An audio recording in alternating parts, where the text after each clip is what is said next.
It was July 12th, 1943, and the fields near the small Soviet town of Prokhorovka were about to become the stage for one of the largest armored clashes in human history.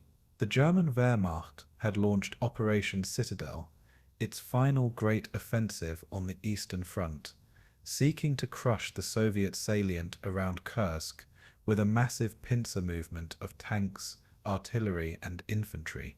On one side stood the elite armored divisions of Hitler's army, bristling with Tigers and Panthers, confident in their firepower and training. On the other side waited the Red Army's tank brigades, reinforced with T-34s and KV-1s, hardened by years of brutal war and determined to halt the German advance at any cost. The stakes could not have been higher. If the Germans broke through at Kursk, they might still seize the initiative in the east. If they failed, the road would open for the Soviets to launch their own counteroffensive and push westward toward Berlin. As the morning mist lifted, the thunder of engines filled the air, and across the rolling fields, hundreds of tanks charged headlong into one another. Dust, smoke, and fire turned the landscape into chaos as steel monsters collided at close range, their guns blazing, their crews fighting desperately in the heat of battle. The clash at Prokhorovka was not a single neat engagement, but a maelstrom of duels, ambushes, and desperate counterattacks, where survival depended on seconds and sheer willpower. For the men inside those tanks, it was a living hell of fire and steel, yet for the world watching, it became a symbol of the Eastern Front's savage intensity.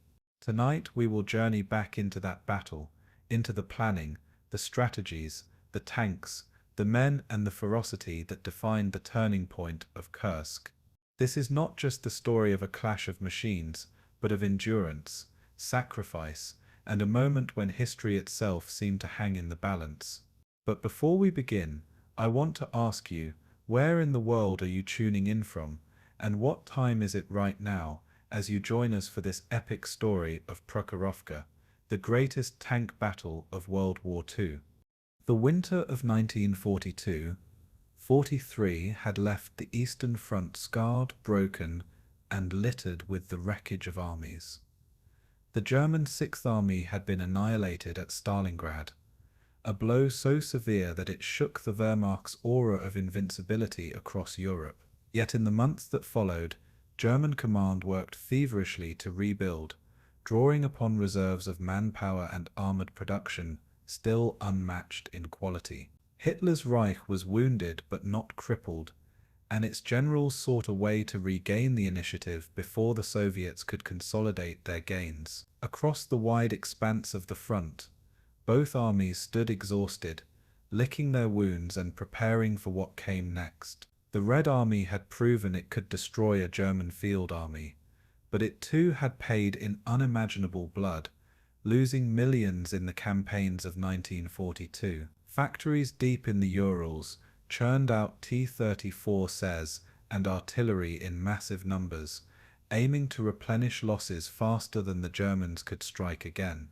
In Moscow and Stavka meetings, Stalin's commanders debated where the next hammer blow would fall, anticipating that Hitler would not accept a defensive stance for long. The Eastern Front had become a chessboard, its pieces scattered, its players bloodied, but the game itself had entered a new and decisive phase, and at the center of that board, a salient bulged westward into German lines, the city of Kursk. The Kursk salient was a geographic anomaly, a massive bulge in the front created by Soviet counteroffensives after Stalingrad.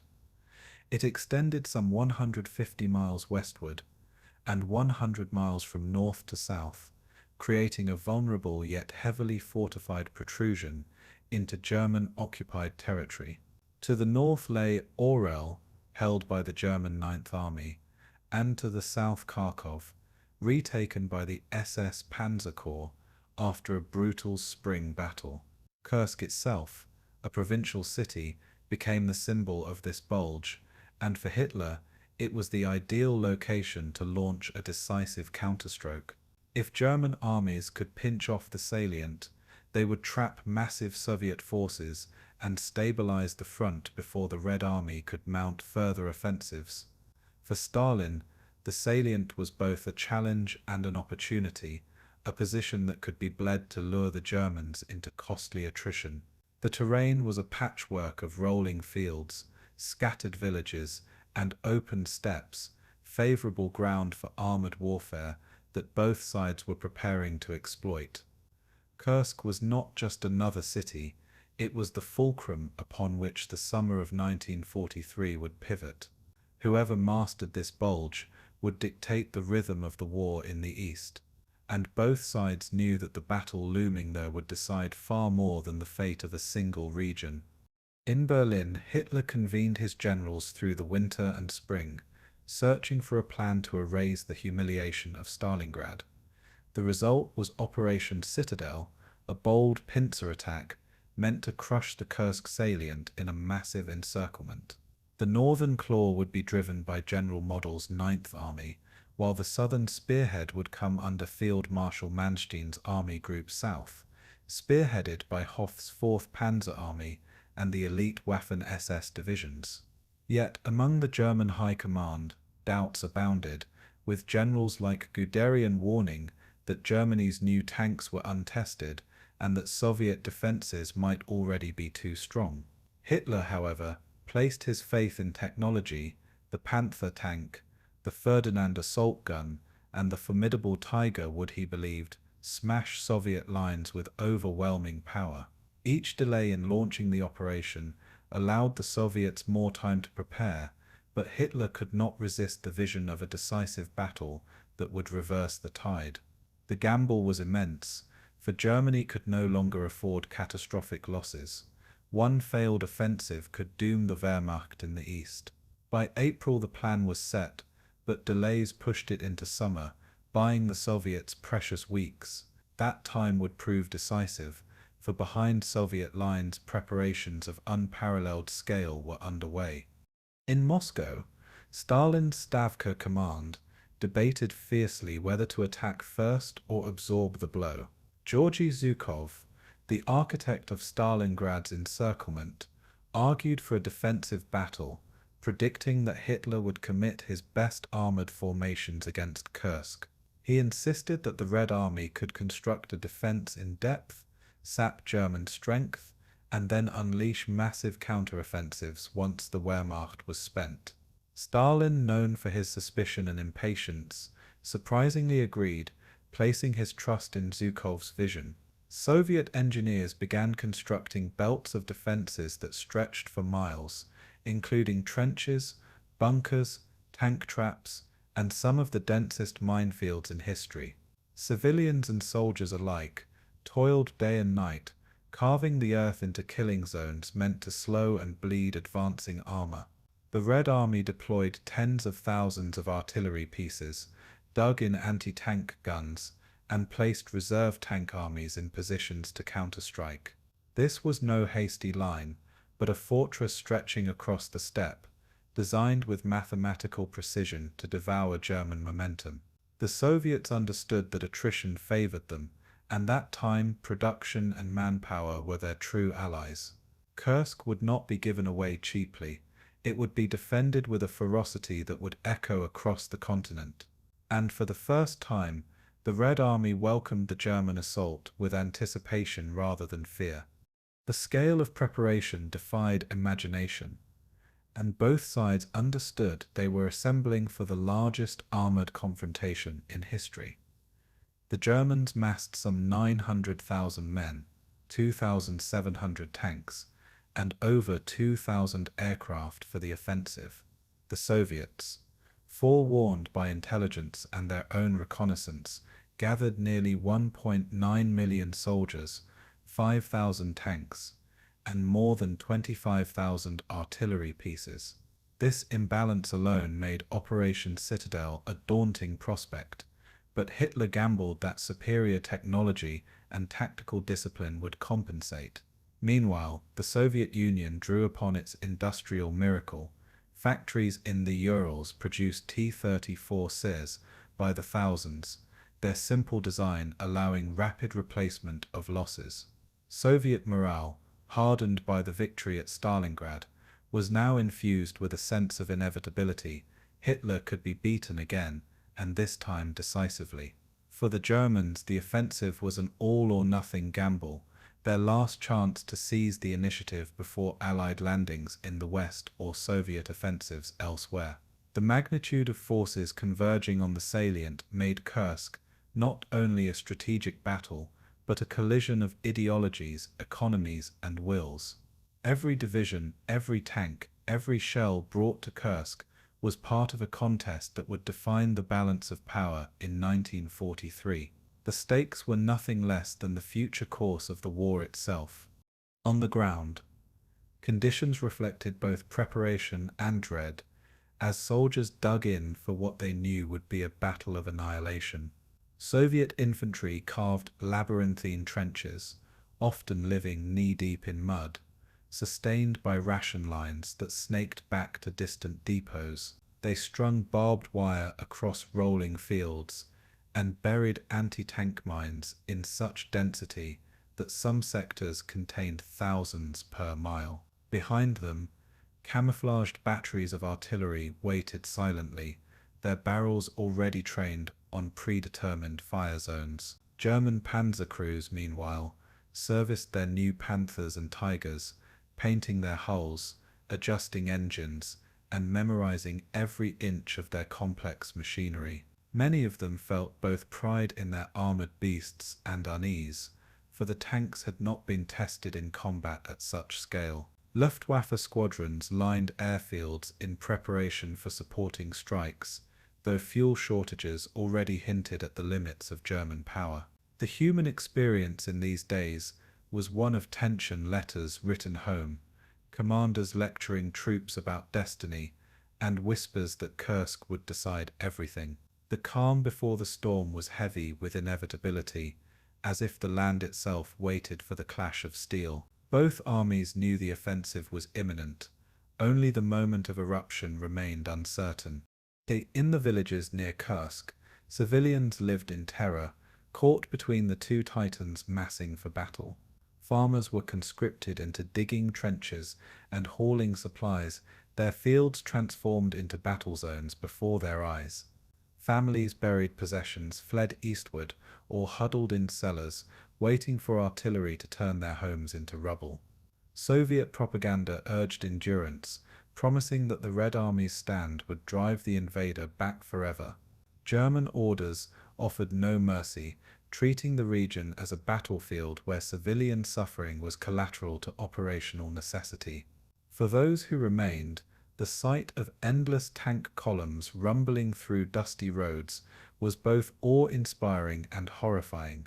Horses strained under supply wagons, while German trucks and Soviet convoys alike tore up the countryside. Civilians shared in the dread of soldiers, knowing that when the battle began, their homes and families would be swept into its furnace. War on the Eastern Front had already shown its merciless face. Kursk promised nothing less. The stage was set not just for armies to clash, but for entire communities to be consumed by fire and steel. This was total war, and nowhere was it more vividly embodied than on the eve of Kursk. Thus, by July 1943, the Eastern Front stood poised for one of history's most immense collisions. To the Germans, Kursk represented the chance to restore momentum, to prove that technology and discipline could overcome the Soviet juggernaut. To the Soviets, it was the ultimate test of preparation, resilience, and the capacity of a nation to endure unimaginable sacrifice. Each side entered the battle with conviction that its cause was righteous and its victory assured, yet both knew the cost would be staggering.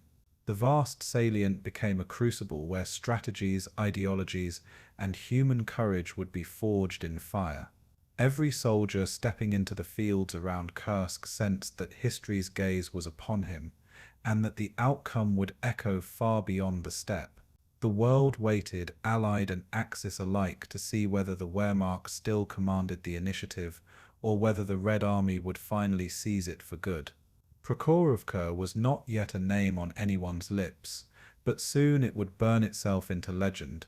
The prelude had ended, the overture of steel and fire was about to begin, and the largest armored battle in human history stood ready to erupt across the fields of Kursk. After Stalingrad, Hitler faced a nightmare of collapsing morale, retreating armies, and uneasy allies demanding reassurance.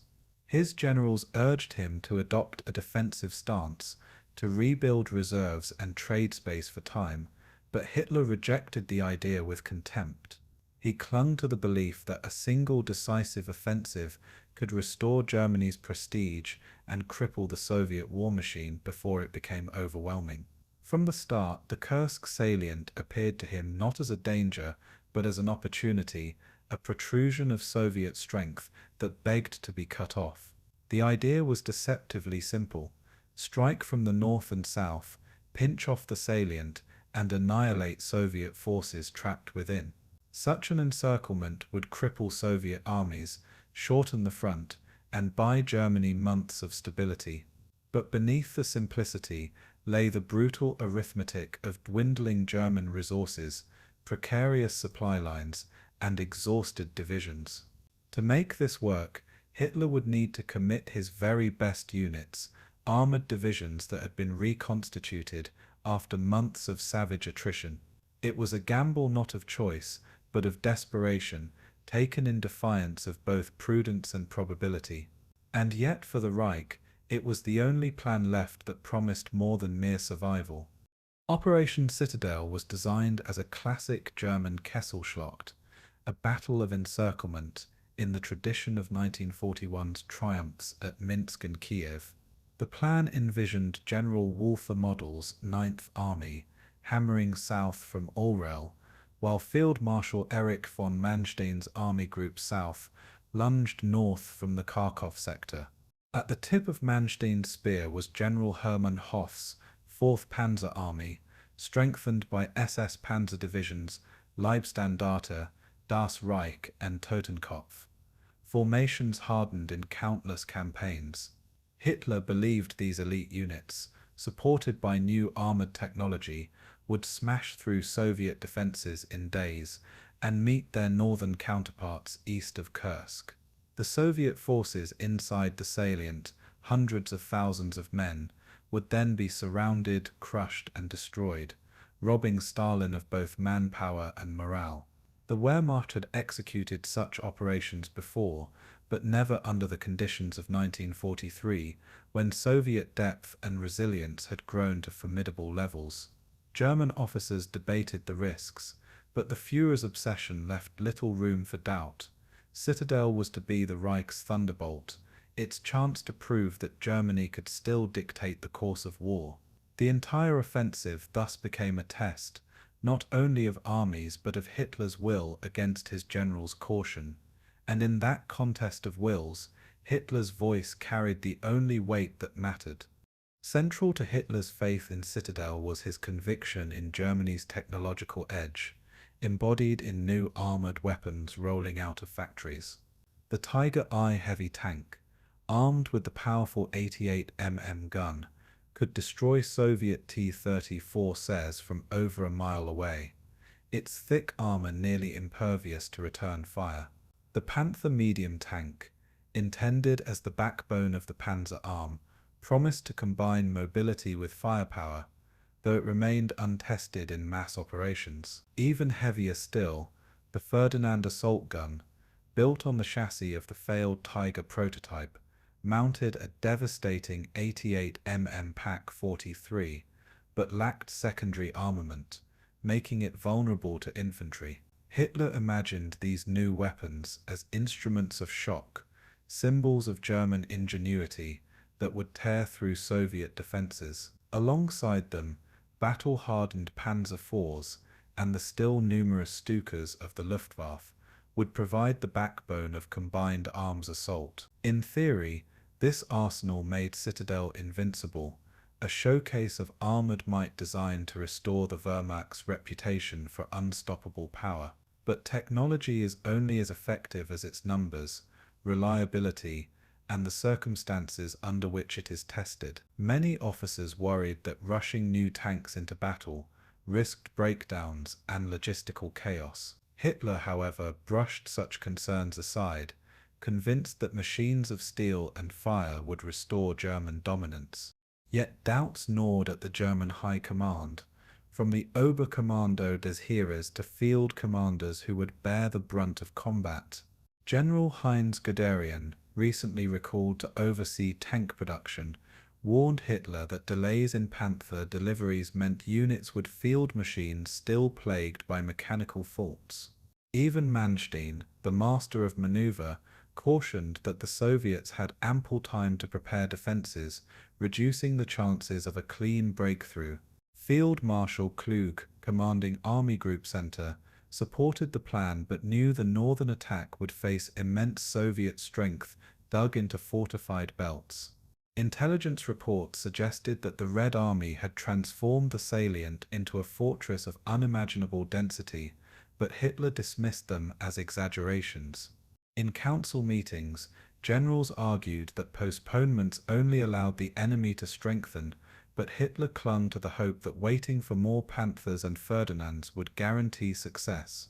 The longer the delays, the greater the tension between optimism and reality, until the plan became less a military strategy than a political necessity.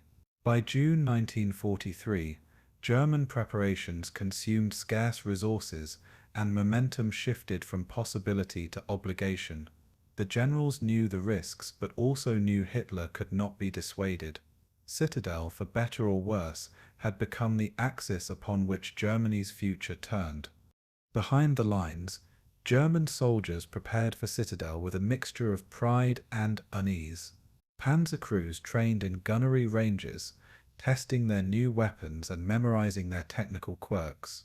Infantry drilled in combined arms assaults, practicing how to clear trenches and mines under artillery cover. Luftwaffe pilots flew sorties over rear areas, rehearsing low-level strikes meant to disrupt Soviet positions before the panzers advanced. Yet beneath the discipline lay an unspoken recognition that this battle was unlike the sweeping victories of 1941. The men had heard rumors of vast Soviet armies waiting, of belts of fortifications deeper than anything they had seen before. Supply officers struggled to stockpile ammunition and fuel, their convoys vulnerable to partisan raids that harassed rail lines with growing boldness. Maintenance crews cursed as panzers broke down during trials, their engines overheating, transmissions failing under strain. Morale was steadied by propaganda promising swift victory, but even the rank and file sensed the storm gathering would not easily be dispersed. To the soldiers, Citadel meant not just another offensive but the ultimate test of endurance, a battle from which there might be no return. And in their hearts many knew that this time the Soviets would not collapse so easily. On the Soviet side, intelligence officers tracked German preparations with alarming accuracy. The Red Army's reconnaissance and the reports of partisans revealed German armor concentrations, supply dumps, and timetables. Even British intelligence, through ultra-intercepts, confirmed Hitler's intentions, further sharpening Stalin's resolve to fight defensively. Zhukov and Vasilevsky presented their arguments for a defensive battle to Stalin, explaining that the Germans would waste themselves against layered fortifications. Stalin, initially inclined toward an offensive, was persuaded by the scale of German concentration and the chance to strike a decisive blow through attrition. As a result, while Hitler imagined Citadel as a surprise, the Soviets knew almost exactly what was coming and where. The very delay Hitler hoped would give him more weapons had instead given the Soviets more mines, more trenches, and more reserves. By the time Citadel began, the Red Army had prepared a battlefield designed to devour tanks and bleed the Wehrmacht white. The irony was bitter. The longer Hitler hesitated, the more formidable the Soviet trap became, and thus the seeds of Citadel's doom were sown even before the first gun fired. The stakes for Hitler went far beyond military considerations. Citadel was bound up with prestige, politics, and the illusion of control. After Stalingrad, the German people needed reassurance that their sacrifices still promised victory, and Hitler saw Kursk as the stage for that reassurance. His allies, Italy reeling, Hungary wavering, Romania uneasy, watched for signs that the Reich remained powerful. A crushing Soviet defeat would restore confidence and silence critics in Berlin, who whispered that Hitler's star was fading. Conversely, a failure would signal to the world that Germany's days of dominance were over, and to Hitler, such humiliation was unthinkable. He pressed forward not just for strategy, but for pride, convinced that destiny required boldness, even recklessness. The choice of Kursk was not merely about geography, it was about demonstrating that the Wehrmacht still commanded the storm. That symbolism weighed heavily on the shoulders of the officers tasked with execution, who knew the price of failure would be catastrophic.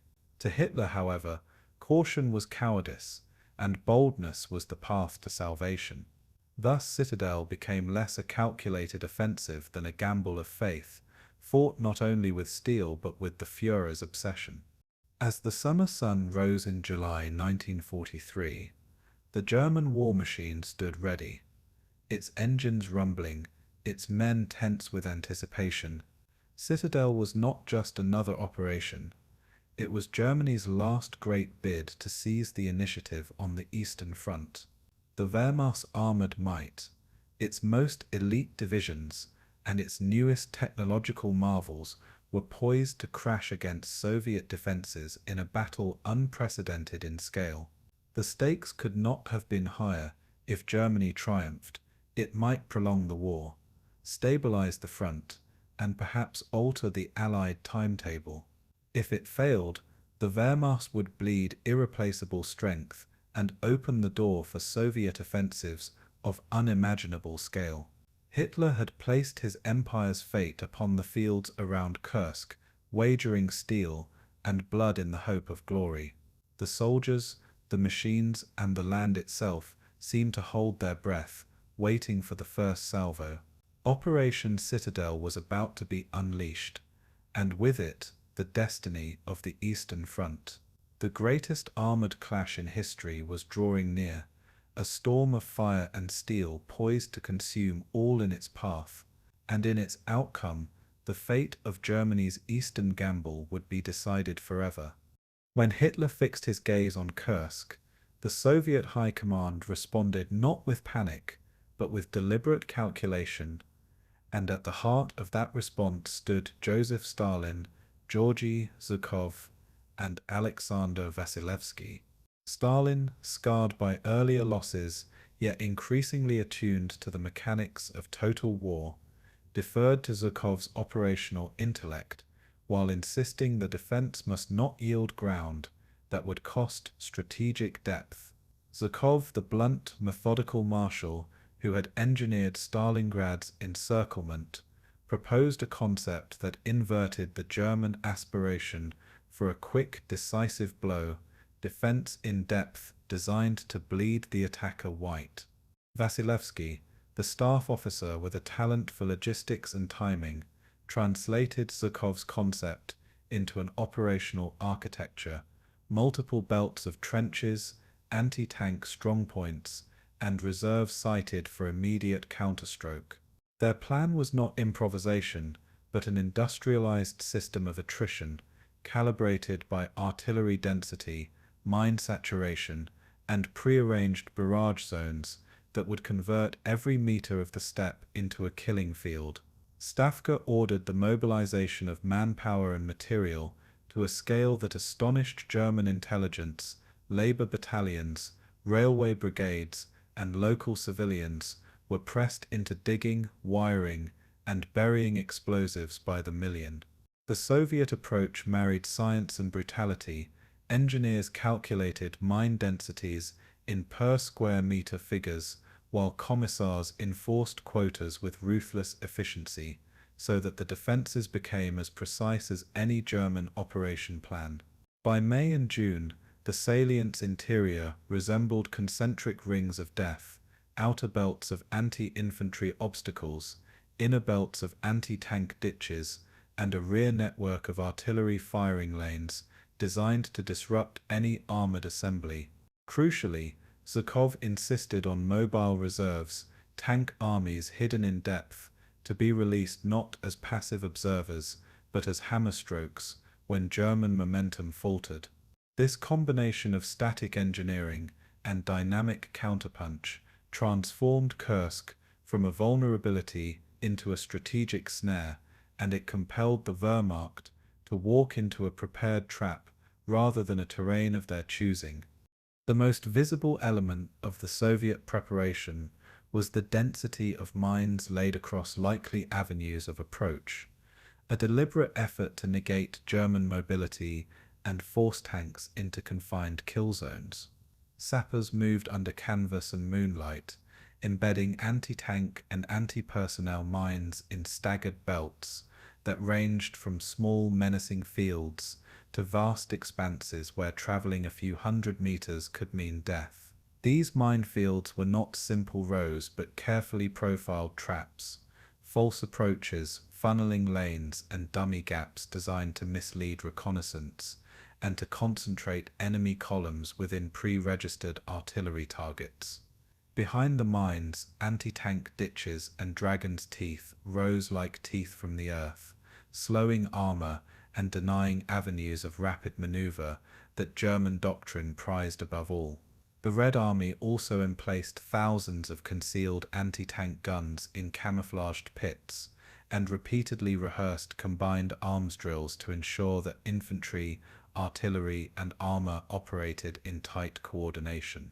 Artillery, the Soviet trump card, was arrayed in overwhelming densities, with battery after battery placed in depth to create rolling barrages and to saturate assembly areas with lethal chaff the moment German formations appeared. Commanders calculated fire plans down to grid squares, pre-sighting barrages on likely tank approaches and wiring reliefs, so that a single order could unleash a devastating curtain of shells. This was not mere mass shooting, but a science of indirect fire designed to channel, disorganize, and dismount the German offensive before it could gain cohesion. Logistics officers kept stockpiles of shells and fuses in forward dumps, understanding that sustained artillery attrition would be the campaign's decisive currency. In short, the Soviets weaponized terrain and time mines to stop, artillery to shred, and reserves to exploit whatever breach the enemy could force, an approach that turned German strengths into liabilities.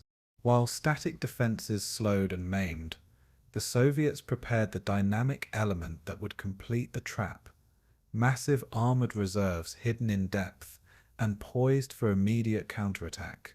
Across the rear areas, the Stavka massed entire tank armies, Rotmistrov's 5th Guards, Katakov's formations, and others, each comprised of hundreds of T-34s maintained in secrecy by nocturnal rail movements and disguised bivouacs. The T-34, reliable and simple to repair, proliferated in numbers, and Soviet workshops labored to keep crews supplied with spare engines, tracks, and guns to ensure armored volatility upon release. Soviet doctrine emphasized not heroics, but system reserves would be committed in echelon, their timing based on battle damage and the exhaustion of German spearheads, not on the vanity of seizing an early glory. Radio discipline, masked approach routes, and dummy positions concealed the true weight of the reserves until the moment of commitment, preserving strategic surprise despite German reconnaissance. Furthermore, Zhukov arranged for successive counterattacks to erode enemy momentum, accepting local losses in exchange for cumulative attrition that would render German forces incapable of prolonged offensive action. The Soviets also synchronized air defenses, fighter divisions, and anti-aircraft batteries to deny the Luftwaffe the freedom to obliterate their armored concentrations before they could move. Operational reserves were positioned at operational depths of 20 to 50 kilometers, far enough to be safe from initial bombardments, yet close enough to strike with immediacy when orders came. This depth was not accidental, but a calculated function of rail capacity, fuel dumps, and maintenance capabilities that the Red Army had painstakingly improved since 1942. In sum, the Soviet reserve system rejected the notion of a single fragile salvation and instead relied on successive punches, well-timed, well-fed, and supported, to convert defensive success into offensive destruction. The personalities behind the plan shaped its execution. Zhukov's cold operational mind, Vasilevsky's logistical mastery, and Stalin's political will combined to produce a defense both ruthless and efficient. Zhukov demanded control of artillery and reserves with the same iron hand he had used at Stalingrad, brooking no interference from lesser commanders when timing was essential. Vasilevsky coordinated rail movements, supply dumps, and medical lines, ensuring that armor set to counterpunch would arrive whole and fed rather than crippled by transit failures. Stalin, though often impulsive, accepted their counsel and granted wide powers to execute what needed to be executed, even when it meant requisitioning labor and sacrificing villages to the defense. The Soviets also excelled in Maskirovka, deception operations that included dummy positions, camouflage depots, and false radio chatter to mislead German intelligence about troop dispositions. Partisans played a vital role, severing rail links and creating the appearance of chaos in German rear areas, further blinding reconnaissance and complicating supply chains. Signal units practiced radio silence and used decoy transmissions to suggest reserves were elsewhere, while the real armored units slid into concealed assembly areas by night. Captives and local informants were screened and exploited in a ruthless counterintelligence effort, feeding disinformation back into German channels through staged events and planted documents. Collectively, these measures ensured that the Germans judged the battlefield through a filter of error, seeing what Soviet planners wanted them to see while missing the true weight of the defense. In this strategic artifice, the Red Army used its secrecy and cunning as weapons, making the German High Command commit to moves that fell precisely into Soviet design. The scale of Soviet preparations, translated into human labor on an industrial scale, prisoners, conscripts, and civilians, dug millions of positions, laid mines by the yard, and emplaced gun pits across the steppe. Villages emptied as men and women were requisitioned to haul artillery shells, lay barbed wire, and construct camouflaged revetments, turning the rear into a hive of wartime industry. Medical officers set up forward dressing stations and casualty evacuation routes in anticipation of a battle that planners expected would harvest vast numbers of wounded and dead. Railway brigades worked around the clock rebuilding culverts and rerouting lines to keep fuel and ammunition moving under relentless pressure.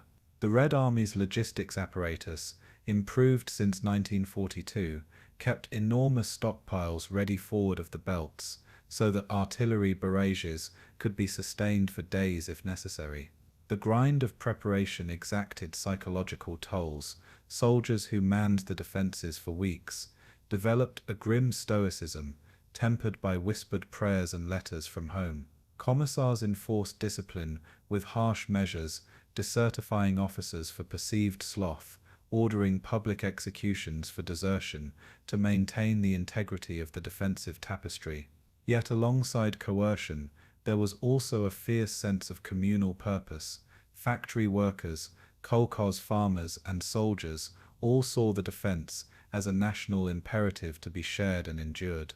When historians later counted mines, artillery tubes, and man-hours, they concluded that Kursk's defenses represented a logistical and moral mobilization rarely paralleled in modern warfare. The human cost of preparation was thus woven into the very fabric of the battlefield, making victory dependent not only on metal and doctrine, but on the stoicism of a population prepared to suffer for survival. Artillery doctrine at Kursk was refined to a level of precision that turned indirect fire into a sculptor's tool rather than a blunt instrument. Forward observer networks, telescoped into the belts, provided real-time data that allowed divisional and corps artillery to shift fires with uncanny speed and accuracy. Counter-battery batteries were pre-sighted to neutralize German long-range guns, and radar sound ranging was employed where available to track enemy artillery concentrations. The Soviets rehearsed rolling barrages that would lift in strict coordination with reserve movements, producing corridors for counterattacking armor and killing zones for advancing panzers. Ammunition dumps were dispersed and buried, protected by fake depots designed to draw Luftwaffe attention away from real supplies. Communications lines were redundantly wired, field telephones, runners, and radio backups, so that artillery would not go dark under bombardment. Artillery observers were trained to grid target enemy assembly areas, and pre-registered shells could be brought down within minutes of sighting reports, overwhelming German chances to reorganize. This high degree of preparation allowed the Red Army to impose a fire regime that blunted rather than merely harassed, inflicting attrition at scale and tempo. Soviet gunners working in shifts could maintain intensive barrages for hours, then reload and strike anew as German columns tried to reform. The effect of this doctrine was to turn any German advance into a calculation of diminishing returns. Every meter won required multiplied expenditure, exhausting the attacker materially and morally. Air power at Kursk was not the sole preserve of the Luftwaffe.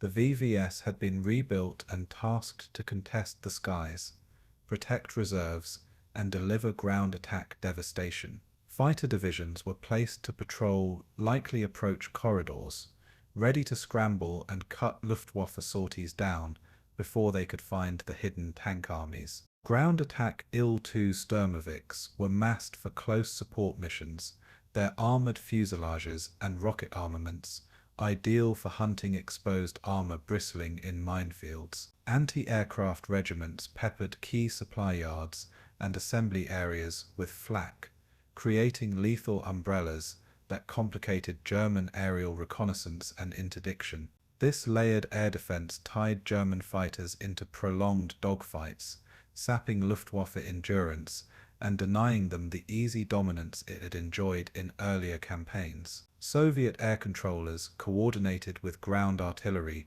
to avoid fratricide and to pair bombing runs with barrages that would maximize shock against tank crews immobilized by mines. Night movement and camouflage reduced the hours when air power could inflict catastrophic damage, while mobile anti-aircraft batteries shifted with armored columns to maintain protection. The presence of effective Soviet air defense thus allowed Vasilevsky's reserves to mass with less fear of wholesale aerial destruction before counterattacking. When German Ju-87s and later FW-190s tried to slice through the defenses, they encountered a sky contested by fighters and a ground prepared to swallow their attacks. The resulting contest for the skies would ensure that the Wehrmacht could not simply rely on air superiority to tip the balance at Kursk as it had in earlier years. By midsummer, the result of Soviet labor was unmistakable. A battlefield designed less for immediate glory than for grinding attrition that favored the numerically superior defender. For the Germans, the depth and density of the Soviet belts meant that any breakout would be costlier than Hitler's planners had anticipated, with losses mounting by the hour. Soviet confidence grew not from hubris, but from hard calculus, production numbers, artillery shells, and minefields that would cumulatively erode the Wehrmacht's striking power. The Stavka's design imposed a cruel choice upon the German attacker: bleed and push forward into an engineered death trap, or withdraw and cede the initiative. When Citadel finally began, It would find a battlefield that turned German tactical doctrine on its head, transforming movement into exposure and aggression into vulnerability. Yet even as the Soviets set their trap, they understood its risks. Failure of reserves to intervene or a collapse in logistics could still doom their defenses to penetration and rout. Thus both sides entered the coming battle with a mixture of confidence and apprehension, each believing the other could be broken but uncertain of the price to be paid.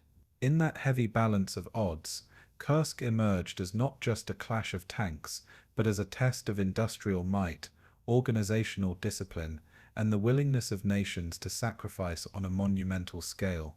The defense in depth would not be flawless, but it would be resilient enough to alter the timeline of the Eastern Front, forcing Germany to pay in blood for any temporary gains. As German staff chiefs finalized Operation Citadel and the southern and northern pincers ready to move, the Soviets watched from prepared positions, ready to absorb, strike back, and if necessary, roll the enemy into ruin.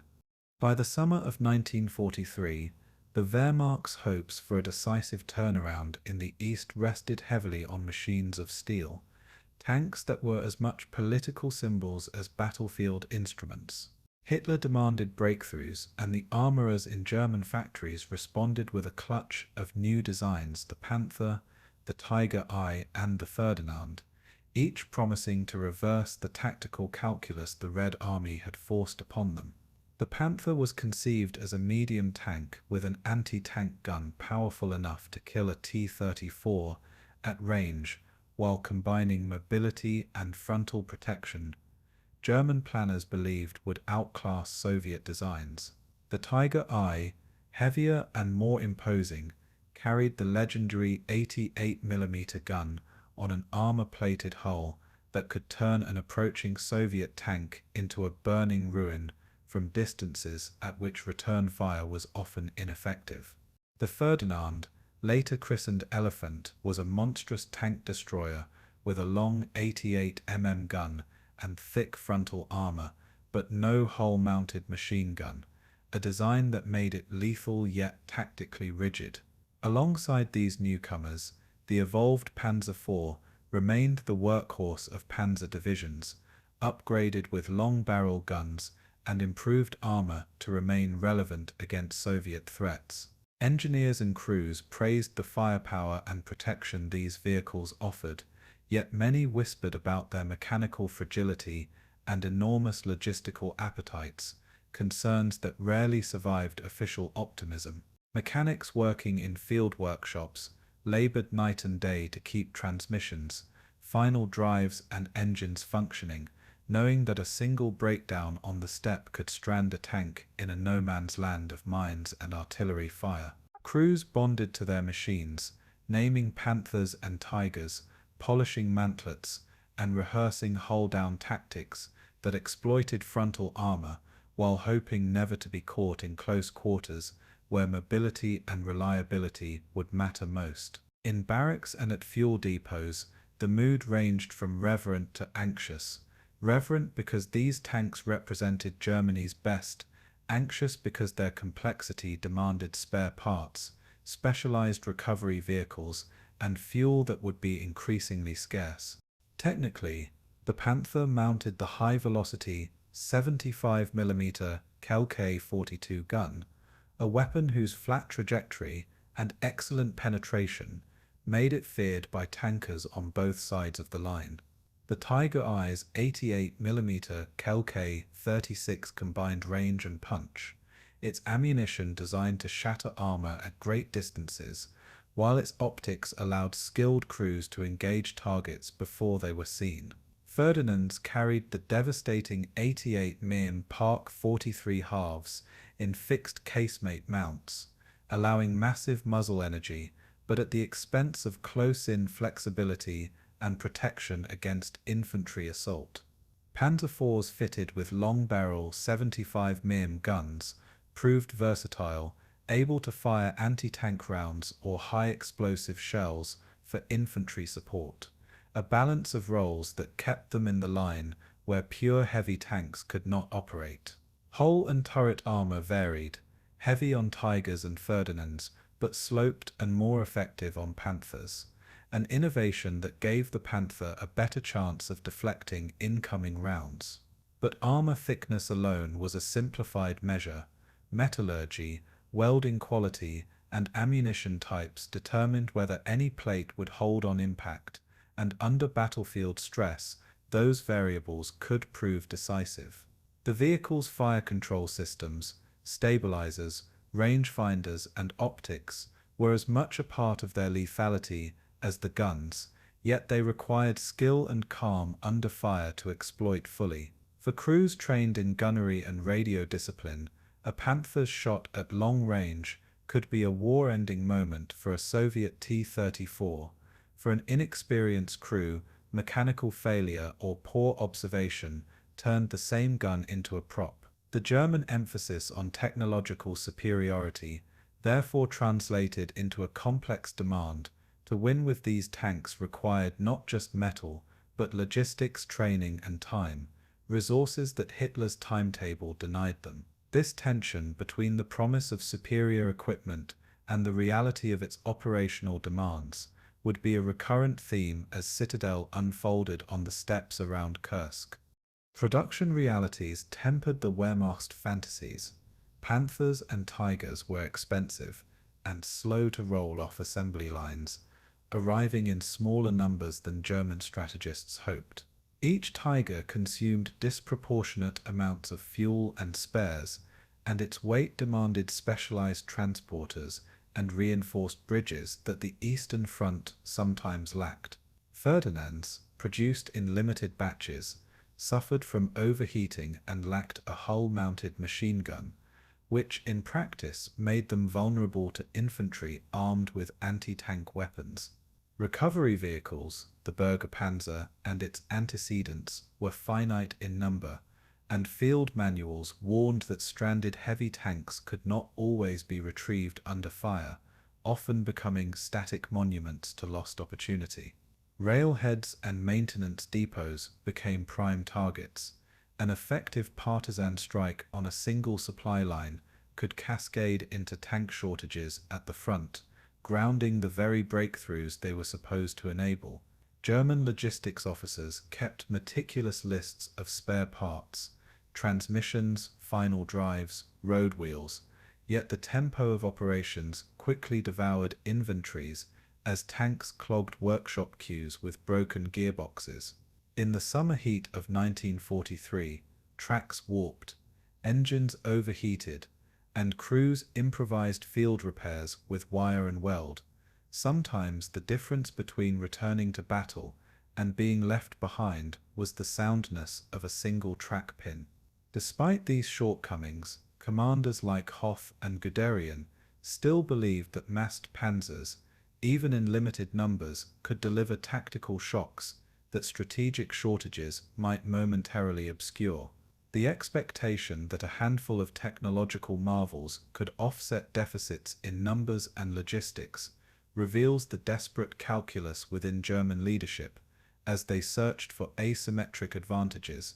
As Citadel approached, the army's operational map was therefore constrained by the practical reality that some of its most formidable weapons were also its most fragile logistical liabilities. German armored doctrine remained centered on the Schwerpunkt, concentrated armored spearheads that punched rapidly through enemy lines, while infantry and artillery followed to widen breaches. Panzer divisions were balanced formations: tanks, motorized infantry, assault guns, engineers, and artillery, designed for rapid exploitation and operational depth. In practice, tanks were expected to fight both other tanks and fortified positions, a dual role that required crews to alternate between anti-armor gunnery and close assault support. Tiger and Panther units were often deployed as spearhead shock troops, their commanders choosing terrain carefully to maximize frontal engagements and to minimize exposure to flanking ambushes. Assault guns and tank destroyers, Stug, Jagged Panzer units, and Ferdinand batteries supplemented the panzers by engaging enemy strongpoints and concentrated infantry, freeing up tanks for mobile maneuver. Artillery support was meticulously coordinated, with forward observers and pre-planned barrages meant to suppress enemy fire and to mask the panzers' approaches through cleared lanes. Radio communication, a German strength, allowed panzer commanders to orchestrate rapid changes on the move, though the noise and confusion of battle still frequently drowned the best-laid plans. Training emphasized crew drills. Loader, gunner, driver, and many veteran crews developed near-telepathic coordination, a human advantage that sometimes tipped engagements despite material parity. Yet the doctrinal expectation that tanks would dictate battlefields assumed a permissive environment, open ground, intact bridges and fuel, conditions the Soviets sought to deny with mines, ditches and depth. Thus the Wehrmacht tactical playbook, expertly honed in 1941-42, now ran headlong into the Soviet reforms that aimed to turn mobility into vulnerability and firepower into attrition. Supporting the armor, the Luftwaffe remained a vital pillar of German strike power, with WW190C and Bf-109S flying escort and ground attack missions, while DU-87S earlier had specialized in close support.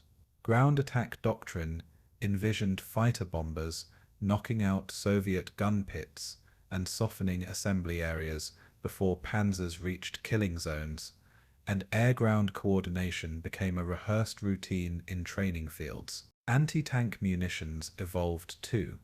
Germans deployed high-velocity AP rounds and, where available, denser tungsten-cored APCR projectiles that could pierce even the T-34's sloped armor at shorter ranges. Artillery units fielded specialized anti-tank batteries with PaK-40s and heavier 88mm guns in ambush positions, designed to replicate long-range kills otherwise expected from tank guns. Engineers fitted tanks with Scherson skirt armor to reduce the effectiveness of Soviet hollow charge rounds and improved camouflage nets to foil aerial observation, small adaptations born of brutal necessity. Yet the Luftwaffe was no longer the uncontested master of the skies it had been earlier in the war. Lack of pilots, fuel shortages and losses in attrition limited the intensity and duration of air support over Kursk. Similarly, German logistic units struggled to provide the precise ammunition mixes that elite units demanded, forcing crews to ration APCR rounds for anticipated high-value encounters rather than daily use. The Wehrmacht's combined arms concept remained sound on paper. Tanks, artillery, engineers, and aircraft synchronized into a hammer, but execution faltered when any link in the chain, fuel, spares, or air cover was compromised. German planners therefore placed enormous hope in shock and concentration, betting that mass technological superiority could compensate for growing systemic weaknesses. That wager, betting the army's fortunes on a handful of advanced tanks and a dwindling air arm, would prove the strategic fulcrum upon which Citadel's fate turned. Among the more controversial introductions to the battlefield was the Ferdinand, whose 60-plus ton casemate and 88mm gun inspired terror, but also operational headaches. Without a hull machine gun, Ferdinands could not easily repel infantry assault, and in the chaos of the steppe close-quarter threats, Molotov cocktails, satchel charges, and panicked infantry could neutralize their advantages. Crews learned bitter lessons when explosives and concentrated infantry attacks disabled transmissions or jammed tracks, rendering these behemoths immobile and by extension defenseless. Extraction of a stranded Ferdinand required heavy Burgerfahrzeuge and time, luxuries that frontline rescue units, rarely enjoyed under concentrated Soviet artillery and air attack. Yet when operating in well-protected corridors and supported by infantry, Ferdinands could annihilate any opposing tank in frontal encounters, their guns cutting through armor like knives through cloth. Their psychological effect, visible as survivors later recounted, was immediate. Soviet tank crews eyed the casemate giants with a mixture of dread and tactical creativity, often choosing to avoid frontal approaches altogether. German crews praised the protection and range, but cursed the vehicle's weight and vulnerability to mechanical failure, an ambivalence that undercut operational confidence in prolonged engagements. In after-action reports, commanders noted that Ferdinands required corridors and protection that consumed infantry and artillery, diminishing the offensive elasticity the Wehrmacht sought. Thus, while the Ferdinand symbolized German engineering audacity, in practice it became a force multiplier only under narrowly defined circumstances that the fluid battle at Kursk often denied. Its fate at Prokhorovka and nearby fields would exemplify the paradox of heavy armor in the modern age, invincible in headline, fragile in theater. The Panther, designed to counter the Soviet sloped armor philosophy, arrived at Kursk with high expectations, but also with the fresh wounds of early mechanical teething. Its powerful Maybach engine offered speed, yet transmissions and final drives were prone to failure when tasked beyond test conditions, creating a maintenance burden for frontline workshops. Many Panthers arrived only weeks before Citadel, their crews still mastering the idiosyncrasies of the new machine, and their mechanics still improvising field fixes to keep them rolling. Field reports from corps commanders recorded Panthers breaking down miles from the line, disabling planned thrusts and forcing units to reorganize on the fly. Despite these problems, the Panthers sloped glaciers and the deadly 75 mm Cable K-42 made it a formidable opponent in tank duels when it reached combat-ready condition. Crews who mastered the tank described it as a hunter, swift, lethal, with optics that rewarded patience and standoff engagements. Yet patience was a scarce commodity amid Citadel's tempo. Maintenance crews worked under bombardment, swapping gearboxes by lamplight, their hands blackened with oil, knowing that every repaired Panther was a restored spear point for the coming days. Operational doctrine had to be adjusted. Commanders learned to pair Panthers with mobile recovery teams, and to avoid committing them into narrow mine zones where mechanical failure meant loss. The Panther's presence thus altered tactical calculations. Soviet commanders needed new ambushes, while German leaders juggled the tank's promise against the probability of breakdown. In short, the Panther was a testament to technological leap and logistical strain in equal measure, a machine whose battlefield value depended as much on rear area competence as on frontline valor. Beneath the armor and the technical manuals, the human story of German tanks at Kursk was one of courage entangled with fatigue, of crews welding hope to metal while the hours before battle shortened. Tank commanders wrote letters home detailing the smell of burning diesel and the cold clank of tracks, small human confessions that belied the grand narratives of strategy debated in Berlin. Some crews spoke of the euphoria of striking an enemy at long range, the instant relief when a T-34's turret explodes under a single precise shot, and the savage grief when comrades never returned. Others recorded the sickening silence of a tank immobilized, the helplessness as artillery and aviation turned it into a smoldering coffin, while exhausted crews scrambled to survive. Mechanics parked in fields beneath camouflage nets worked miracles, jury-rigging parts, grafting components, and coaxing life back into engines that had been designed for calmer testing ground than Kursk. For German infantry attached to panzer formations, the contrast was stark. The tanks glinted like gods, but the foot soldiers' world remained mud, wire and close-quarter terror. High Command's faith in technological superiority met the reality of human limitations: sleep-deprived drivers, radio operators who could lose contact, gunners whose nerves frayed after hours in the epicenter of fire. When these machines finally met the Soviet defenses, their fate would hinge on the interplay of metal, terrain, skill, and sheer luck, not on technical specifications alone. The Wehrmacht had bet much on its armored weapons, trusting that metallurgy and engineering could substitute for dwindling manpower and strategic depth. At Kursk, that bet would be tested in full. The Panthers, Tigers, Ferdinands, and Panzer IVs would face a defense built to make every advantage turn into liability, a trial that would reveal both German brilliance and the limits of technological reliance. On the Soviet side of the steppe, the core of their armored force remained the T-34, a machine whose simplicity and versatility made it as much a symbol of Soviet endurance as of battlefield power.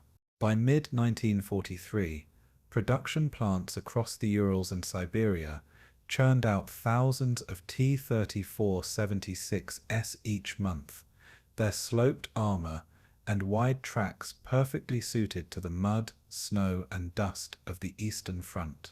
Unlike the German obsession with engineering complexity, the Soviet philosophy emphasized ruggedness, mass production, and battlefield repairability. A T-34 could be stripped down and reassembled in hours, often using salvaged parts or improvised replacements, ensuring that even crippled tanks often returned to the fight. Crews praised its maneuverability, its ability to traverse terrain that bogged down heavier German machines, and its relatively forgiving controls that allowed even hastily trained men to operate it effectively. The 76.2mm main gun, though increasingly outclassed by the newest German armor, remained a formidable weapon against Panzer IVs and could devastate infantry, artillery, and light vehicles. Soviet tankers relied on mobility and numbers to close distance with German tanks, turning fights into swirling melees where speed and coordination often outweighed raw penetration values. Doctrine stressed massed assaults, with platoons of T-34s working in unison to overwhelm enemy firing positions and to exploit gaps in defensive belts. The Soviet approach was not without its cost. Losses were often staggering, but the philosophy of quantity absorbing quality allowed the Red Army to endure where others would have broken. At Kursk, these green-painted steel wolves formed the backbone of the armored host waiting for the German spearheads, their presence as much psychological as material. Alongside the ubiquitous T-34 stood the heavy KV series, named after Clement Voroshilov, machines that embodied brute strength over speed. The KV-1 and KV-1S, with their thick armor and 76mm guns, were designed to absorb punishment that would annihilate lighter tanks, serving as mobile bastions within Soviet formations. In the early stages of the war, KV tanks had shocked German units by shrugging off anti-tank fire, forcing entire companies to scramble for heavier weapons. By 1943, they were no longer invulnerable, but their resilience still forced German units to commit valuable heavy guns or Tigers to bring them down. The KV-1S variant attempted to balance protection with mobility, trading some armor for greater speed, a recognition that even Soviet heavy tanks needed to maneuver in fluid battlefields. KV crews were often hand-picked, selected for toughness and skill, and their stories reveal the brutal intimacy of combat inside these armored beasts. Claustrophobic heat, deafening bangs, and the stink of sweat and cordite. Though slower than the T-34, the KV's role was strategic to anchor defenses, to blunt German breakthroughs, and to buy time for counterattacks. Soviet planners valued them as focal points, rallying units under fire and creating strong points that Germans had to grind down with effort and resources. Their presence at Kursk was not as numerous as T-34s, but their psychological weight was significant. Soviet infantry trusted them as steel guardians against the fury of German panzers. The KV's design philosophy epitomized the Soviet commitment to pragmatism, machines not perfect, but adequate and produced in numbers sufficient to influence the course of battle. In many ways, they foreshadowed the coming of even heavier Soviet tanks that would later dominate the war. Complementing these armored fists was an intricate web of anti-tank defenses, layered across the Kursk salient in unprecedented density. The Soviets deployed thousands of 45 mm and 76.2 mm anti-tank guns, arranged in belts designed to overlap fields of fire and to bleed German spearheads as they advanced. Crews dug their guns into camouflaged pits, with ammunition stockpiled in trenches, so that even when German artillery pounded the front line, weapons emerged from concealment to fire again. Alongside these guns were minefields stretching for miles, seeded with anti-tank and anti-personnel charges that slowed armored thrusts and channeled them into killing grounds. Specialized guns like the 57mm Zeiss-2, with its high-velocity barrel, could pierce even the frontal armor of German Tigers under the right conditions. The Red Army also integrated captured German weapons, turning seized Pak-40s and even 88mm guns against their former masters. Infantry carried anti-tank rifles, grenades and Molotov cocktails, crude but effective tools when used in dense terrain or ambush. Soviet doctrine ensured that no armored assault went unchallenged. Tanks and infantry advancing would be greeted not by a single defensive line, but by belts of firepower in depth. The density of these positions stunned even veteran German tankers, who described entering a gauntlet of muzzle flashes, mines and artillery storms. Firepower became not just a tactical tool, but a psychological weapon, forcing German crews to advance with constant dread of unseen guns lurking behind ridges and hedgerows. In this way, Soviet anti-tank artillery formed the skeleton of Kursk's defenses, a backbone designed to hold long enough for counterattacks to be launched. Where German armored doctrine prized precision, Soviet doctrine emphasized massed assault and the inevitability of attrition. The Red Army's command understood that German tanks outperformed the T-34 in one-on-one duels, but they also knew that Germany could not replace its losses as swiftly as Soviet factories could. This disparity allowed Soviet planners to gamble with quantity. Entire brigades of T-34s could be committed to blunt an attack, even if half were destroyed, because replacements were already on trains bound for the front. Such thinking shocked Western observers, but reflected the brutal arithmetic of total war on the Eastern Front, where Soviet manpower and industry became the decisive edge. The use of mobility, however, ensured that this strategy was not merely sacrificial. Soviet units rehearsed maneuver warfare, teaching tank crews to exploit terrain, smoke, and sheer numbers to encircle and swarm German formations. Crews drilled on rapid dismounts and field repairs, ensuring that even damaged tanks might return to the fight within hours rather than days. Tank brigades worked closely with artillery and infantry, creating combined arms packages that denied the Germans the isolated duels their tanks excelled in. Soviet commanders also learned to employ deception, dummy tanks, false positions, and sudden night movements that multiplied the apparent size of their forces. This philosophy transformed quantity into a dynamic battlefield factor, a tide that once unleashed was difficult to contain. In essence, the Soviet approach turned every engagement into a war of exhaustion, one that favored their deeper reserves and punished Germany's fragile logistical tail. Behind these steel formations stood the Soviet artillery, the so-called God of War, whose sheer weight of fire dwarfed anything the Germans could muster. Entire batteries of Katyusha rocket launchers, unleashed salvos that painted the sky with trails of fire before saturating German assembly areas with high explosives. Field guns and howitzers supported every defensive belt, providing indirect fire that could obliterate concentrations of armor and infantry before they reached Soviet lines. Coordination between artillery and tanks was crucial. Barrages softened advancing German units, forcing them to halt and deploy, where they became targets for dug-in anti-tank guns and swarms of T-34s. Soviet doctrine demanded layered fire zones, with artillery firing not just to destroy but to disrupt, harass, and slow, buying time for counterattacks. The thunder of Soviet artillery before and during Kursk became part of the landscape, a sound that German veterans recalled with dread decades later.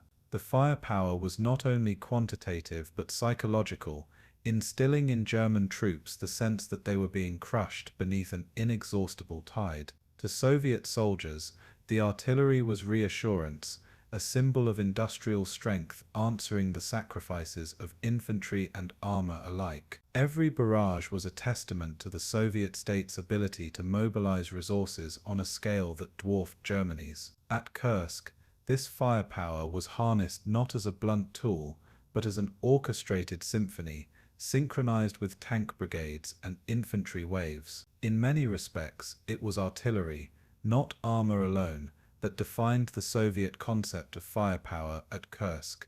The human factor in Soviet armor was as critical as the steel itself, shaped by training, resilience, and sheer willpower.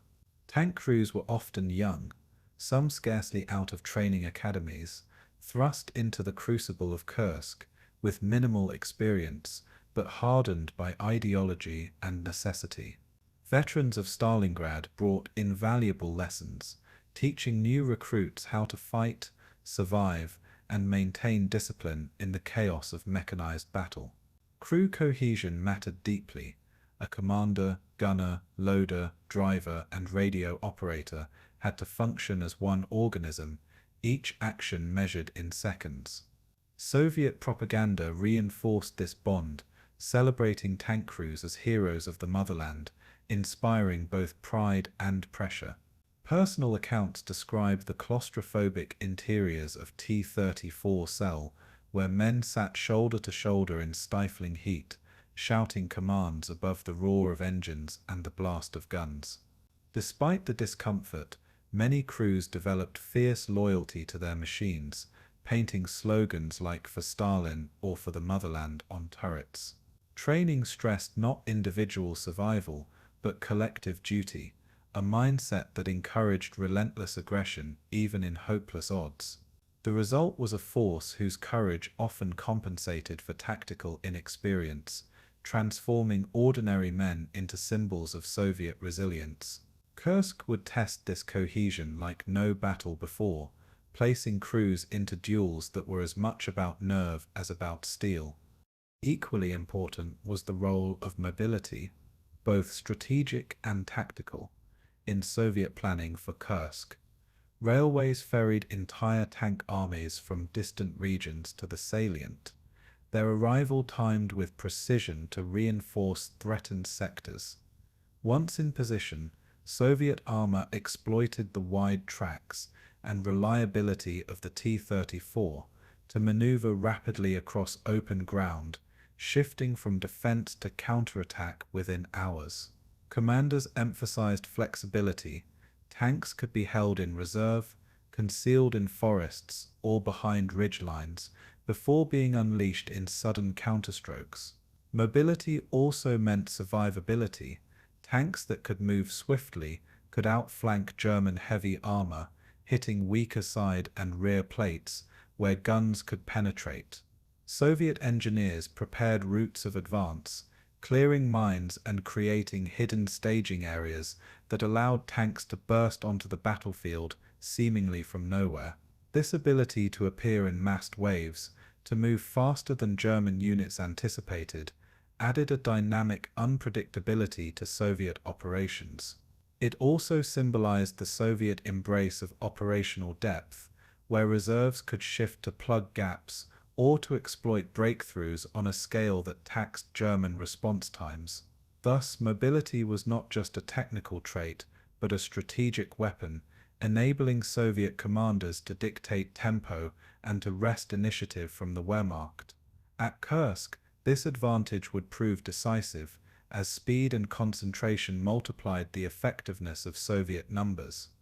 In the end, Soviet armor and firepower represented not merely a mirror to German technology, but a distinct military culture rooted in pragmatism and endurance. The T-34 epitomized simplicity married to effectiveness, the KV tanks embodied resilience, and the artillery backbone amplified both into a formidable whole. Anti-tank defenses ensured that no German spearhead would advance unopposed, while mobility and mass ensured that even catastrophic losses did not cripple Soviet capacity. Behind every machine stood crews whose courage, ideology, and adaptability gave steel its fighting spirit. The contrast with Germany was stark, where the Wehrmacht trusted in complexity and limited numbers. The Red Army believed in rugged designs, overwhelming scale, and the inevitability of attrition. Kursk became the testing ground for these philosophies, a clash where quality faced quantity, precision faced persistence, and both were sharpened to their deadliest form. Soviet firepower, born of factories, blood, and sacrifice, was not elegant but relentless, hammering until resistance broke. In the fields around Prokhorovka, this approach would meet German ambition in a confrontation that would define the armored war on the Eastern Front. It was here, in steel, fire, and unyielding will, that the Soviet way of war revealed its full, terrifying power. As the Wehrmacht prepared to unleash Operation Citadel, the Soviets already possessed a chillingly accurate understanding of German intentions, thanks to a vast web of espionage, reconnaissance, and code-breaking. Soviet intelligence officers in Switzerland, Britain, and even Berlin fed a steady stream of information to Moscow, piecing together the outlines of Hitler's plan. Among the most valuable was Richard Sorge's legacy network, which, even after his capture, continued to provide critical insights into German movements. Radio intercept units tracked the surge of transmissions flowing to Army Group Center and Army Group South, confirming the concentration of panzers opposite the Kursk salient. Reconnaissance flights over German positions, though costly in lives, photographed armored trains, fuel depots, and newly arrived Panther and Ferdinand units. Prisoner interrogations revealed not only morale, but also the sense among German soldiers that a decisive blow was imminent, further sharpening Soviet awareness. To Stalin and the Stavka, this intelligence was a gift of clarity that allowed them to prepare on a scale that dwarfed German expectations. Unlike in 1941, when surprise had shattered Soviet lines, this time deception and foreknowledge placed the Red Army in command of the operational tempo. The irony was stark. Germany prepared a blow to restore initiative, yet the secrecy they prized was already pierced before the first artillery shell fell. Knowledge became the foundation of the Soviet defense, guiding where trenches were dug, where mines were laid, and where reserves would wait. At the heart of Soviet intelligence efforts was the organization known as the GRU, the Military Intelligence Directorate, which compiled streams of information into a coherent picture for Stavka planners. Their analysts combined reports from partisans operating behind German lines with radio intercepts, creating a mosaic of German troop movements that left few illusions about Citadel's timing and strength. Partisans sabotaged rail lines, but they also counted trains, catalogued equipment, and mapped concentrations of armor hidden in forests. Frontline reconnaissance patrols confirmed these observations by probing German lines, drawing fire to expose artillery batteries and machine gun nests. Soviet commanders cross-referenced these findings with aerial photographs, checking for signs of new German tanks or engineering efforts. The level of detail became astonishing. Red Army planners could identify which sectors were held by SS divisions, which by Wehrmacht infantry, and even where Luftwaffe airfields supported their advance. This precision made it possible to design defensive belts tailored to each enemy formation, placing heavy anti-tank guns opposite expected armor thrusts and infantry traps along likely assault corridors. It was intelligence not just as abstract knowledge, but as engineering data, shaping where every shovel was turned and every mine was planted. By June 1943, the Red Army no longer feared a sudden strike. Instead, they anticipated it with grim confidence, ready to bleed the attacker who thought himself the hunter. But knowledge alone was not enough. Soviet survival depended equally on deception. The art of maskirovka, perfected across years of desperate war. Maskirovka encompassed camouflage, false signals, dummy positions, and the creation of illusions designed to mislead the German high command.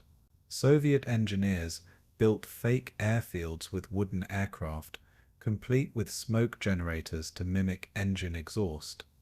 They erected dummy tank parks made of canvas and timber, carefully painted to appear real in aerial reconnaissance photos. Radio operators transmitted false chatter to suggest reserves were massed in sectors where only infantry trenches existed, diverting German attention away from true armored concentrations. Smoke screens concealed the movement of tank armies under cover of darkness, while entire artillery regiments were disguised under netting interwoven with local vegetation. Even minefields were disguised, some left open to lure Germans into thinking they were clear, while real corridors were concealed with meticulous care. Maskirovka blurred the battlefield, making it nearly impossible for German commanders to distinguish between strength and illusion. For every real threat identified, there was a phantom one that consumed their time, energy, and shells.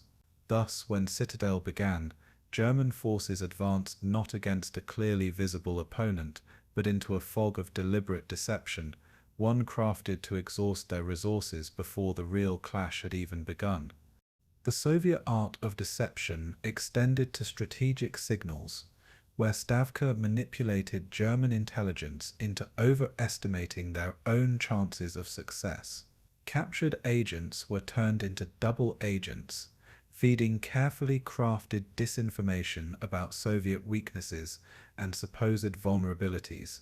Reports were planted to suggest morale was low, reserves were inadequate, and defenses shallow, encouraging Hitler to proceed with Citadel, despite mounting doubts among his generals. German aerial reconnaissance was deliberately allowed to glimpse poorly defended sectors, where lightly manned trenches concealed the illusion of fragility. Behind them, however, lurked the real belts of mines, artillery, and reserves waiting to spring the trap.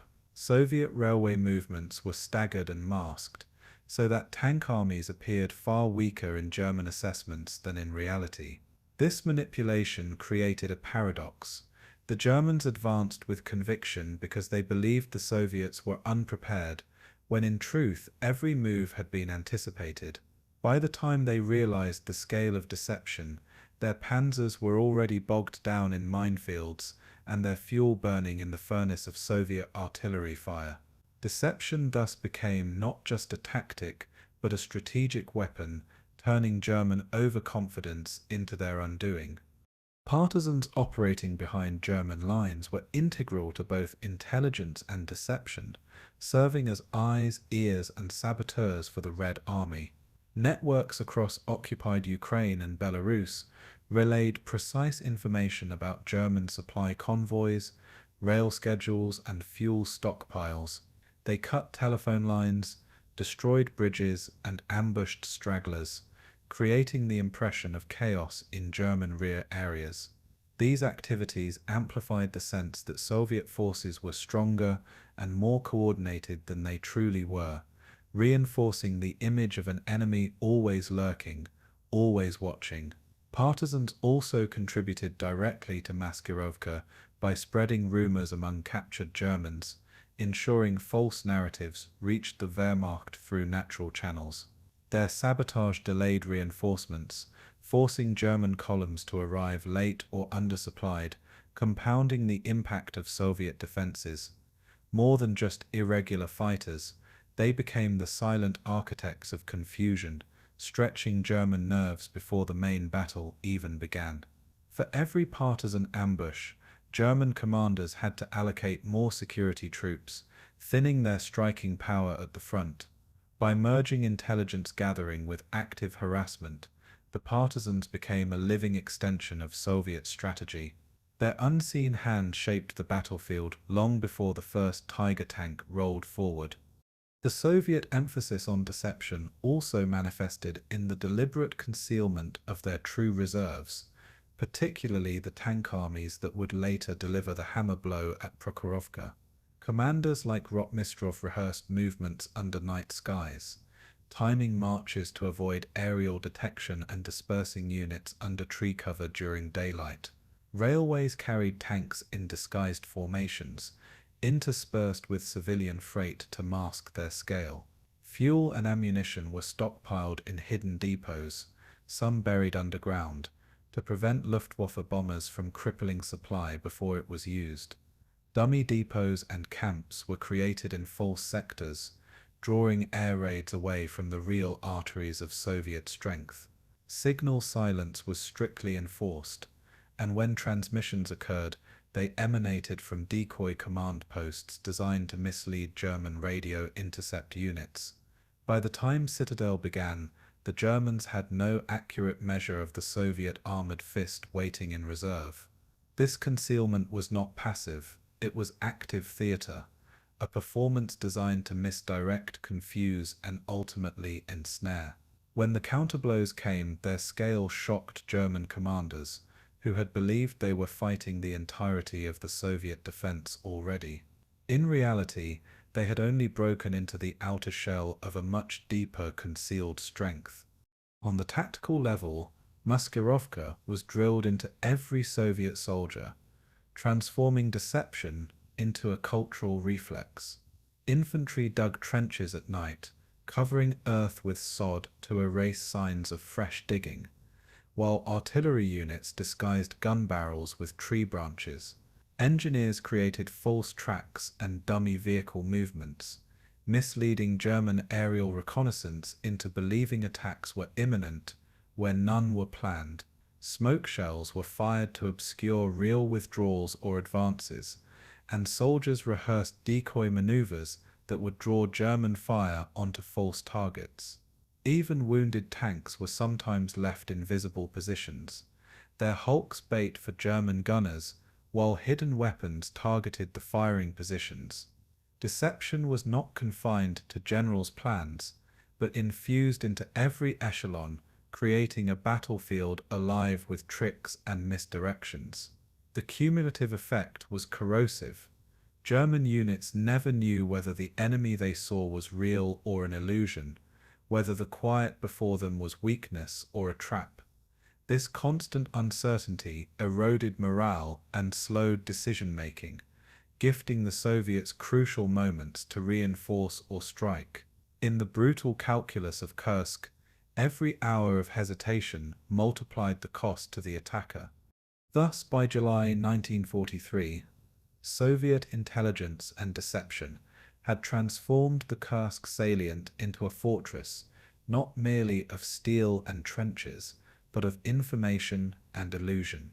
The Red Army knew the broad outlines of Operation Citadel before it began, and they had designed defenses not only to withstand the blow, but to lure it into futility. Maskirovka cloaked reserves, partisans disrupted supply, and dummy positions misled reconnaissance, turning the battlefield into a labyrinth where Germans fought shadows as much as men.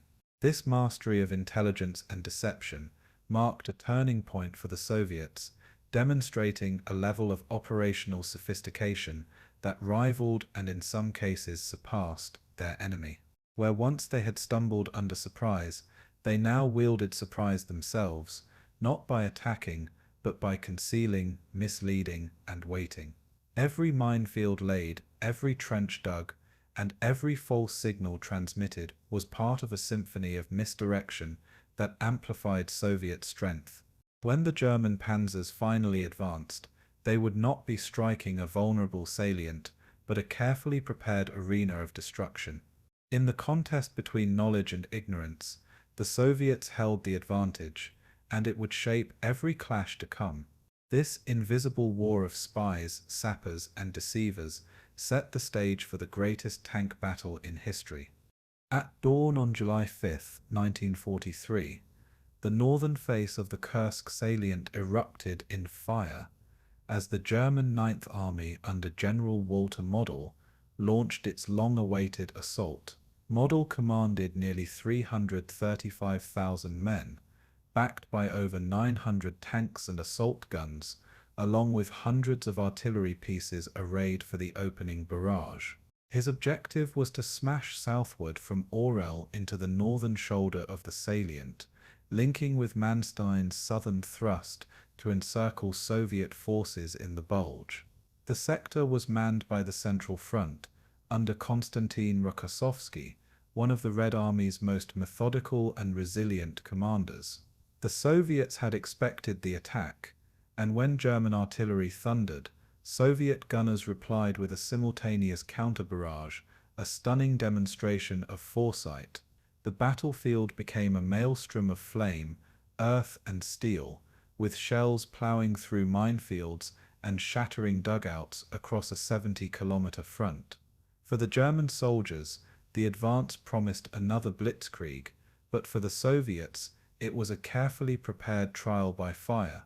The sheer density of defenses awaiting the attackers would soon reveal itself in lethal detail. Model's army was built for attrition rather than speed, a reflection of both the terrain and his cautious approach to warfare. The Ninth Army fielded numerous Panzer IVs and assault guns, but fewer of the new Panthers and Tigers compared to Manstein's southern force. Infantry divisions, supported by Sturmgeschütz assault guns, led the charge across mine-strewn fields, tasked with opening paths for the armor. Engineers working under heavy fire crawled forward to cut lanes through belts of barbed wire and mines that stretched for kilometers. Soviet defenses here were among the thickest, with no fewer than 5 fortified defensive lines layered one behind another. Each line bristled with anti-tank ditches, machine gun nests, dugouts, and trenches stocked with grenades and Molotov cocktails. Soviet artillery, concealed behind camouflage nets, zeroed in on every likely German axis of advance, pounding troops as they tried to cross open ground. This turned the advance into a crawl, where every 100 meters came at the cost of lives and vehicles. For Model's men, the fight was not one of sweeping movement, but of grinding through a deadly wall of steel and earth. The terrain of the northern salient compounded the challenge, favoring the defenders in nearly every respect. Rolling hills and deep ravines broke the ground, creating natural choke points that funneled German tanks into predictable routes. Soviet minefields were not laid randomly, but carefully positioned in low ground where tanks would be forced to converge. Fields of fire for anti-tank guns overlapped across these corridors, creating killing zones where advancing panzers could be destroyed en masse. Soviet machine gunners, firing from trenches dug into high ground, raked German infantry advancing across open fields. Forests concealed Soviet reserves that could suddenly emerge to counterattack isolated spearheads. The weather, too, played its part. Heavy rains in late June had left parts of the battlefield muddy, slowing tracked vehicles and making recovery of disabled tanks difficult.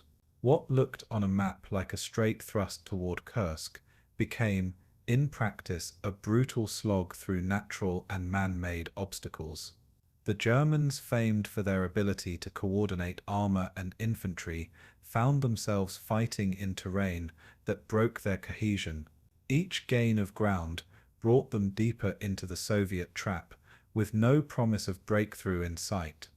Soviet soldiers defending the northern shoulder fought with a mix of determination and desperation, knowing the fate of the salient rested on their endurance. The Central Front had been meticulously prepared by Rokossovsky, who emphasized discipline and calm under pressure. Soviet infantry huddled in bunkers reinforced with logs and earth, waiting out the German artillery that churned the soil above them. When the shelling lifted, they emerged to man anti-tank rifles, machine guns and mortars, meeting the advancing infantry with a storm of fire. Artillery officers coordinated barrages by telephone and signal flares, saturating German assembly areas with precise salvos. Tank destroyer brigades, often equipped with outdated but still lethal 45 guns, used ambush tactics, firing at close range from concealed pits. Soldiers endured unimaginable pressure, fighting in trenches filled with mud, blood, and smoke, often surrounded by the corpses of comrades who had fallen only minutes before. Yet discipline held, and Soviet lines bent, but did not break under the Ninth Army's hammering blows. The defensive system, designed to absorb pressure rather than collapse, worked as intended. This was not the Red Army of 1941. It was a force hardened by 2 years of brutal war, now capable of holding its ground. German infantry bore the brunt of the struggle, advancing across minefields that exploded with devastating effect. Casualties mounted as entire squads were shredded by shrapnel or gunned down from unseen Soviet positions. The armored spearheads that were supposed to punch through were themselves trapped in chaos, with engineers constantly working to clear paths under relentless fire. Tigers and assault guns tried to force progress, but many bogged down in craters or were immobilized by mines, becoming easy prey for Soviet artillery. Infantrymen described advancing under a ceaseless storm, where every step forward felt like walking into death. Coordination with the Luftwaffe provided some relief, as Stuka dive bombers and Henschel Hedge 129 tank busters swooped down to hammer Soviet strongpoints. Yet even air power struggled against the density of defenses, and many planes were driven off by anti-aircraft fire that lined the Soviet rear. For the Ninth Army's soldiers, this was not the swift victory promised by Hitler, but a nightmare of attrition. Each day saw progress measured in kilometers, but the cost was staggering, and morale began to erode. The men fought on, but whispers spread that the offensive was doomed to stall. Rokossovsky's Central Front fought with a precision that reflected not just preparation, but also superb command coordination. Communications lines were maintained despite German bombardment, ensuring artillery fire could be directed where it was most needed.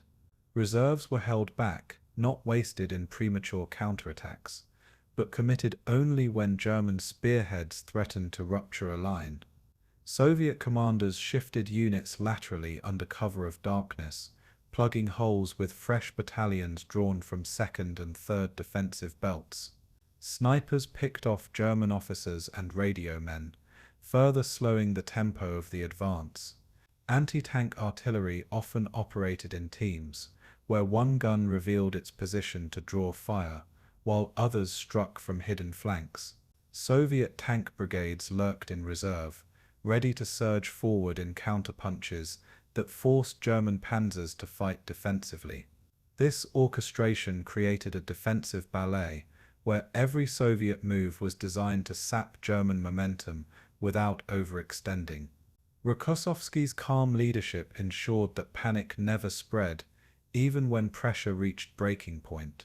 The Central Front was not merely reacting, it was guiding the pace of the battle, waiting for the Germans to exhaust themselves. As the days wore on, The Ninth Army's offensive in the north faltered under the weight of its own ambition. German commanders pushed men and machines forward, but progress slowed to a crawl of a few kilometers gained at tremendous cost.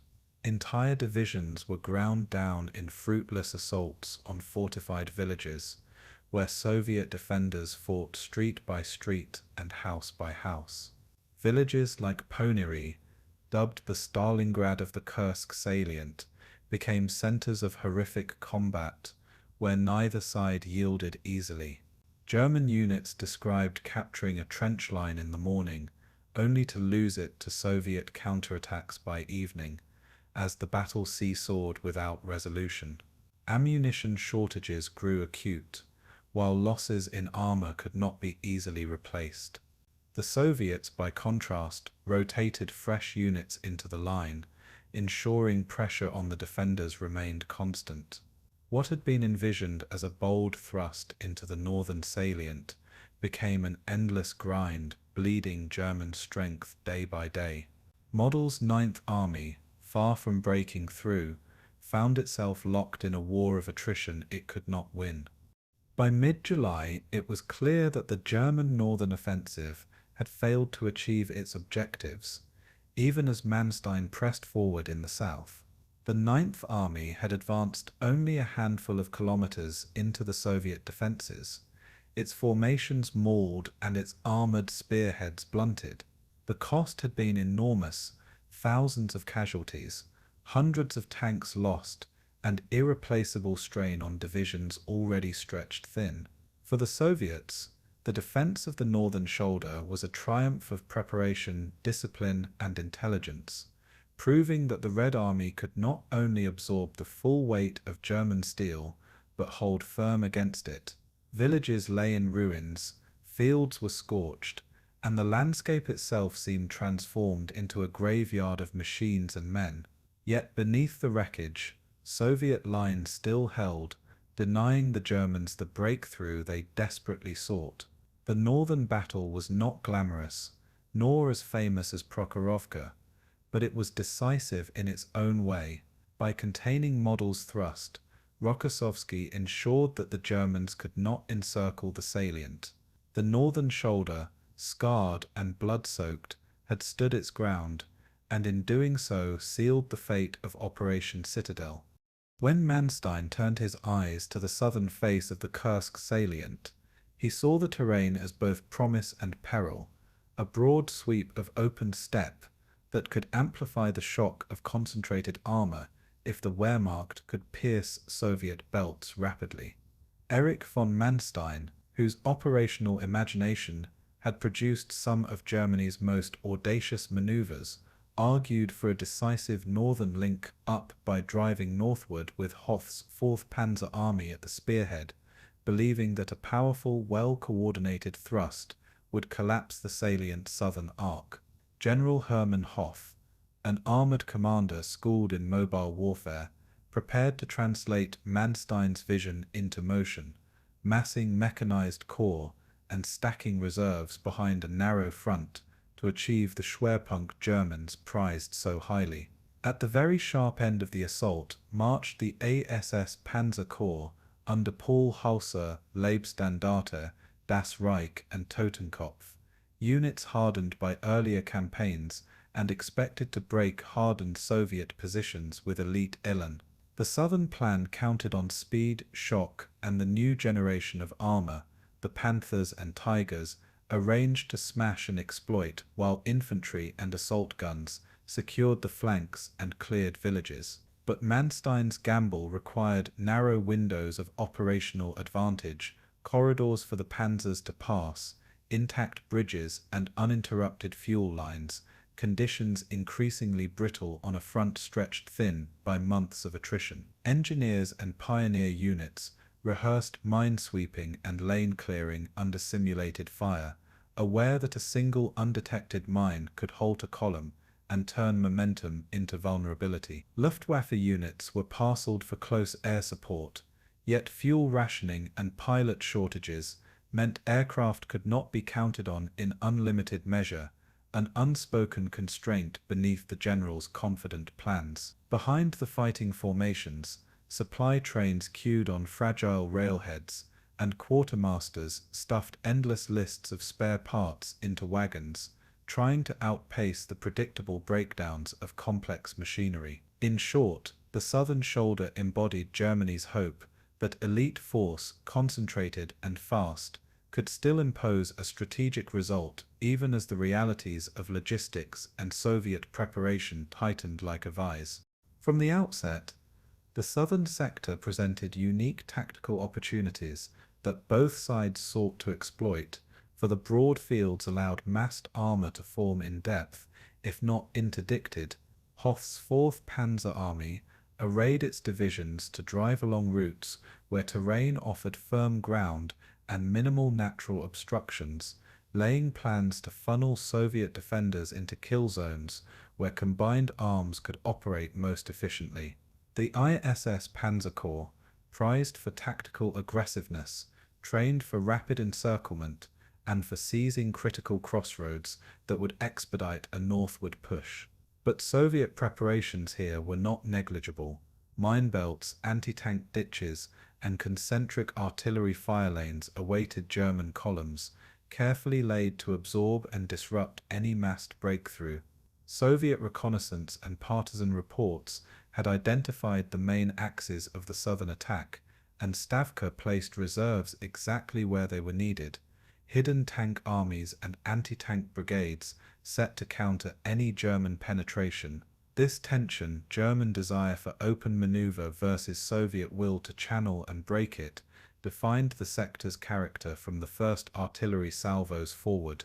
Hoth's doctrine insisted on momentum. Keep the panzers moving, keep enemy formations off balance, and exploit the first breach before reserves could respond.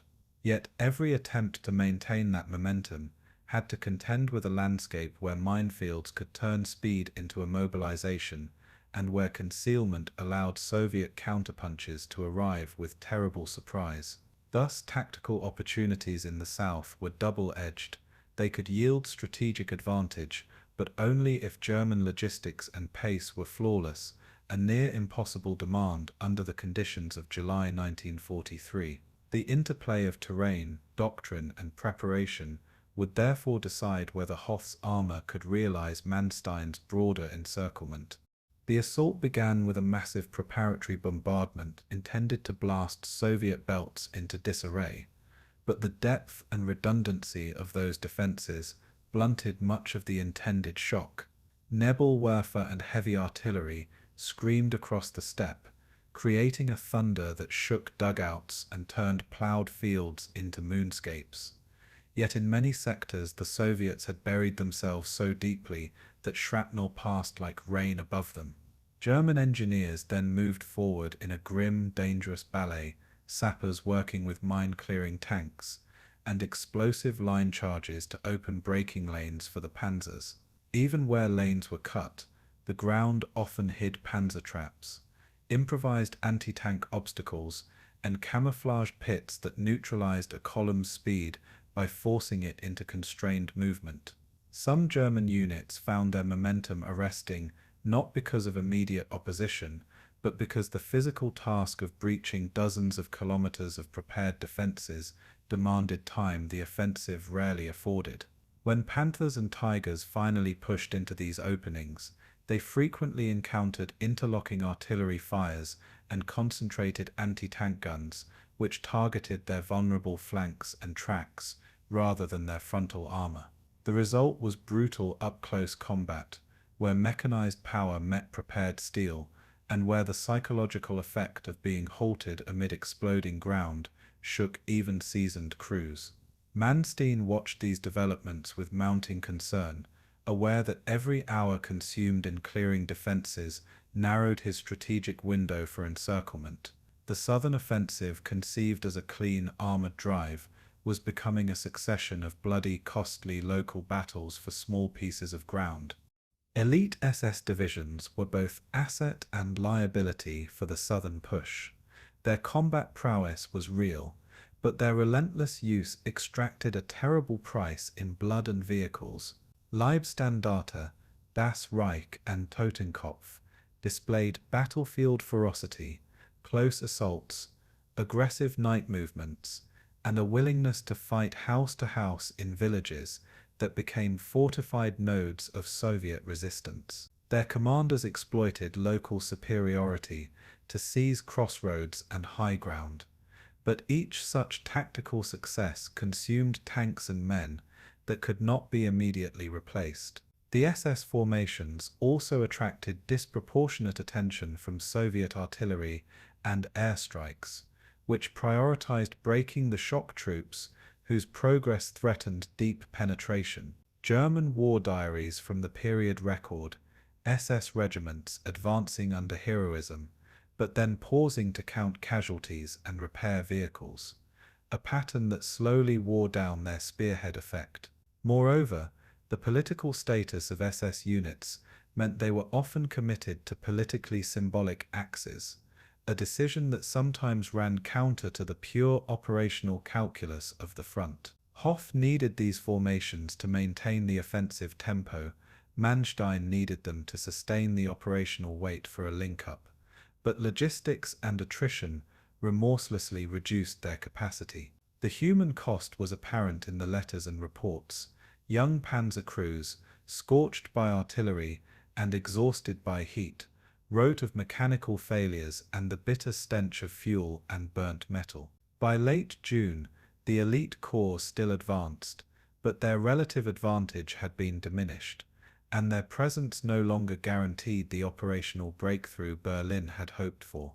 On the Soviet side, commanders anticipated the southern punch and placed their own skilled formations to absorb and exploit any overreach by the Germans.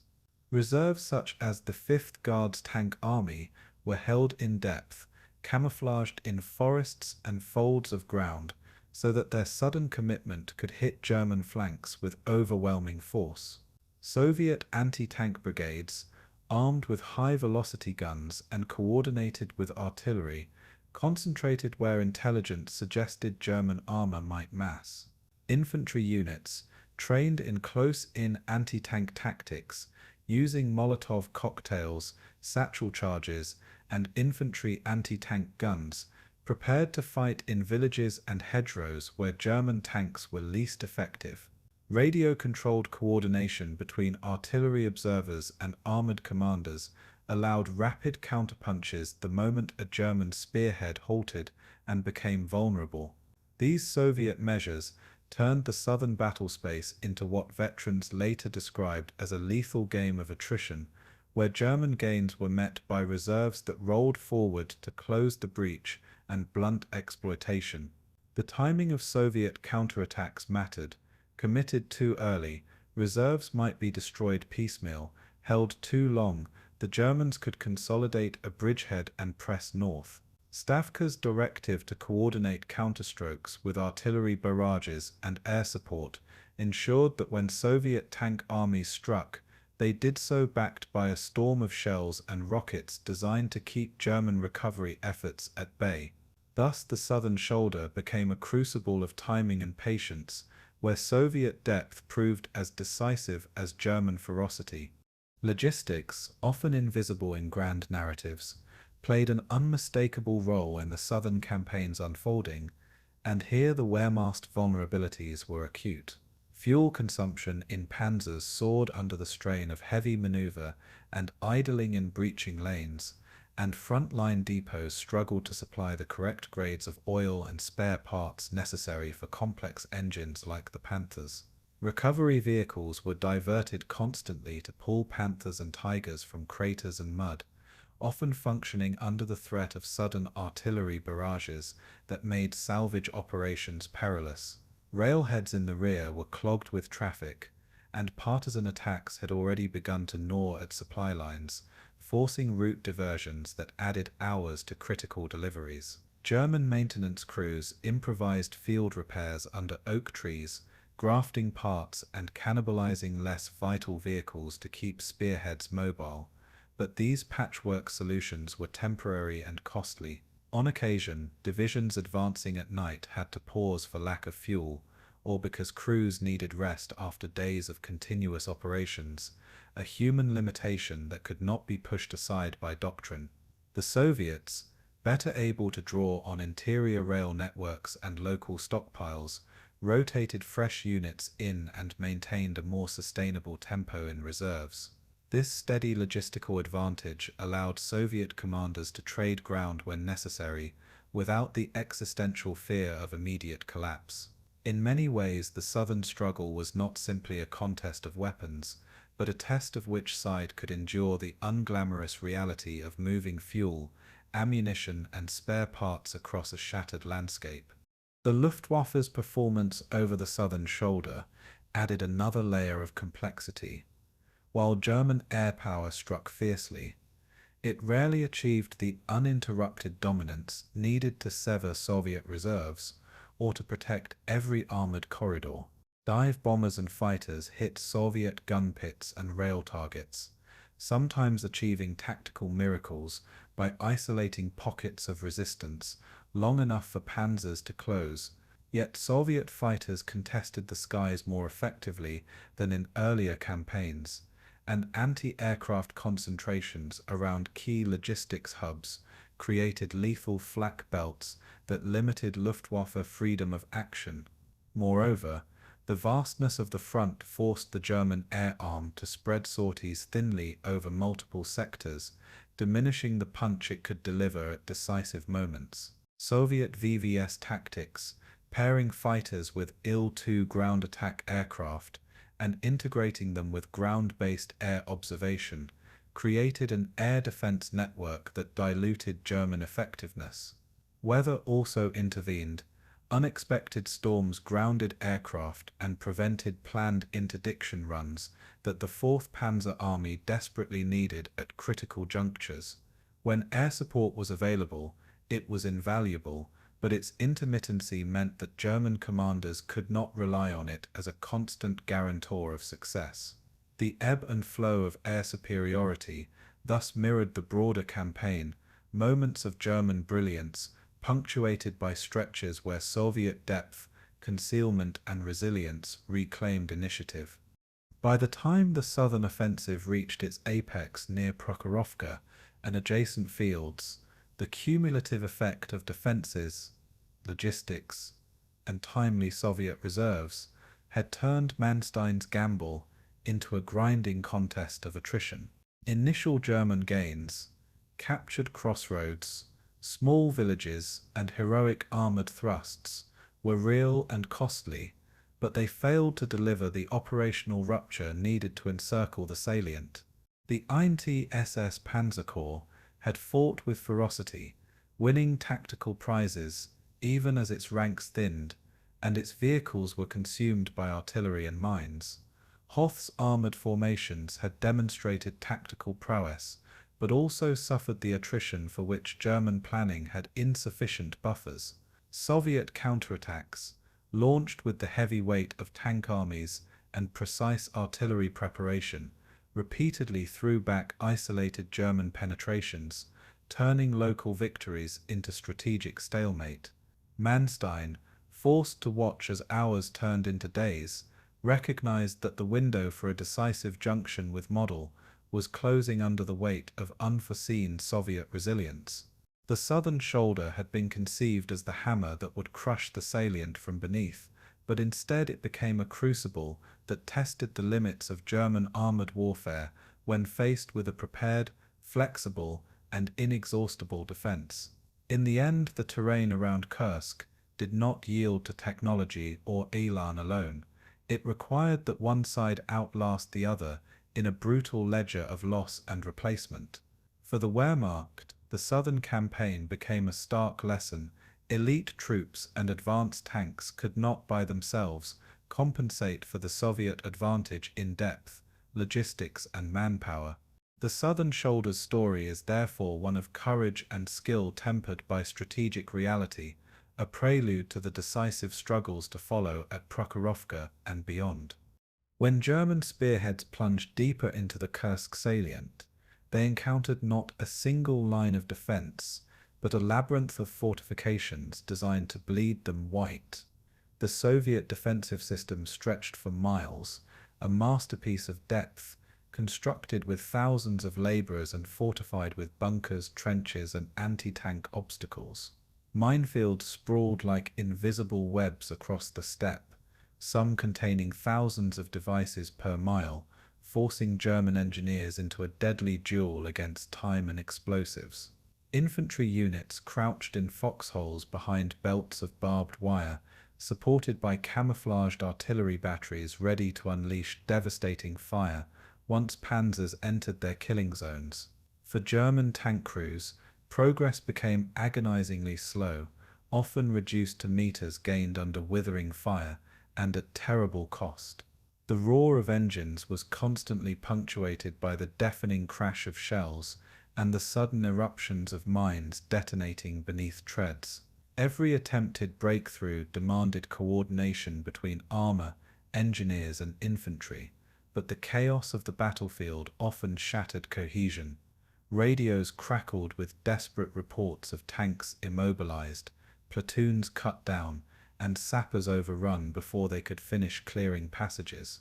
The vision of rapid encirclement faded, replaced by the grim reality of grinding attrition, where each kilometer had to be fought for like a prize of incalculable value. Soviet artillery dominated the battlefield with a density rarely seen in previous campaigns, massing fire in pre-sighted zones that punished every German advance. Batteries of Katyusha rocket launchers loosed their terrifying barrages, saturating areas with explosives and shaking the morale of troops even before contact was made.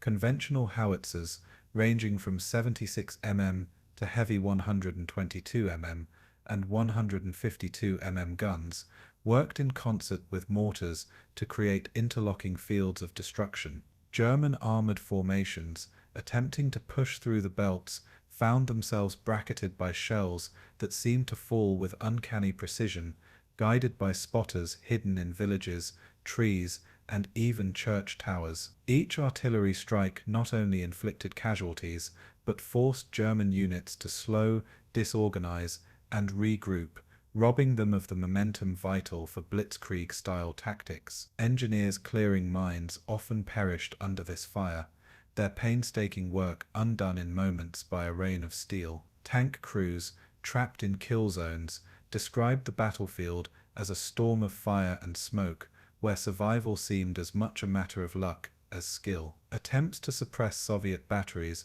often met frustration, as positions were moved frequently and concealed with impressive camouflage. The Germans, who once relied on shock and speed to disorient their foes, found themselves instead subject to relentless, methodical punishment. The battlefield itself had become an artillery duel in which the Soviets dictated the terms.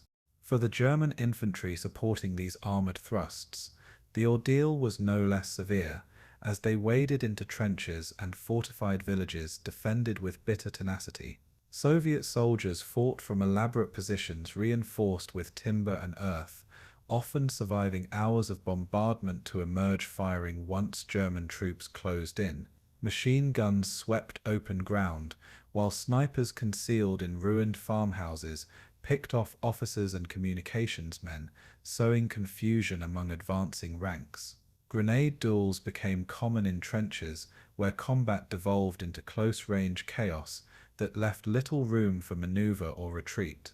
German infantry units, stretched thin by attrition elsewhere, struggled to keep pace with tanks that often outdistanced them in the fog of battle.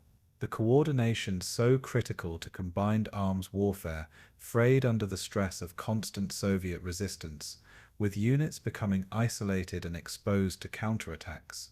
Supply lines, already strained, struggled to keep ammunition flowing to forward platoons that consumed it at unprecedented rates. Reports filtered back of companies reduced to half strength within days, their men exhausted, demoralized, and haunted by the sight of endless Soviet positions still ahead. Commanders who had promised quick victories found themselves urging their men forward through landscapes that seemed designed to swallow armies whole. Each village, each trench, each tree line became its own miniature battlefield, exacting fresh sacrifices for minimal territorial gain. The minefields proved to be the most insidious obstacle, killing momentum as surely as artillery fire and sowing fear in the hearts of even veteran panzer crews. German sappers advanced with bayonets and probes, carefully searching for hidden charges while under constant fire from rifles and machine guns. Anti-tank mines, often stacked or reinforced, crippled even the heaviest Tigers by shattering tracks and suspensions, leaving them stranded targets for Soviet gunners. Anti-personnel mines, woven into barbed wire and scattered through fields, inflicted steady casualties on advancing infantry, turning every step into a gamble of survival.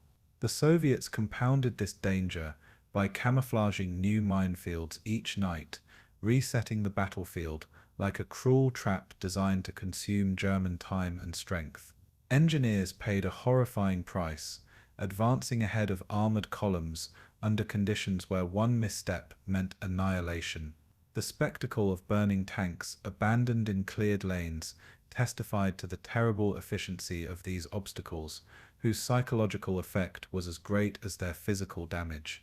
Crews hesitated before moving into uncleared ground, while infantry found themselves pinned in craters, unable to advance or retreat. German commanders pressed forward nonetheless, for halting meant conceding momentum, but every push forward cost blood, steel, and precious hours. The minefields alone were enough to transform what should have been swift movement into attritional warfare. The weather itself became an accomplice to Soviet defenses, as the summer heat turned fields into dust clouds that obscured vision and clogged engines. Tank crews found themselves fighting blind, with goggles smeared and periscopes fogged by dust, raised by the movement of dozens of armored vehicles. Sweat-soaked uniforms and mixed with grime, while thirst gnawed at men forced to fight for hours without resupply. Dust also betrayed movements, as Soviet observers could track the plumes raised by German columns even before they entered artillery range. Exhaustion compounded every challenge, with crews and infantry fighting without sleep under constant shelling, their senses dulled yet their survival dependent on instant reaction.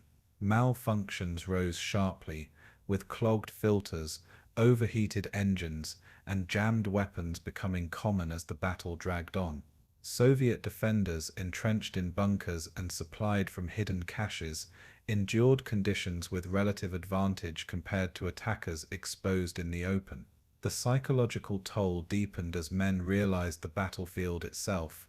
The dust, the heat, the endless trenches seemed to conspire against them. What was conceived as a short, sharp breakthrough had become a slog through hostile terrain, made worse by the oppressive climate. Each day blurred into another as the front seemed to advance no faster than the pace of attrition itself. Soviet counterattacks added yet another layer of pressure, striking precisely when German units showed signs of overextension. Tank brigades lying in wait surged forward from cover, striking flanks and attempting to cut off isolated spearheads. Infantry, supported by mortars and machine guns, launched sudden assaults on weakened platoons, reclaiming trenches and stalling German momentum. These counterblows forced German commanders to constantly divert reserves, splitting strength that was already too thin to achieve decisive breakthroughs. For panzer crews, the nightmare was to advance into a supposed breach, only to find fresh T-34s charging in from hidden positions, supported by waves of infantry who seemed never to exhaust themselves. The cycle of advance and counterattack bled units of their initiative, leaving them reactive instead of dictating terms. Soviet doctrine, refined after earlier lessons, emphasized flexibility and the preservation of strength for timely strikes, a method that turned even minor penetrations into costly stalemates. The Germans, accustomed to overwhelming opponents with speed, found themselves ensnared in a rhythm that drained their offensive capacity. Every kilometer gained brought not relief, but the certainty of yet another Soviet counterblow. This relentless cycle embodied the essence of attritional warfare, stripping away the aura of invincibility that had once defined German offensives. German commanders at the front sent increasingly desperate reports to higher headquarters, pleading for reinforcements, ammunition, and air support. Yet the reality was that every resource had already been committed, and there was little more to send without jeopardizing other sectors. The Luftwaffe, stretched across vast theaters, could not guarantee constant air cover, leaving panzers vulnerable to Soviet airstrikes that strafed columns and targeted stalled vehicles. Ammunition expenditure far outpaced supply, with artillery units reporting barrels overheating from continuous firing and shells dwindling faster than trains could replenish. Morale began to fray under these conditions, with officers struggling to maintain cohesion among men who saw no end to the ordeal. At the same time, Soviet morale, buoyed by the strength of their fortifications and the steady arrival of reserves, held firm despite heavy losses. German intelligence underestimated both the depth of Soviet defenses and the resilience of their manpower, leading to frustration when anticipated collapses never materialized. This miscalculation became evident as days stretched into weeks, and the momentum that had once defined blitzkrieg was nowhere to be found. The front, instead of cracking open, seemed to grow denser with every passing day as Soviet reinforcements poured into the salient. For the first time in the war, the German armored fist had met a wall it could not shatter quickly. By mid-July, the battle through the Soviet lines epitomized the transformation of warfare on the Eastern Front. Blitzkrieg had given way to attrition, maneuver to grinding endurance. German spearheads advanced, but only at a price so steep that victory itself began to resemble defeat.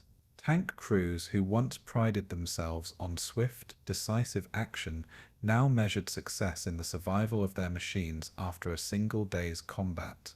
Infantry who had expected to ride armored breakthroughs found themselves instead clawing forward, trench by trench, with losses mounting and replacements scarce. Soviet defenses, battered but unbroken, remained formidable, each layer buying time for the next to prepare counterstrokes. The attritional nature of the struggle meant that even German tactical victories carried little operational weight, as they drained strength without yielding decisive results. Manstein and other commanders recognized the mounting crisis but persisted, bound by orders and the hope that momentum might still be recovered. For the soldiers on the ground, however, it was already clear Kursk was no longer a test of shock, but a test of endurance. Into the Soviet lines, the Wehrmacht had marched with confidence, and within those lines they were now being bled, slowed, and ultimately held. The grinding battle marked a turning point, where Soviet resilience demonstrated its ability to match and eventually overcome German ferocity. By the second week of July, 1943, the German advance that had begun with bold confidence was reduced to a brutal crawl, inching forward toward the railway town of Prokhorovka. The once grand ambition of slicing through the Kursk salient had narrowed into a desperate bid to breach Soviet defenses at a single critical point. For General Hoth's 4th Panzer Army and Hauser's 10th SS Panzer Corps, the path forward was no longer a sweeping maneuver, but a funnel of attrition. Every kilometer gained was paid for with shattered panzers, mounting casualties, and dwindling reserves of fuel and ammunition. Yet the Germans pressed on, for Prokhorovka represented a potential gateway, a place where they might still punch through and turn the tide. The small town, lying along the Belgorod-Oboyan rail line, became a symbol of both opportunity and impending catastrophe. Its fields, rivers, and ridges now loomed larger than the wide expanse of the Kursk salient itself, a condensed arena where the battle's fate would be decided. German intelligence believed Soviet reserves were weakening, though reports hinted ominously at vast armored formations massing beyond the town. The narrowing of the front forced both sides into confrontation on increasingly intimate terms where scale and intensity would converge. As Prokhorovka drew nearer, it became less a village on the steppe and more a magnet for the weight of history itself. For the Germans, Prokhorovka's importance lay not merely in its geography, but in its symbolic potential to redeem Operation Citadel. The railway line offered the possibility of cutting Soviet supply arteries and threatening deeper reserves, perhaps even splitting the salient if momentum could be regained. But to reach it, the ISS Panzer Corps had to drive through some of the most heavily defended ground yet encountered, zones where Soviet engineers had woven minefields, trenches, and artillery nests with ruthless efficiency. The elite divisions, Leibstandart, Das Reich, and Totenkopf, led the way, their reputation as shock troops burdened with expectations of impossible breakthroughs. Panthers and Tigers, still relatively new to the battlefield, were hurled forward, their heavy guns needed to batter Soviet armor and fortifications alike. But each advance brought fresh Soviet resistance, with T-34 brigades appearing seemingly from nowhere, counterattacking with a ferocity that unnerved even hardened veterans. The promise of rapid encirclement faded with each clash, replaced by a grinding contest where speed counted for less than sheer endurance. Still, commanders insisted that Prokhorovka could be the fulcrum, the point where German steel might still tip the balance. The battlefield, however, seemed determined to deny them that chance, exacting toll after toll on men and machines. Every mile closer to the town became not a triumph, but an ordeal. For the Soviets, the narrowing German thrust presented both danger and opportunity, a double-edged sword that demanded careful orchestration. Stalin and Stavka had no illusions about the threat posed by the elite German panzer divisions, but they also recognized the exhaustion settling over the invaders. Behind the front lines, vast Soviet reserves were already moving into position. Chief among them the 5th Guards Tank Army under General Pavel Rotmistrov. His force was one of the largest armored concentrations ever assembled, a steel fist held back for the moment when a decisive blow would be most effective. Rotmistrov's orders were clear: hold the line at all costs, then launch a counteroffensive that would not merely halt the Germans, but break them. Hidden behind ridges, forests, and camouflaged assembly points, T-34s, KV tanks, and self-propelled guns waited, engines tuned and crews briefed. Fuel and ammunition stockpiles were rushed forward, creating supply dumps ready to feed the coming storm. Soviet infantry dug deeper along likely German avenues of advance, prepared to absorb punishment until the counterattack could be unleashed. In Moscow, Stalin demanded results, seeing Kursk as the crucible in which the Red Army's new strength must be proven. The stage was set not only for defense, but for the bold strike that would echo across the Eastern Front. Prokhorovka itself was unremarkable as a settlement, a modest town of railway sidings, farmsteads, and rolling fields typical of the Russian steppe. Yet its location made it a crossroads of immense strategic weight, a hinge upon which armies might pivot north or south. The surrounding terrain offered both advantages and perils. Wide open fields favored armored maneuvers, but they also exposed attackers to artillery and airstrikes. The Pell River cut through the landscape, creating natural obstacles that constrained movement and funneled units into predictable corridors. Low ridges and embankments offered cover for Soviet forces, while German commanders viewed them as obstacles to their armored thrusts. Wheat fields, ripening in the July sun, would soon be churned into wastelands of fire and steel. For the civilians of the region, the approach of battle meant evacuation or survival in hiding, as armies converged with no regard for the lives caught in between. The town's railway station, once a mundane hub for goods and passengers, became the target of immense military significance.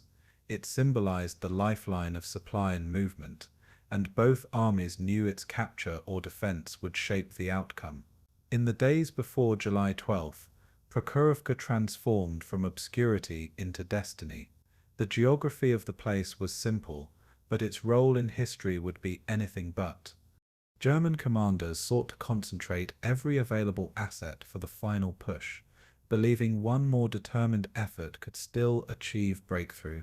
Supply columns strained to deliver fuel for tanks that guzzled it at alarming rates, while ammunition was rationed carefully for decisive engagements.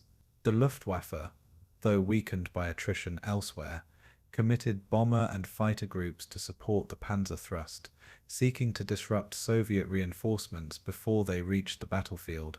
Reconnaissance flights reported alarming concentrations of Soviet armor massing beyond Prokhorovka, but German intelligence dismissed some of these as exaggerations or decoys.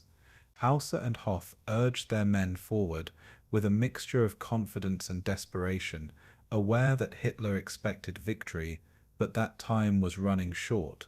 Behind the rhetoric of determination lay private doubts as losses mounted, and the offensive's pace slowed to a crawl. The prestige of the SS divisions, so central to Nazi propaganda, hung on their performance, adding political pressure to the already staggering military burden. Even as they prepared for the final push, commanders knew that every delay worsened their odds, giving the Soviets more time to marshal their counterblow. The road to Prokhorovka was not simply a physical advance, but a gamble with fate. Each step forward carried the weight of hope and the shadow of impending disaster. In Soviet command posts, the atmosphere was tense but confident, as Stavka monitored the German advance with precise intelligence.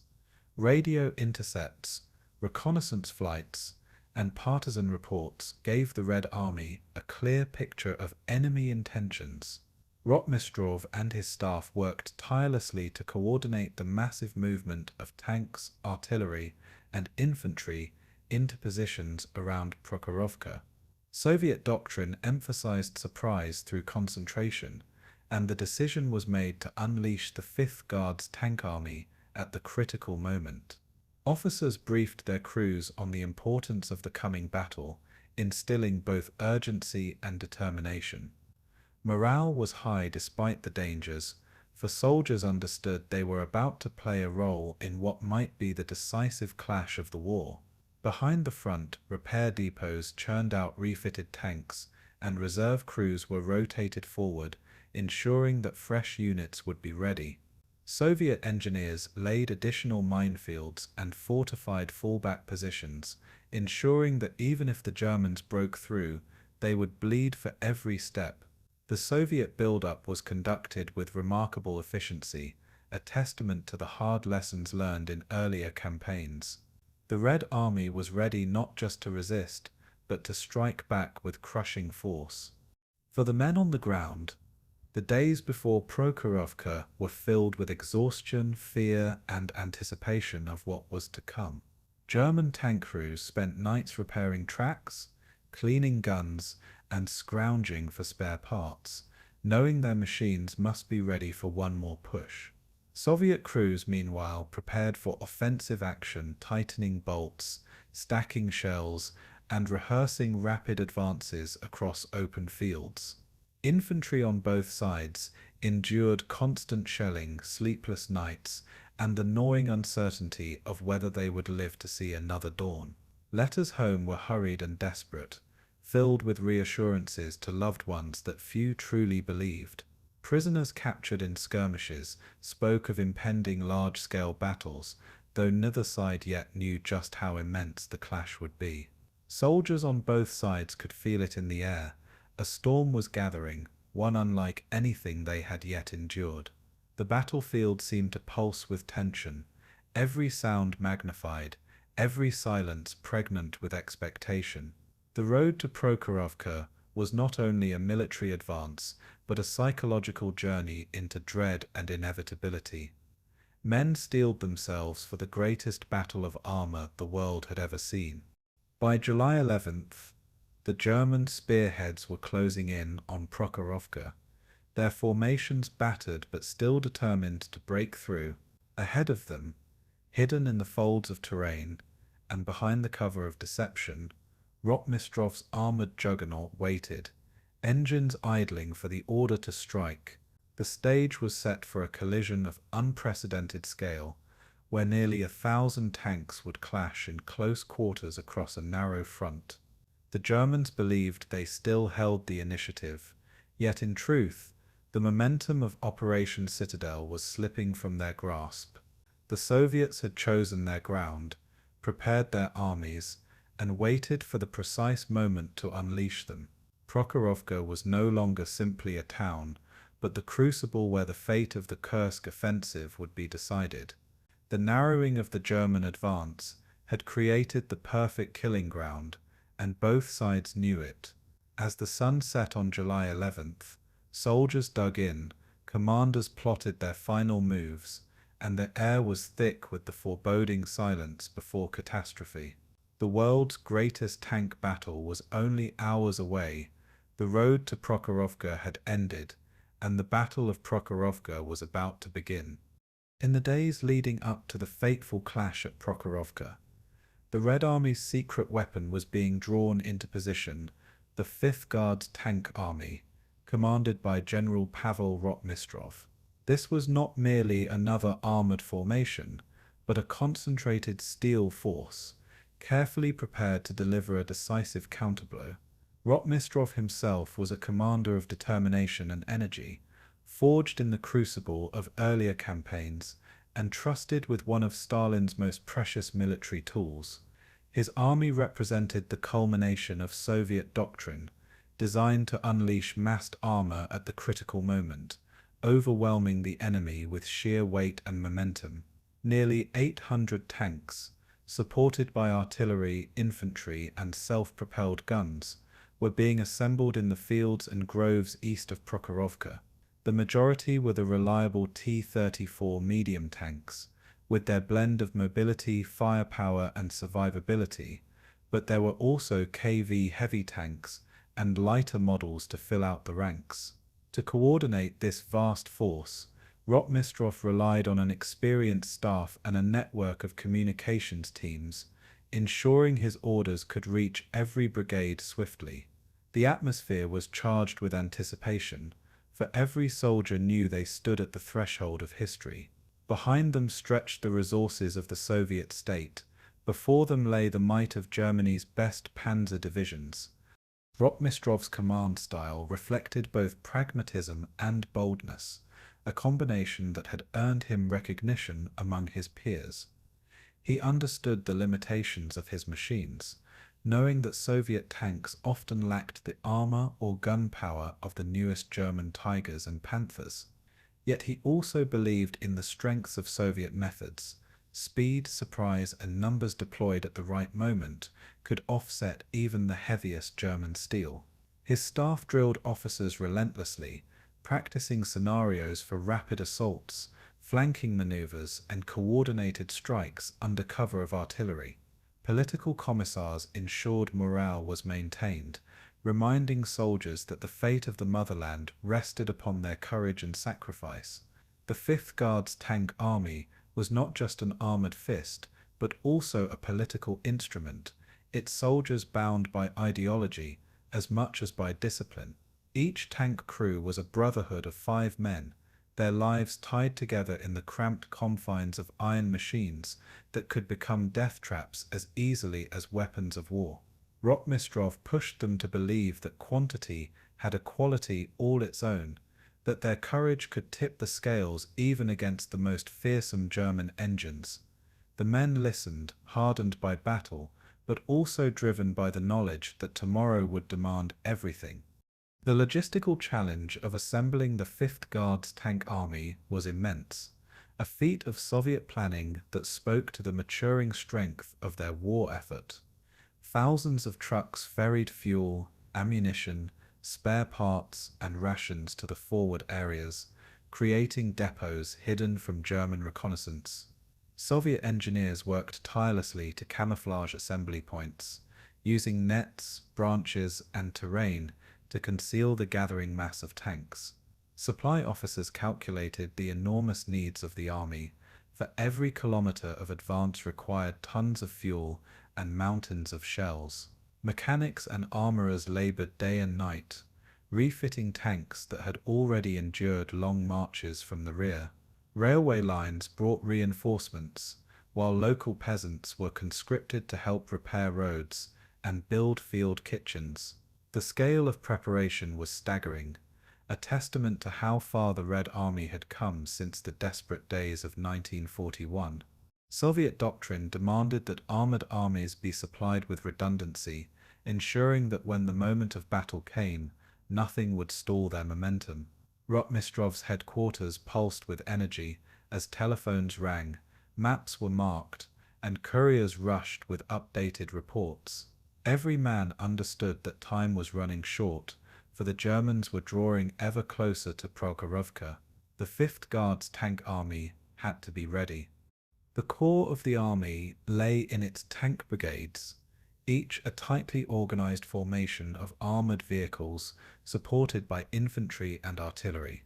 The T-34 remained the workhorse, its 76.2 mm gun effective at most ranges, and its sloped armor giving it an edge in survivability. Crews were often young, many barely 20 years old, but they carried with them the confidence of operating machines that had already proven themselves across countless battlefields. Heavy KV-1s added brute strength, their thick armor allowing them to absorb punishment even when their guns struggled against German Tigers. Lighter T-70s filled reconnaissance and support roles, darting across fields to probe enemy positions or exploit breakthroughs. Self-propelled guns such as the Su-122 and Su-152 added devastating firepower, capable of blasting bunkers or even knocking out German heavy armor with well-placed shots. Infantry rode atop the tanks,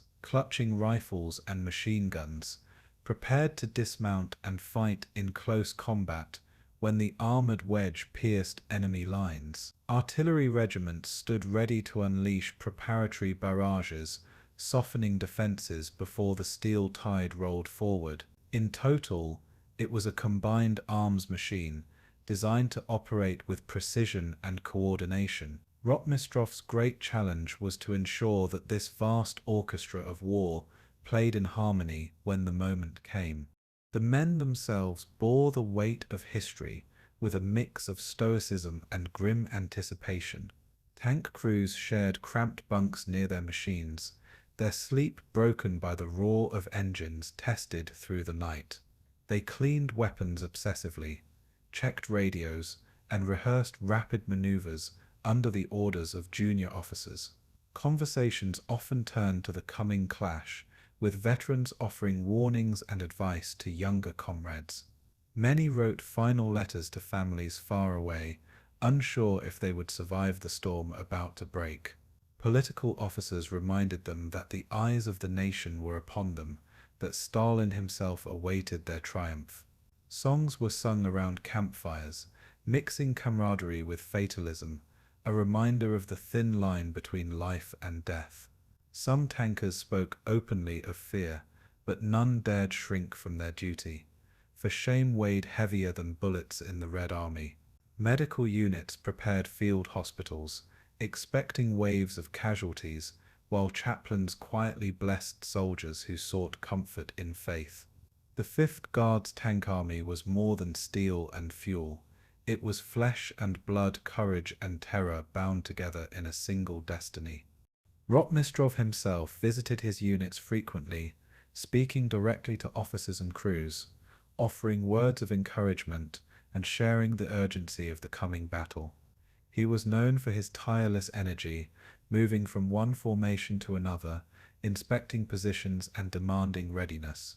His charisma and personal involvement inspired confidence, even among men who knew they might not live through the day. He emphasized that their mission was not simply to hold, but to strike, to smash the German panzer spearhead and drive it back from Prokhorovka. To his superiors, Rotmistrov presented confidence and determination, but privately he worried about the strength of the enemy. Reports indicated that the Germans had concentrated their best divisions, and their Tigers and Panthers posed a deadly threat. Yet retreat was unthinkable, for the Soviet High Command demanded a counterattack that would change the course of the battle.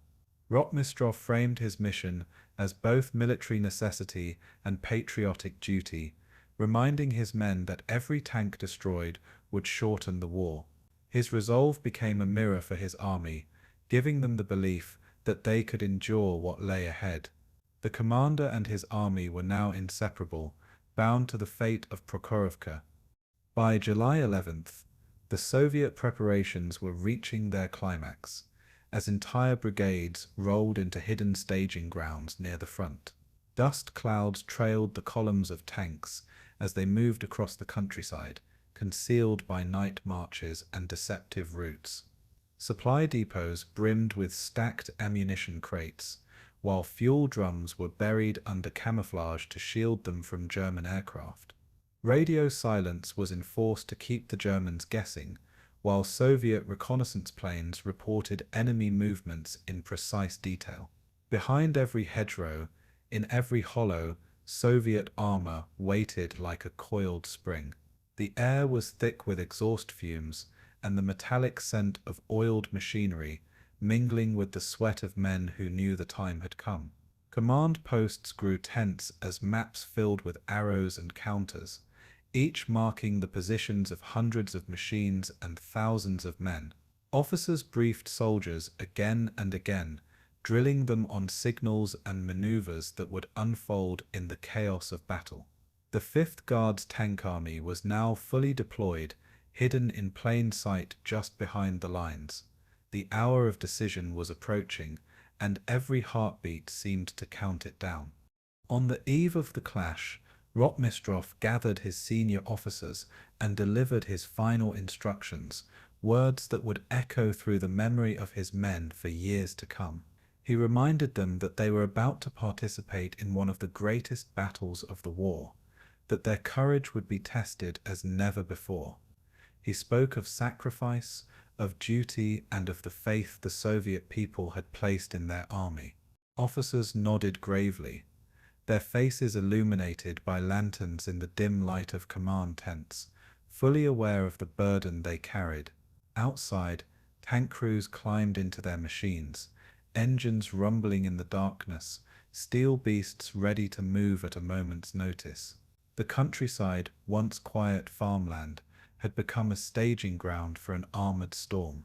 The Germans pressed forward, unaware of the scale of the hammer about to fall upon them. For the Soviets, the coming battle was not only about defending a railway town, but about proving that they could meet and defeat the Wehrmacht's finest in open battle. As dawn approached, every soldier of the 5th Guards Tank Army knew that history was waiting for them, and in the fields of Prokhorovka, they would write it in fire and steel. On the night of July 11th, 1943, the fields and forests around Prokhorovka lay heavy with anticipation. A silence broken only by the rumble of engines and the clatter of tools against steel. Both sides, German and Soviet, were gathering their strength for what they knew would be a decisive confrontation. In the Soviet lines, Rotmistrov's 5th Guards Tank Army waited like a clenched fist, its thousands of men and hundreds of tanks ready but restless. Tank crews huddled near their machines, checking ammunition belts, cleaning gun barrels, and tightening tracks that would carry them into the storm. Farther back, artillery batteries were being wheeled into place, their barrels hidden under branches to avoid detection from the sky. Across the no-man's land, the Germans too prepared, the SS divisions arraying their Tigers, Panthers, and Panzers for a final push toward Prokhorovka. Maps glowed under lantern light in command tents, as officers calculated fuel supplies and coordinated maneuvers for the coming day. The land itself seemed to hold its breath, scarred with craters and lined with trenches, awaiting the clash that would determine its fate. Every soldier, whether German or Soviet, sensed the weight of history pressing down on their shoulders. The eve of battle was always the longest night. In the German camps, discipline and efficiency masked an undercurrent of anxiety, for the offensive had already dragged on longer than expected. The vaunted Tigers of the Leibstandart SS Division stood ready, their crews confident in the power of their 88 guns, yet aware that every advance brought them deeper into Soviet defenses. Engineers worked late into the night repairing tracks damaged by mines and replacing transmissions strained by the punishing terrain. Infantry companies sharpened bayonets and distributed extra ammunition, their role to support the panzers in seizing ground inch by bloody inch. The Luftwaffe prepared dawn raids, pilots briefing by candlelight over maps marked with Soviet staging areas. Still, whispers spread among officers about the growing strength of Soviet reserves, rumors of entire tank armies poised just beyond the horizon. General Hauser urged his men to focus on the immediate task, pushing them to believe that one final thrust could break the enemy's back. Cigarette smoke curled through the camps as soldiers muttered prayers or wrote hurried letters home. The night was restless, filled with the sounds of men steeling themselves for a day that might be their last. The Germans knew the Soviets were waiting, but not in what numbers or with what fury. On the Soviet side, the atmosphere was one of grim determination, laced with the knowledge that tomorrow would bring staggering losses. Rotmistrov and his staff moved between units, offering last-minute instructions and urging commanders to be bold in the face of danger. Tank crews inspected their machines again and again, hands greasy from tightening bolts and checking optics. Political commissars gathered men in circles, reminding them of their duty to the motherland and the unbreakable will of the Red Army. Songs were sung quietly in the darkness, voices rising with defiance even as the fear of the unknown gnawed at them. Many soldiers clutched talismans or tokens from home, small reminders of lives far removed from the chaos of the steppe. Doctors prepared makeshift aid stations, laying out bandages, morphine, and stretchers in anticipation of the flood of wounded. Ammunition trucks arrived under cover of night, unloading crates of shells to be stacked beside the waiting tanks. In every unit, tension was thick, but so too was resolve, for the Soviets knew they were fighting, not just for Prokhorovka, but for the survival of their nation. For them, retreat was unthinkable. Tomorrow would be a day of steel, fire, and sacrifice. The landscape of the Kursk salient was already a battlefield, churned by weeks of fighting and preparations. Fields that had once grown wheat were now scarred with craters, lined with trenches, and littered with barbed wire. Minefields stretched for kilometers, deadly traps waiting to claim both man and machine. Small villages nearby were reduced to rubble, their charred ruins serving as landmarks in the chaos of war. The night air carried the acrid smell of burned fuel, mingled with the earthy scent of freshly dug fortifications. In some places, fires still smouldered where artillery had struck earlier in the day, casting an eerie glow on the horizon. Both sides used the darkness to reposition, the crunch of boots and the groan of engines echoing in the night. German reconnaissance planes droned overhead, their engines distant but menacing, searching for signs of the Soviet buildup. Yet the Soviets, masters of camouflage, kept their armies hidden beneath nets, trees, and even painted terrain. Beneath this deceptive quiet, the land itself was primed for destruction. By morning, these fields would be consumed by the thunder of the largest tank clash in history. In the headquarters of the 5th Guards Tank Army, General Rotmistrov studied the situation maps for the final time before dawn. His staff pointed to German spearheads inching closer to Prokhorovka, their concentration around the rail line, signaling the decisive sector. Rotmistrov knew his mission was not simply to hold, but to strike, to unleash his tanks in a massive counterattack that would smash the German advance. The weight of responsibility pressed heavily on him, for he commanded not only machines, but the lives of tens of thousands. He dictated last-minute orders to his corps commanders, emphasizing aggression, coordination, and the need to engage the enemy at close range where Soviet numbers could overwhelm German armor. In his mind he replayed the words of Stalin and Zhukov, who demanded victory at any cost. The general's face was set, his determination iron, but even he understood the gamble they were about to make. The Soviets would meet the Germans head-on, throwing their steel against the Reich's best in a clash of titans. As he dismissed his staff, Rotmistrov paused, listening to the distant growl of engines across the lines. The storm was almost upon them, and he was the man tasked with guiding its fury. Meanwhile, in the German command posts, SS officers prepared their divisions for the final push.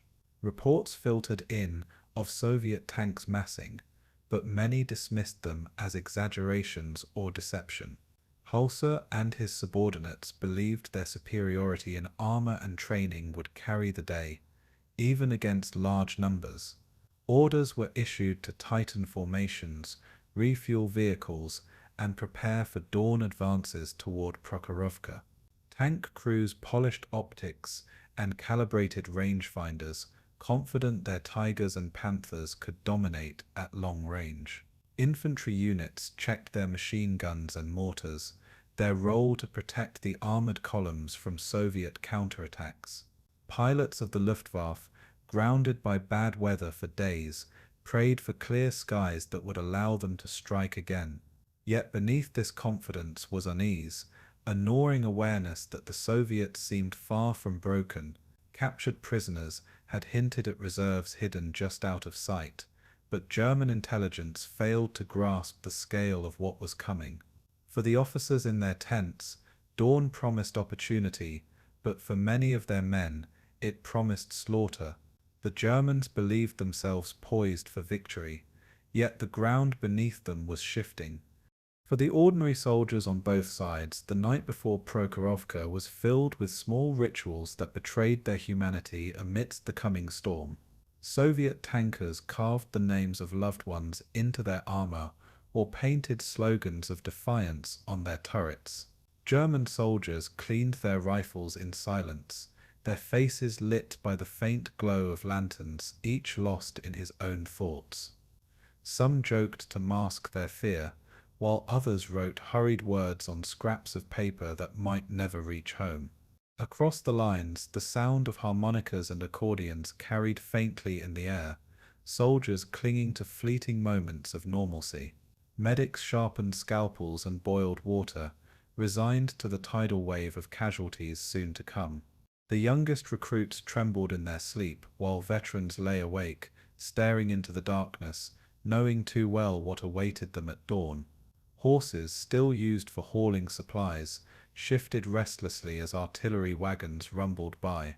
The steppe was alive with activity, but also haunted by silence, as if nature itself recoiled from the violence about to unfold. These men were not abstractions on a map, but fathers, sons, and brothers standing on the edge of destiny. As midnight passed, and the hours crawled toward dawn, the stage was fully set for one of the most ferocious clashes in military history. The Soviets had prepared their ambush with meticulous care, yet they too braced for immense losses. The Germans believed they were closing on victory, unaware that their armored spearhead was driving straight into a trap of unprecedented scale.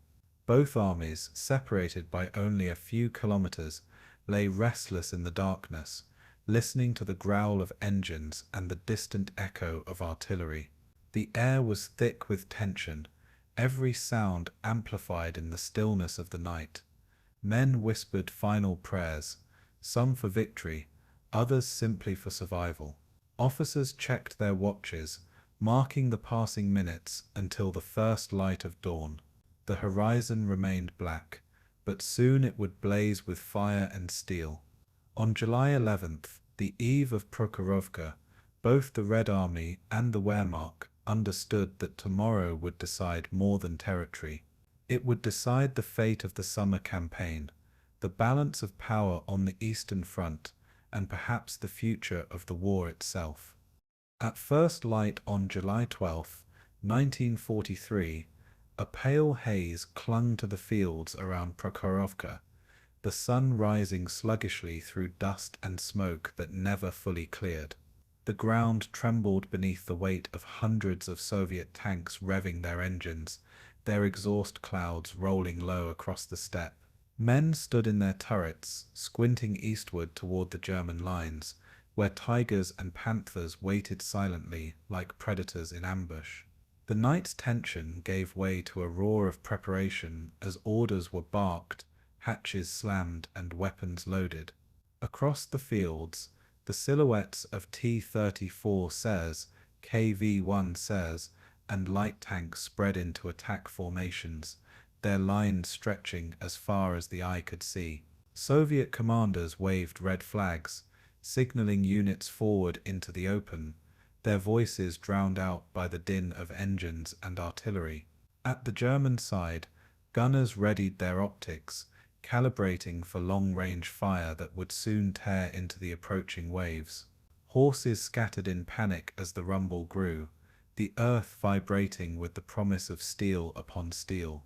Dawn had broken, but it was not the light of peace. It was the illumination of the greatest armored clash in history. The morning belonged to fire, fury, and destiny. From the Soviet perspective, the attack was as much a necessity as it was a gamble. Rotmistrov had been ordered to commit his 5th Guards tank army in massed waves, driving straight into the German spearhead to blunt its advance. His doctrine relied on speed and shock, closing the distance before German long-range guns could tear his units apart. Tank crews braced themselves for a charge unlike anything they had attempted, engines straining as they lurched forward in dust-choked columns. The fields, wide and flat near the Pale River, offered little cover, but they offered space for momentum and weight of numbers. Infantry clung to the sides of tanks, gripping handrails and shouting over the deafening roar, ready to dismount into battle at a moment's notice. Gunners inside their cramped turrets loaded shells with shaking hands, sweat already dripping despite the morning chill. Commissars rode among the men, shouting slogans of defiance, their words lost in the storm of sound but carried in the hearts of soldiers. For these Soviets, the day was not about survival. It was about stopping the enemy, no matter the cost. And with the dawn, they surged forward, steel waves rolling into battle.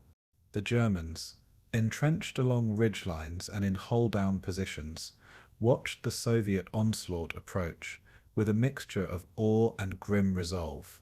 For Hulser's SS divisions, this was the moment they had trained for, the opportunity to pit their technologically superior tanks against Soviet masses. Tigers shifted on their suspensions, their crews adjusting turrets to track targets still kilometers away. Optics brought Soviet armor into focus, the green-painted hulls glowing faintly in the morning light, like shadows against the wheat fields. At the signal, German guns opened fire in a thunderous salvo, shells streaking across the fields and slamming into advancing T-34s. Explosions blossomed into black plumes, tanks flipped onto their sides, and fireballs lit the sky as the first Soviet wave was torn apart. Yet behind them came more, and behind those still more, a relentless tide pressing forward despite mounting losses. German crews cursed as their barrels overheated and loaders scrambled to keep pace with the demand.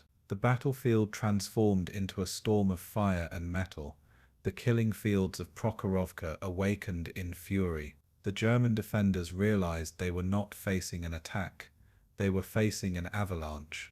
For the Soviet tankers, survival meant charging through the storm headlong, never stopping, never slowing. T-34s bounced violently across the uneven ground, their turrets shaking as crews fired on the move, shells slamming into German positions, even at long range. Many rounds ricocheted harmlessly off the thick frontal armor of Tigers, but sheer volume of fire forced German crews to duck and brace for impact. Soviet drivers aimed not just at enemy tanks, but at closing the distance, hoping to engage at ranges where mobility and numbers could overwhelm precision. Men inside the tanks coughed through smoke, shouted over the deafening clang of hits against armor, and prayed that their engines would hold. Infantry leapt from their mounts and charged through the smoke, rifles raised, advancing into the teeth of German machine guns. Artillery thundered behind them, Soviet batteries laying down barrages that churned the fields into mud and ash. Mines exploded under treads, sending vehicles tumbling, but still the advance continued, a tidal wave of steel pushing forward. From above, dust and smoke coiled upward, obscuring the battlefield in a shifting fog of destruction. To the men inside it, the world had become nothing but thunder, fire, and willpower. The German response was precise, disciplined, and devastating, yet it strained under the sheer intensity of the Soviet assault. Tiger commanders picked targets calmly, their 88mm shells piercing Soviet tanks in single shots, cutting through armor like paper. Panthers flanked the advancing waves, their long-barreled 75mm guns striking at range with deadly accuracy.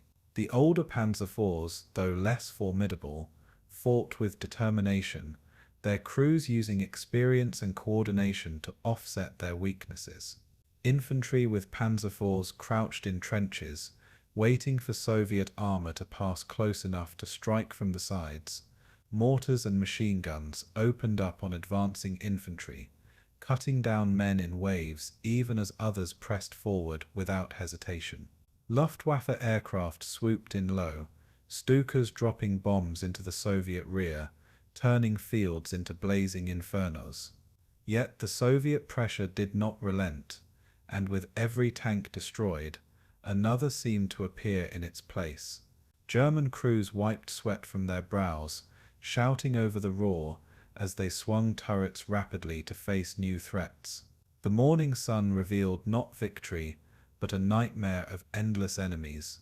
The precision of German arms was locked in a battle with the inexhaustible strength of Soviet numbers.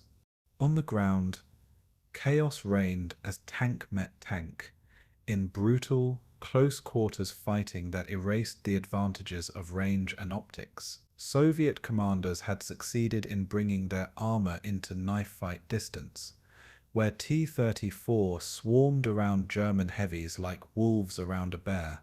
Tigers and Panthers turned their turrets desperately, firing point-blank into advancing tanks that struck from multiple angles. T-34s rammed German machines, sacrificing themselves to disable engines, treads, or turrets. Machine guns chattered incessantly, mowing down infantry caught between the steel monsters locked in combat. Smoke grenades and artillery shells obscured the fields, turning the battlefield into a swirling haze where friend and foe often collided without warning. Tank hulls burned fiercely, black smoke rising into the sky as men inside perished or scrambled desperately to escape. Radios crackled with frantic orders, often drowned out by the chaos of battle and the screaming engines of hundreds of tanks. The clash became less a matter of strategy and more a test of endurance, courage, and sheer will. By mid-morning, Prokhorovka had become an inferno where victory was measured in survival. The greatest tank battle in history had fully begun. Among the Soviet ranks, Stories of individual heroism unfolded in the storm. Tank crews drove burning machines into enemy lines to block advances, their sacrifice halting German fire just long enough for comrades to surge past. Infantry with satchel charges ran under the shadows of tanks, hurling explosives against German armor, despite knowing the odds of survival were almost none. Communications officers maintained signals under bombardment, their posts struck repeatedly, but their radios still crackling with vital orders. Medics darted into the open, dragging the wounded from smoking vehicles while shells exploded around them. Even as entire platoons were annihilated, replacements filled the gaps, pressing forward without hesitation. The Soviet belief in the righteousness of their cause fueled a relentless determination that stunned even hardened German veterans. Yet this was no one-sided battle, for German soldiers too fought with ferocity, countering each Soviet move with skill and deadly precision. The human element of fear and bravery entwined defined every moment of that morning. By the hour's end, the fields were littered with wrecks, burning hulks standing as monuments to the desperation of both sides. Still the fight raged on, neither willing to yield. By late morning, the battlefield at Prokhorovka had become a cauldron of destruction, the horizon cloaked in smoke and the earth trembling under constant fire.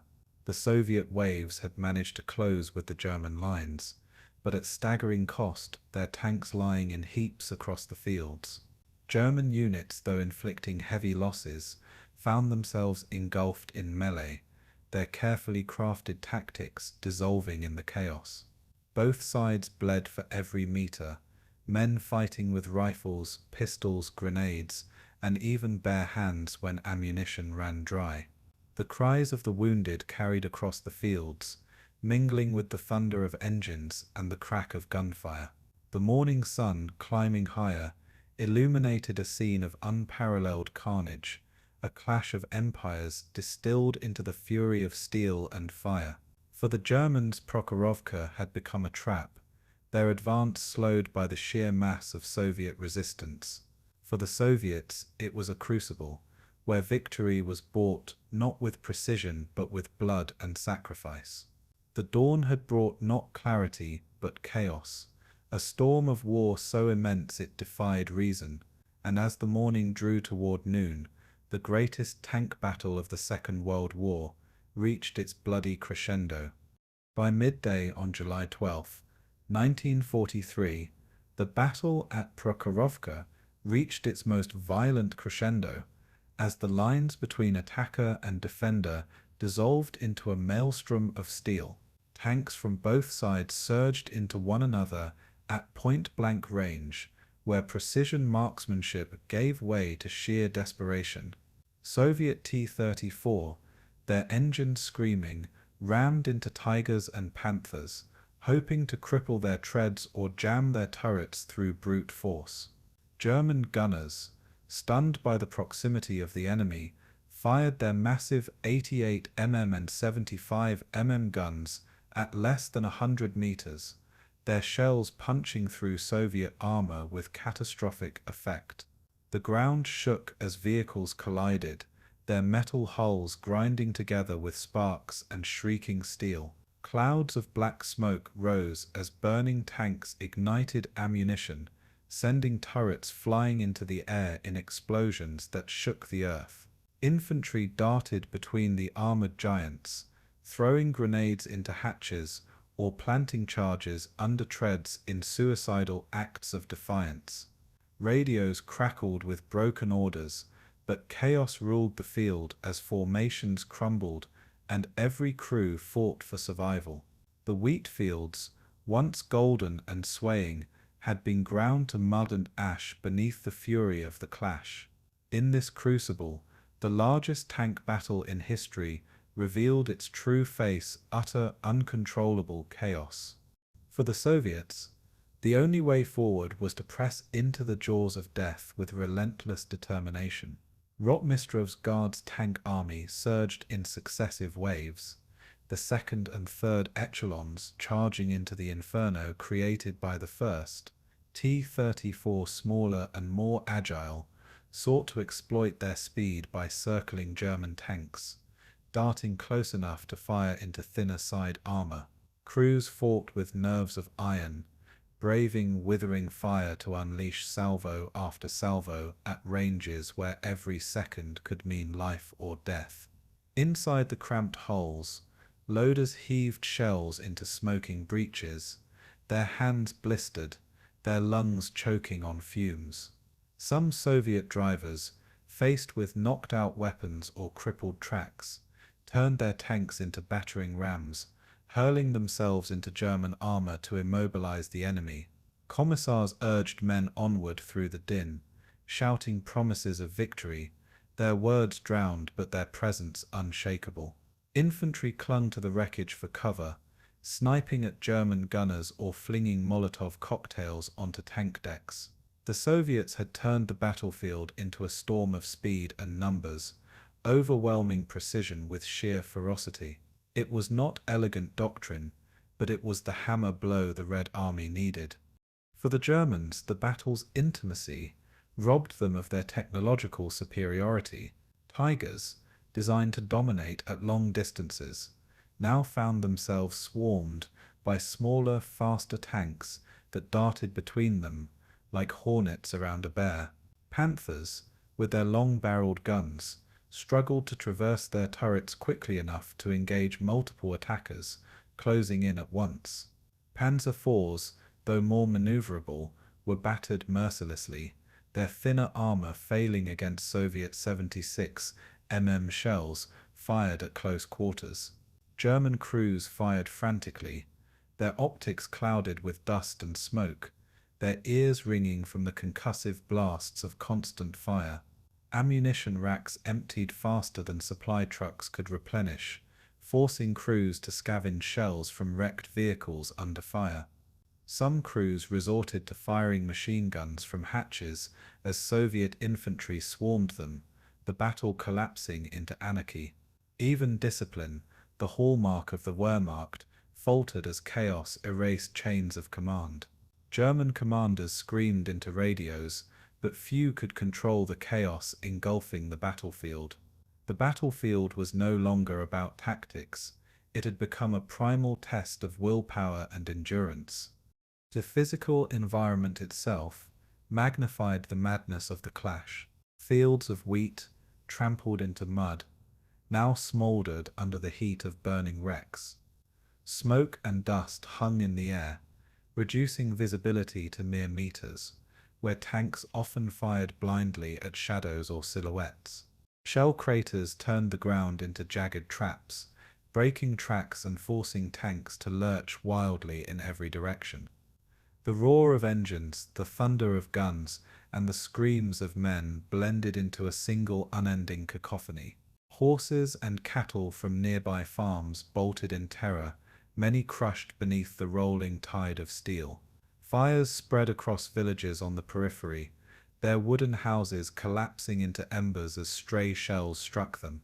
The smell of burning oil, rubber, and flesh clung to the battlefield like a suffocating fog. Men stumbled through the wreckage, dazed and deafened, clinging to rifles or pistols as the tanks thundered around them. Even for veterans hardened by years of war, the scale and fury of Prokhorovka defied comprehension. The landscape itself had become a vision of hell. Stories of personal heroism and horror marked the day's fighting. Soviet crews leapt from burning tanks, only to charge on foot with grenades, determined to take at least one German machine with them. German tankers, trapped inside flaming hulls, fired pistols in desperation before the heat consumed them. Medics, both Soviet and German, darted into the inferno, dragging the wounded from wrecks while shells screamed overhead. Drivers steered blindly through the smoke, sometimes colliding with friendly vehicles, their wrecks adding to the carnage. Commanders stood exposed in their turrets, waving flags or pistols to direct their units, only to be cut down by snipers or machine gun bursts. Infantrymen found themselves crushed beneath treads or buried in collapsing trenches as tanks rolled overhead. In the chaos, many soldiers could not distinguish friend from foe until they were face to face. Some Soviet units fired at one another in confusion, while German shells sometimes struck their own troops in the haze. Prokhorovka consumed men and machines indiscriminately, sparing no one who stood in its way.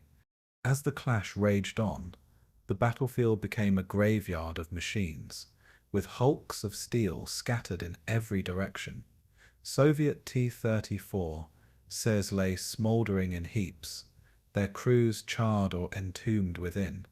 Tigers burned too, their once invincible armor glowing red-hot as ammunition ignited inside. Cranes and recovery teams would later describe fields littered with twisted turrets, shattered tracks, and thousands of shell casings glinting in the sun. Survivors huddled inside their tanks, clutching weapons and praying engines would not fail at the worst moment. In some sectors, Soviet tanks managed to break through German lines, only to be cut down by reserves lying in ambush. In others, German counterblows briefly stabilized the front, but never enough to stem the tide entirely. The result was a constant ebb and flow, where neither side could claim dominance for more than moments. Each wreck left behind was both a monument to courage and a reminder of the cost. Prokhorovka was rapidly becoming not just a battle, but a slaughterhouse. The human strain was immense, testing both armies beyond endurance. Soviet crews rotated through waves of attack, many never returning, their places filled by reinforcements ready to meet the same fate. German tankers fought until their ammunition was nearly exhausted, then counterattacked with rifles and grenades, refusing to yield. Commanders on both sides realized that control had largely slipped from their grasp, the clash now dictated by momentum and desperation. The wounded groaned from the fields, many freezing in the mud as medics could not reach them. Tank engines overheated and failed, forcing crews to fight on foot amid the wreckage. Communications collapsed, radios jammed by sheer volume of chatter and explosions, leaving soldiers isolated. Men acted on instinct, survival guiding their choices as much as orders ever had. Exhaustion set in quickly, but the battle demanded unrelenting effort, hour after hour of terror. For both sides, Prokhorovka had become a crucible where courage and madness were indistinguishable. And still the steel storm raged without end. By afternoon, Prokhorovka had earned its place in history as the most brutal tank melee ever fought.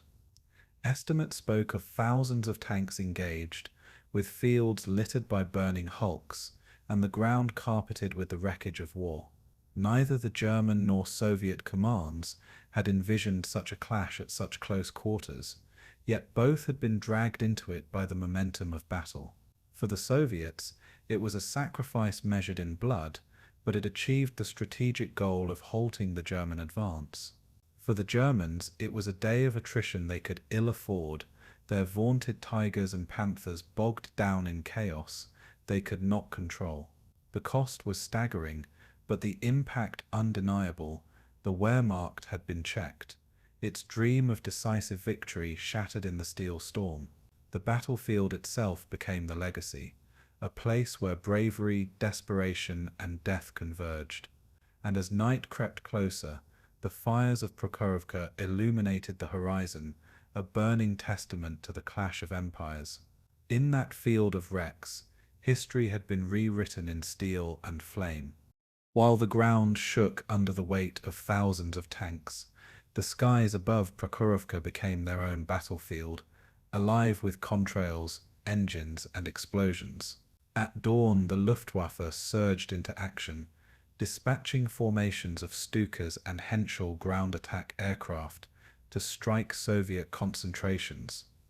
Their sirens wailed as they dived, bombs slamming into advancing T-34s and turning the fields into rolling infernos.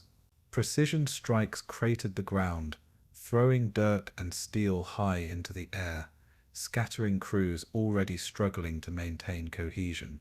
Soviet tankers cursed the sky as German fighters strafed columns, bullets ricocheting off armor and cutting down exposed infantry. Messerschmitt Bf 109s prowled above, circling like hawks, ready to pounce on any Soviet plane daring to enter the killing zone.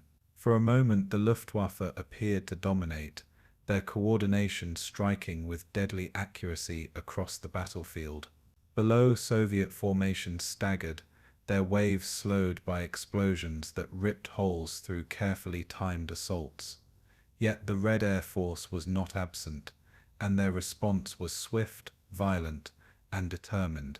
The battle for Prokhorovka was not only a clash of tanks, it was a duel for the skies.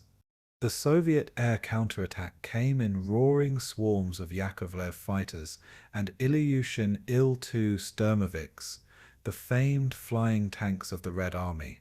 Engines screamed overhead as Yaks dived into dogfights with German fighters, tracers slicing through the morning haze. Il-2 Sev flew low and straight into German armor concentrations, unleashing rockets and cannon fire that tore into convoys and dug in positions. Soviet pilots, many of them young and barely trained, fought with raw courage, braving deadly flak, and experienced German aces to press their attacks. On the ground, tank crews cheered when Soviet planes appeared overhead, relief washing through them as enemy formations were driven back. German infantry, once confident under Luftwaffe cover, scrambled for foxholes as Soviet bombs erupted among them.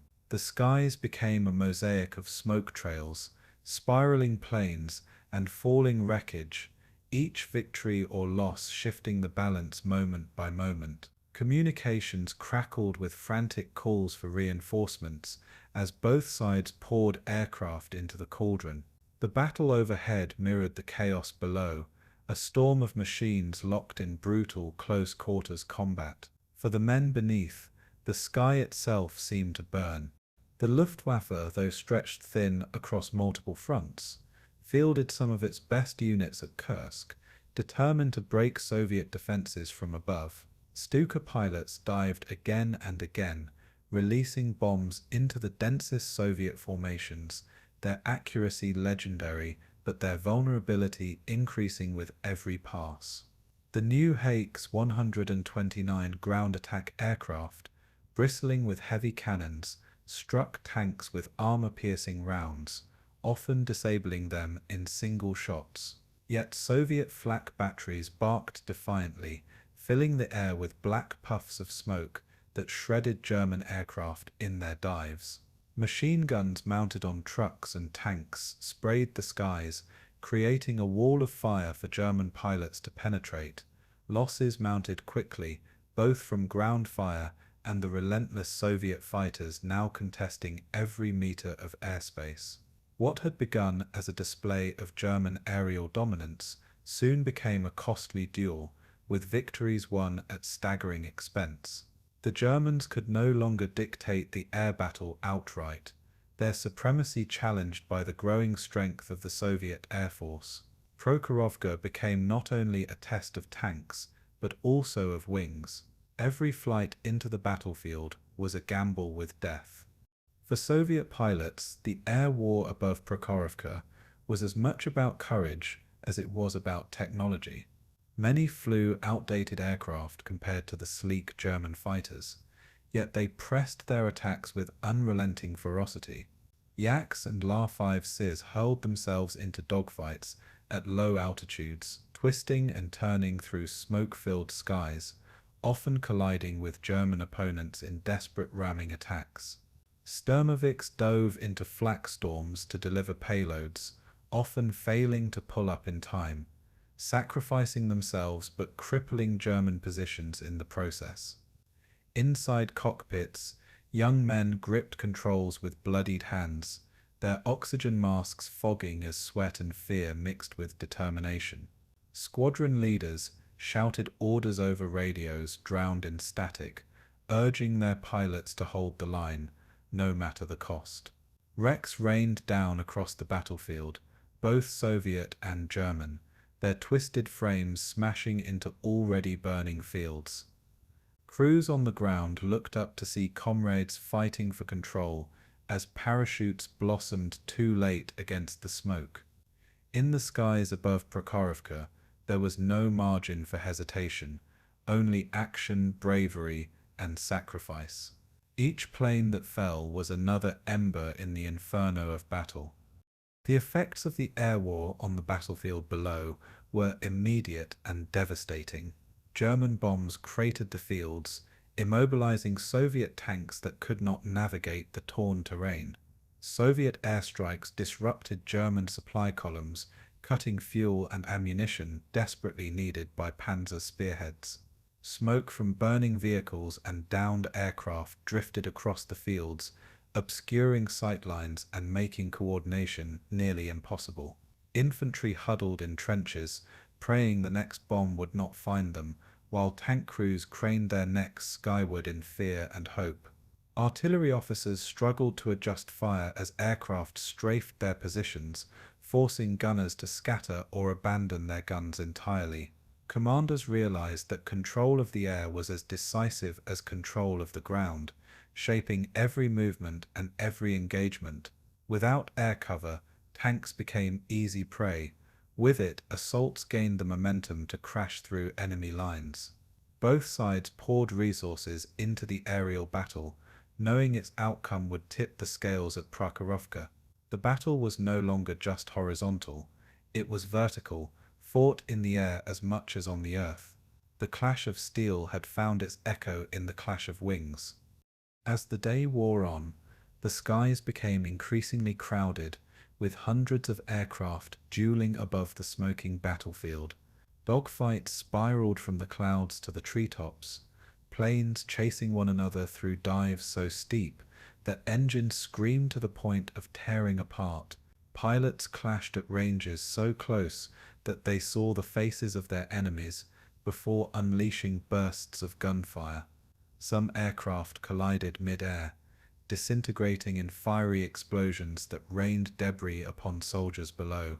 Others returned to their bases riddled with holes, landing on shredded runways with fuel leaking and wings barely intact.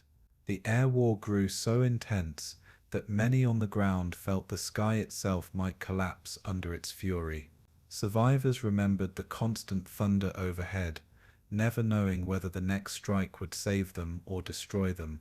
The battle for Prokhorovka had become a three-dimensional nightmare, where life and death came from every direction. Soldiers in trenches and tank crews alike felt like pawns in a larger storm, helpless beneath the duels raging above. For every man in that crucible, the heavens were aflame. By late afternoon, the balance began to shift toward the Soviets, their numerical advantage slowly asserting itself in the skies. Though losses were immense, wave after wave of reinforcements poured in, gradually wearing down German squadrons. Luftwaffe pilots, many veterans from years of war, grew exhausted as they flew sortie after sortie, unable to replace their losses.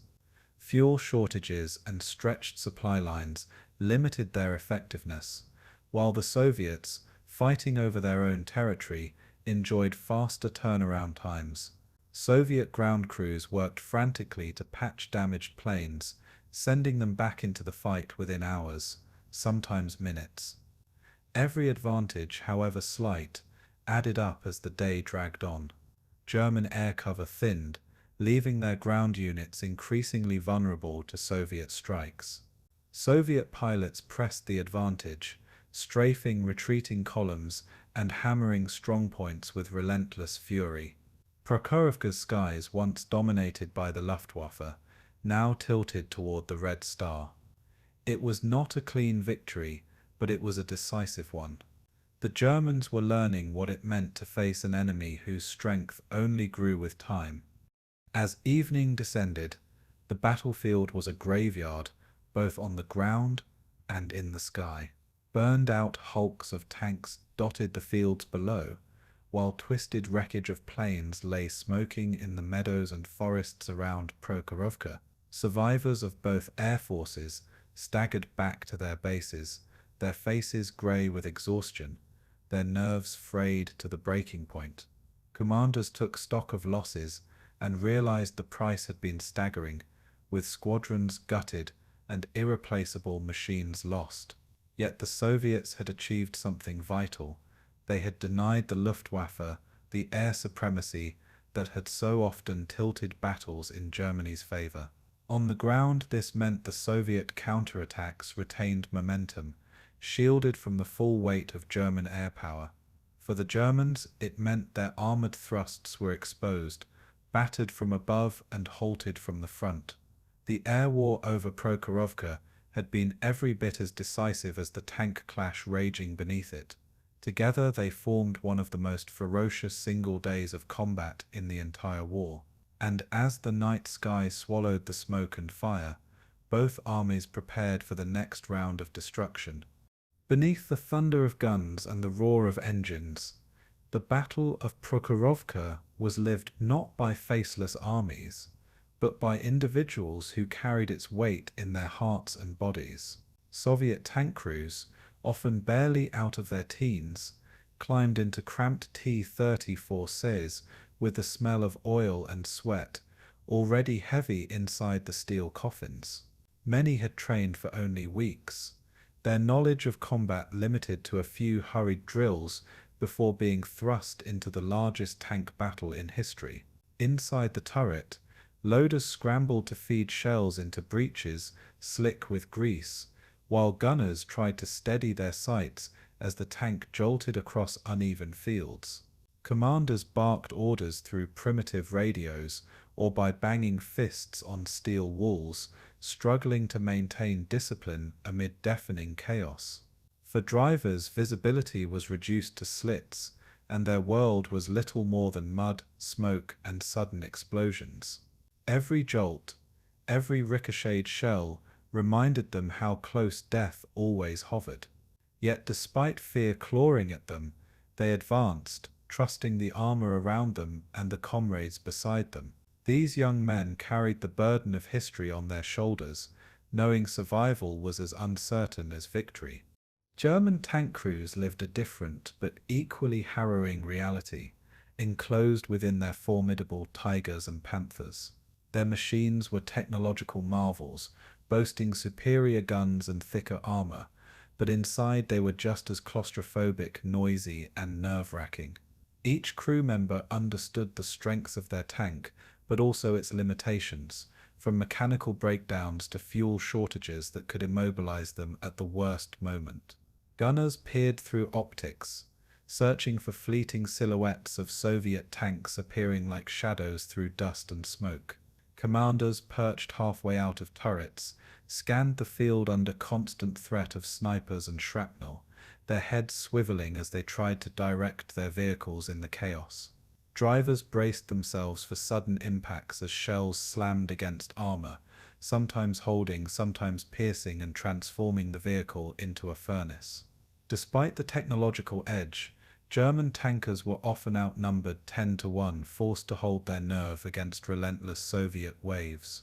Their discipline and training were legendary, but even hardened veterans felt their hands shake as the earth trembled around them. For both sides, the tank was less a weapon and more a fragile sanctuary balanced between survival and destruction. Infantrymen on the battlefield bore a different kind of torment, fighting at ground level amid steel giants dueling around them. Soviet soldiers advanced alongside tanks, tasked with protecting them from German anti-tank teams hidden in ditches, tree lines, and ruined villages. Every step through wheat fields and burning grass was a gamble, as machine gun nests and mortars turned open ground into killing zones.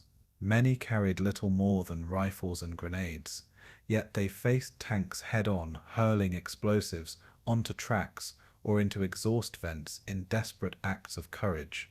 German infantry, too, crouched low in trenches or ruined farmhouses, clinging to Panzerfausts and Panzerschrecks, waiting for the right moment to strike advancing Soviet armor. For them, the ground shook constantly, dust and dirt cascading from dugouts as nearby tanks exchanged fire. Every soldier lived with the knowledge that they were exposed, vulnerable, and often forgotten amid the larger clash of machines. In this brutal landscape, survival depended on instincts sharpened by fear and comradeship forged in the crucible of war. The infantry may not have commanded headlines, but their blood soaked the same fields as the tanks that roared above them. Commanders on both sides wrestled with the impossible, their maps and orders dissolving into chaos as reality shredded plans. General Rotmistrov of the Soviet 5th Guards Tank Army faced the burden of unleashing wave after wave of his tanks against elite German forces, knowing many of his men would not return. Reports flooded in of catastrophic losses, burning wrecks littering the fields, and yet the offensive had to continue at all costs. German commanders, such as SS General Paul Halser, likewise grappled with overwhelming pressure from Berlin to achieve a breakthrough, even as Soviet defenses absorbed their blows. Radios crackled with contradictory information, units lost contact, and commanders had to make split-second decisions with incomplete knowledge. Every order condemned some men to death, and every hesitation risked collapsing an entire front. Commanders carried not only responsibility, but also the guilt of sacrifice, their pens and voices sending thousands into the maelstrom. They too were human, caught between duty, loyalty, and the weight of history pressing upon them. In the dust-choked fields around Prokhorovka, even the highest ranks were prisoners of circumstance, chained to the relentless rhythm of war. Personal stories of courage emerged from the inferno, etched into memory by survivors who lived to tell the tale. Soviet tank commander Dmitry Lavrinenko's comrades recalled how he charged headlong into German formations, firing at near point-blank range until his vehicle was engulfed in flames. German tank ace Michael Wittmann, already famed for his skill, prowled the battlefield in his Tiger, destroying wave after wave of Soviet armor while dodging death himself. Ordinary infantrymen, nameless in the annals of history, became legends among their comrades for saving wounded men under fire or holding a position until their last breath. Medics crawled across open ground, dragging bloodied bodies into cover, ignoring bullets snapping inches from their heads. Drivers reversed crippled tanks under fire to shield retreating infantry, their machines becoming steel barricades in acts of desperation.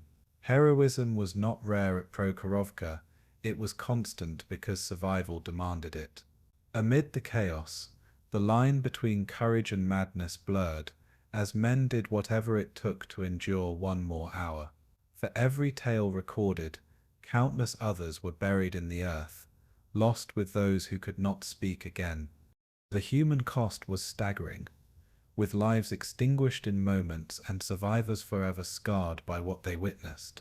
Tank crews who escaped burning wrecks stumbled into the fields, their faces blackened with soot, their uniforms aflame, sometimes living only minutes longer. Infantrymen were buried alive by artillery strikes, clawing at the dirt in futile attempts to breathe before silence consumed them. Commanders collapsed from exhaustion, some weeping openly as casualty reports piled higher than victories. The battlefield itself became a grave, swallowing bodies under churned soil, wreckage, and ash. For those who endured, the trauma would never leave, haunting dreams long after the war had ended. Yet in the middle of such despair, camaraderie remained a lifeline, men clinging to one another in shared suffering. They joked, they sang, and they wrote letters home when possible, trying to preserve fragments of humanity amid the slaughter. Prokhorovka was not just a clash of steel, but a crucible of flesh and blood. The human element, fragile yet unyielding, defined the battle as much as the tanks themselves. Behind every statistic lay a life, a story, and a sacrifice. Even civilians near the battlefield could not escape the storm. Their villages turned into battlegrounds without warning. Families fled into forests, carrying little but what they could hold, pursued by the thunder of advancing armies. Homes became ruins overnight, barns converted into command posts, and fields of wheat into killing grounds. Children cried in cellars as artillery shattered the world above them, their innocence burned away with every explosion. Some villagers helped whichever soldiers came first, offering food, shelter, or guidance, only to face retribution when the front shifted. Others resisted quietly, sabotaging German patrols or feeding Soviet partisans with scraps of information. For them, survival was a matter of constant adaptation, their lives caught in a war they had never chosen. Their stories remind us that the battlefield did not end at the trenches or tank lines, but stretched into every home and family nearby. Civilians became unwilling witnesses, scarred forever by what they endured in the shadow of Prokhorovka. Their suffering formed another layer of the human dimension to this titanic clash. As the sun set on Prokhorovka, the battlefield was littered with reminders of the men who had fought and died there. Burned-out tanks stood like tombstones, their crews entombed within, silent memorials to bravery and sacrifice. Fields were scarred with craters, soaked with oil, and stained with blood, evidence of the scale of human cost. Survivors stumbled back to their camps, eyes hollow, hands trembling, and bodies bruised from the concussions of battle. Commanders walked the lines, offering words of reassurance they themselves barely believed. Medics tended to the wounded under dim lanterns, the groans and cries of pain echoing long into the night. For both Germans and Soviets, Prokhorovka was not only a battle of machines, it was a human ordeal that tested endurance beyond imagination. Each survivor carried scars, both visible and invisible, that would remain for the rest of their lives. The human dimension of the battle gave it meaning beyond numbers and strategy. It was here in the hearts and minds of men that the true cost of Prokhorovka was measured, and it is here that history finds its deepest resonance. From the German vantage point, Prokhorovka was not simply a battle of numbers, but a struggle to impose order on chaos.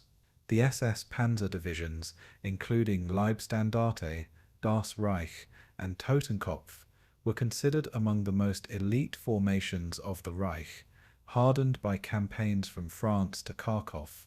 Their soldiers believed themselves superior in training, equipment, and discipline, a reputation that made them the spearhead of the southern thrust of Operation Citadel. Commanders like Paul Halser and Hubert Meyer expected that with their Tigers, Panthers, and well-drilled infantry, they could carve through Soviet defenses and crush the Red Army's reserves. But as the fighting intensified, these men found themselves locked in combat unlike anything they had seen before.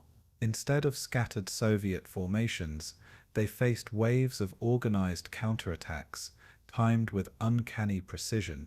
The ground they gained came at the cost of immense casualties, with tanks destroyed and infantry shredded in minefields and artillery storms.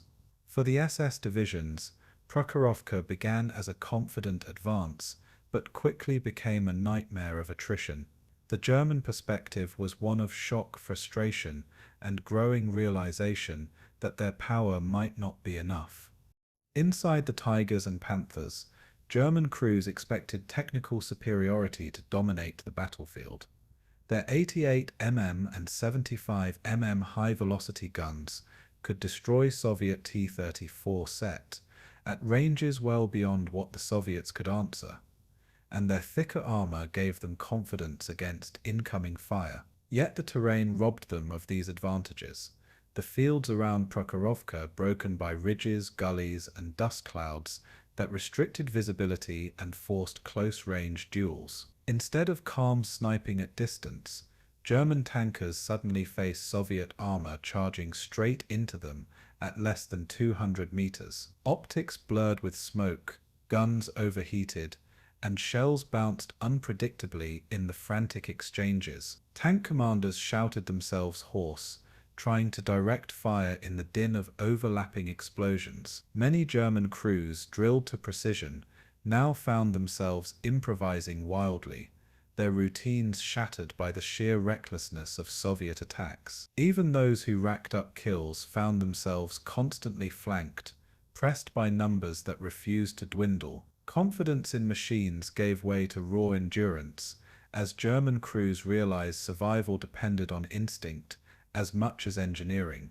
For the infantry of the SS divisions, the battlefield was even more harrowing.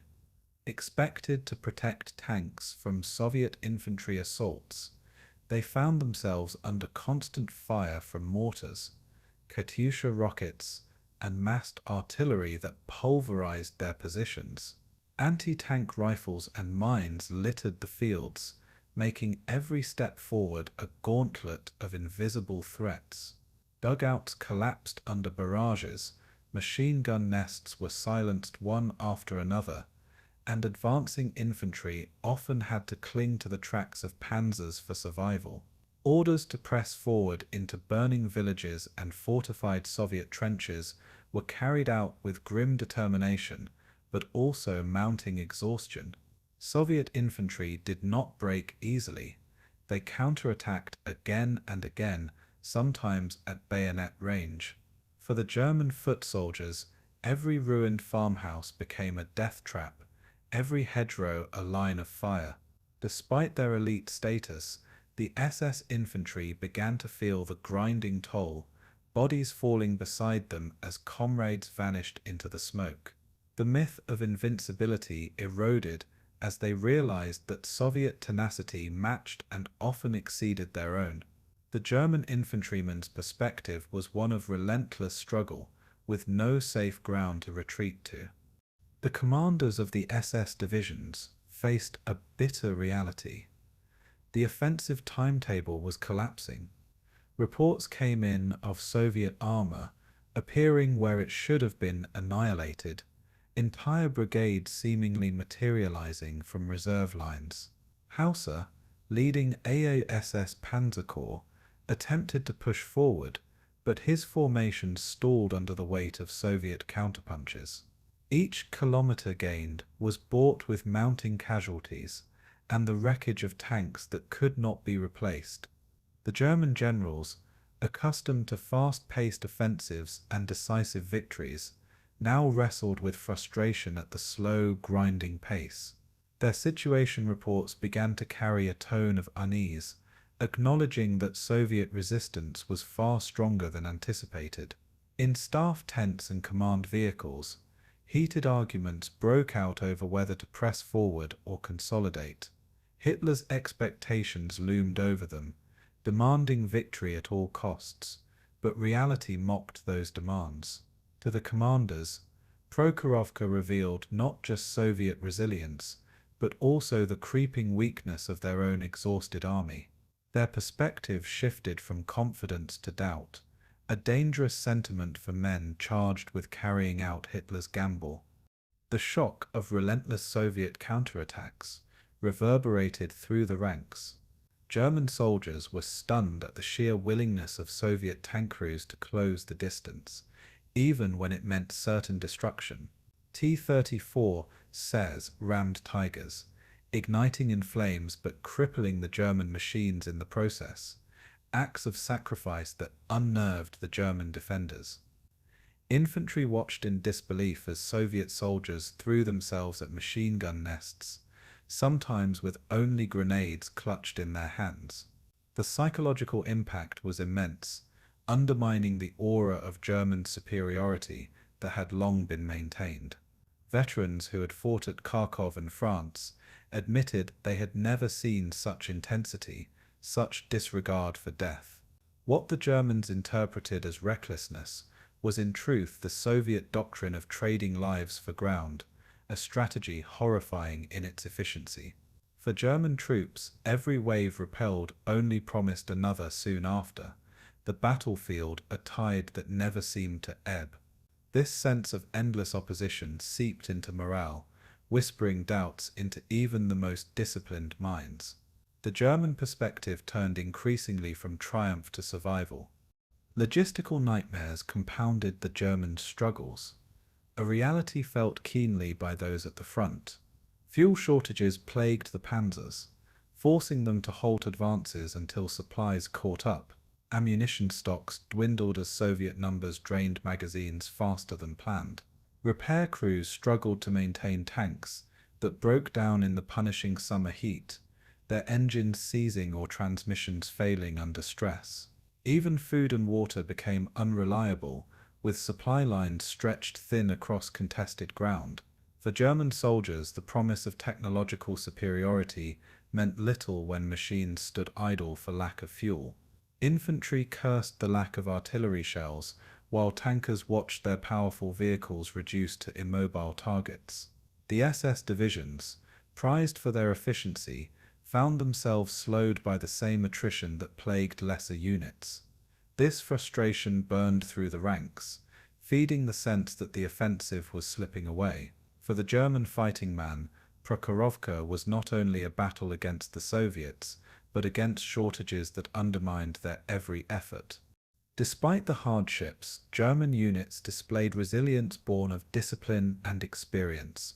Tank aces knocked out dozens of Soviet vehicles in a single day, their crews fighting with cold precision despite overwhelming odds.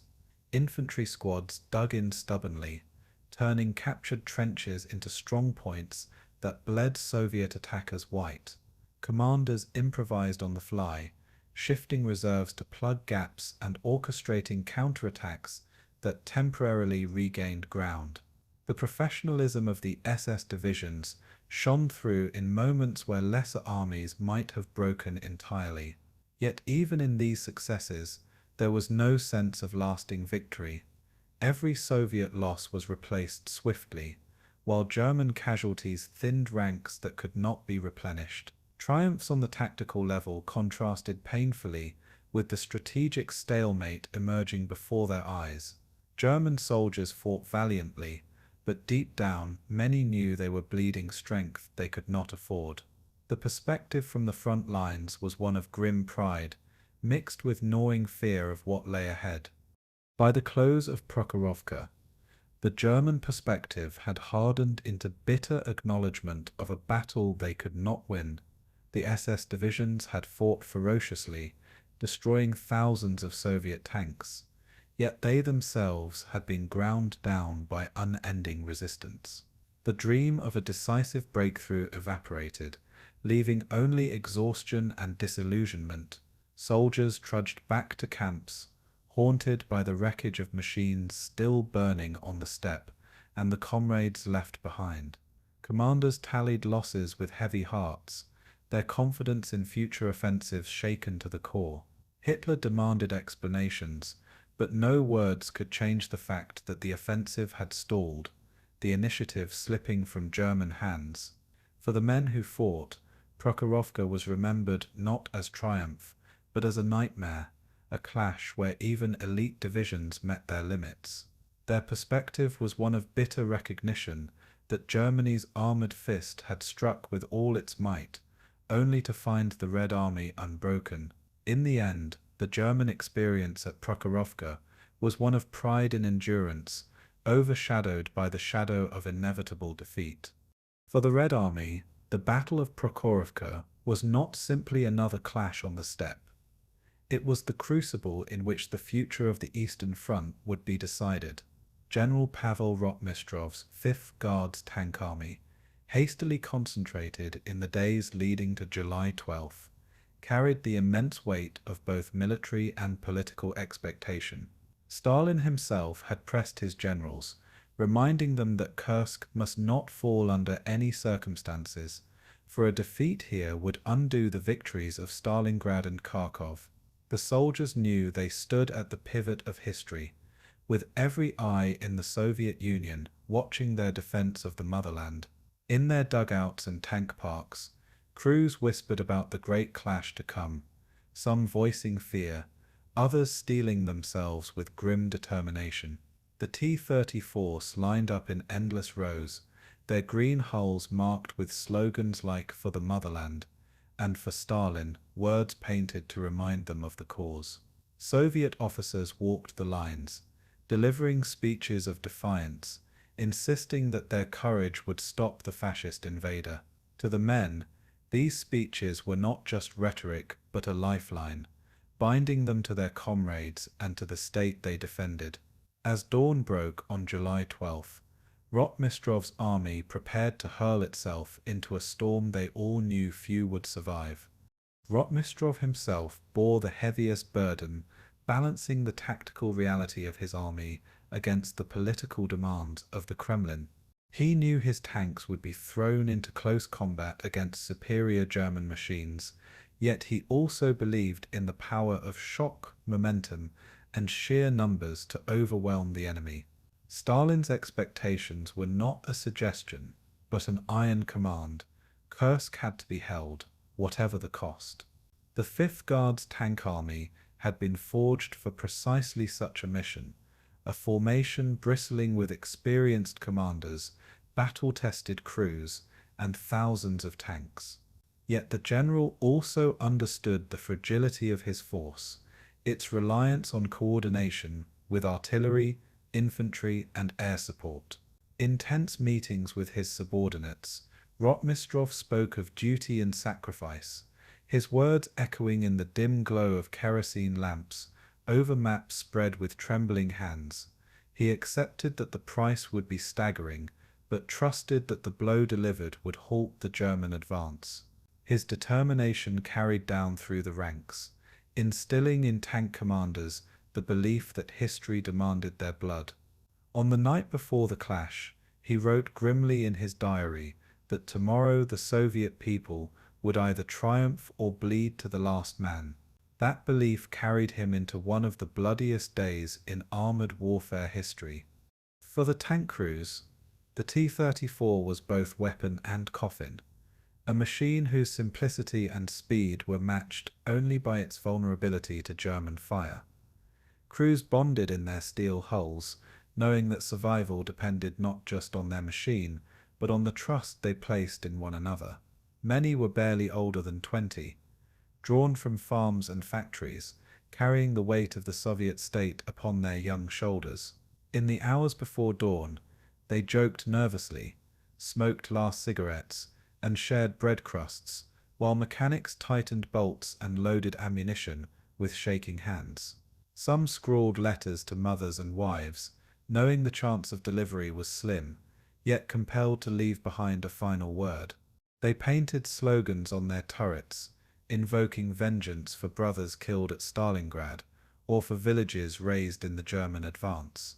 The atmosphere inside the tanks was a suffocating mix of oil, sweat, and dread, each man rehearsing in his mind the chaos soon to come. For these crews, courage was not the absence of fear but the decision to fight despite it. When orders came to advance, the engines roared to life like a chorus of determination across the fields of Kursk. To the Soviet perspective, they were not individuals but a tide of steel, bound by sacrifice and history. The infantry accompanying the tank waves shared a similar resolve, fighting not only for territory, but for survival itself. They crouched in trenches, rifles and submachine guns ready, their ears ringing from the endless thunder of artillery exchanges. Soviet gunners unleashed rolling barrages, shaking the ground and drowning the air in dust, as infantry waited for the order to follow the tanks into the inferno. The soldiers spoke little, their eyes hollow with exhaustion, yet burning with the determination to halt the German advance. Commissars moved among them, repeating orders, reminding them that Stalin expected no retreat, only victory. Many had already endured months of fighting in brutal conditions, and the memory of burned villages and murdered families added a private fury to their resolve. Their courage was born not from choice but from necessity, for they knew that if the Germans broke through, there would be no sanctuary behind them. They carried grenades, Molotov cocktails, and faith in the tide of Soviet armor ahead. The infantry perspective was not one of glory, but of endurance, to hold the line long enough for the tanks to finish their work. Their suffering blended with their sacrifice, a human wall holding firm against the storm. The political pressure from Moscow hung heavily over the battlefield, shaping every order given and every risk taken. Stalin, through Zhukov and Vasilevsky, had made clear that Kursk was a test of will as much as strategy. Soviet propaganda had already declared the Red Army's strength, and failure here would shatter not only armies but the morale of a nation. Rotmistrov and his commanders knew that retreat was unthinkable, and any hesitation would be seen as betrayal. The men at the front, though distant from the Kremlin, felt this pressure in the speeches of their officers and the constant reminder that the eyes of the motherland were upon them. This burden turned fear into determination, for to falter meant not only death but dishonor. The Soviet system, harsh and uncompromising, gave no space for weakness, and many soldiers accepted this as part of their duty. Stalin's expectations transformed into the creed of every platoon that Kursk must be the graveyard of German ambition. For the Soviets, the political demand fused with personal vengeance, merging into a collective resolve. In their perspective, survival of their nation outweighed the survival of their lives. The sacrifices made at Prokhorovka were staggering, a price paid willingly though not without heartbreak. Tank crews drove forward, knowing that many would not return, and entire companies disappeared into clouds of smoke and fire. Infantry battalions melted away, leaving only scattered survivors clinging to ruined strongpoints. Soviet medics worked tirelessly in improvised stations, their hands slick with blood, their ears filled with the cries of dying men. The bravery of individuals became stories whispered among comrades, such as a T-34 ramming a Tiger to save a platoon or a lone machine gunner holding off a German assault until his ammunition ran dry. Each sacrifice was both tragedy and necessity, woven into the collective tapestry of the Soviet defense. Survivors carried with them scars, physical and emotional, that marked them for life. Yet none doubted the importance of their suffering, for each act of defiance slowed the Germans and brought the Red Army closer to victory. The Soviet perspective did not dwell on loss alone, but on the meaning behind it, the belief that their sacrifices built the bridge to eventual triumph. In this way, every fallen comrade became part of the larger whole, remembered not as lost lives but as bricks in the foundation of victory. Among the Soviet commanders, the battle revealed the immense strain of balancing lives against necessity.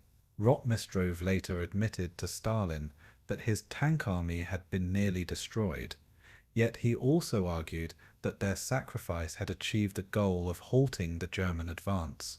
Soviet staff officers, moving across the battlefield, saw firsthand the devastation wrought on their own forces, with fields littered with smouldering tanks and bodies.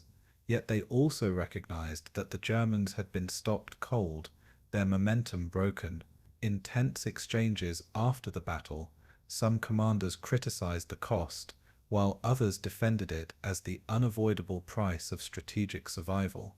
The Red Army had always been willing to endure losses that would have shattered other nations, and Prokhorovka became another example of that ruthless endurance. Commanders walked among their men, sharing their grief, but also urging them to see beyond the destruction to the larger victory. Their perspective was not detached but deeply personal, for they too carried the weight of the losses in their decisions. The Soviet High Command viewed Prokhorovka as both disaster and salvation, an event that bloodied the army but preserved the front. Their perspective was shaped by necessity, not choice. In the Soviet perspective, Prokhorovka was ultimately not a tragedy but a triumph of will. Though the 5th Guards Tank Army suffered staggering casualties, its stand shattered the myth of German invincibility and preserved Kursk from collapse. The courage of Rotmistrov's men, the resolve of infantry and tank crews, and the sacrifices of thousands created a barrier that the Germans could not break. For Stalin, the battle was proof that his armies could stand toe-to-toe with the Wehrmacht and emerge stronger. For the soldiers, it was a memory seared into their souls, a day when fear and sacrifice gave birth to victory. Soviet propaganda immortalized the clash as the greatest tank battle in history, a symbol of the Red Army's strength and the resilience of the Soviet people. Survivors carried with them the knowledge that their suffering had preserved not just a city or a line, but the future of their nation. In their eyes, Prokhorovka was a turning point, where courage triumphed over technology and sacrifice secured survival. The Soviet perspective, forged in blood and fire, was one of pride and unyielding defiance. It was the vision of a people who had endured everything and still stood unbroken. Do you want the next chapter to continue with Chapter 19? Afternoon of Carnage, diving into the peak hours of July 12th, when the battle reached its most chaotic and deadly. By July 13th, 1943, the thunder of battle around Prokhorovka began to subside, leaving behind a scarred and smoking battlefield that told a grim story. Thousands of burned-out tank hulls littered the steppe, blackened remains of once proud T-34 steppe, Panthers and Tigers. The ground itself bore the wounds of war, churned by artillery shells, gouged by tank tracks, and soaked in oil and blood. For the Germans, the momentum of Operation Citadel had reached its breaking point.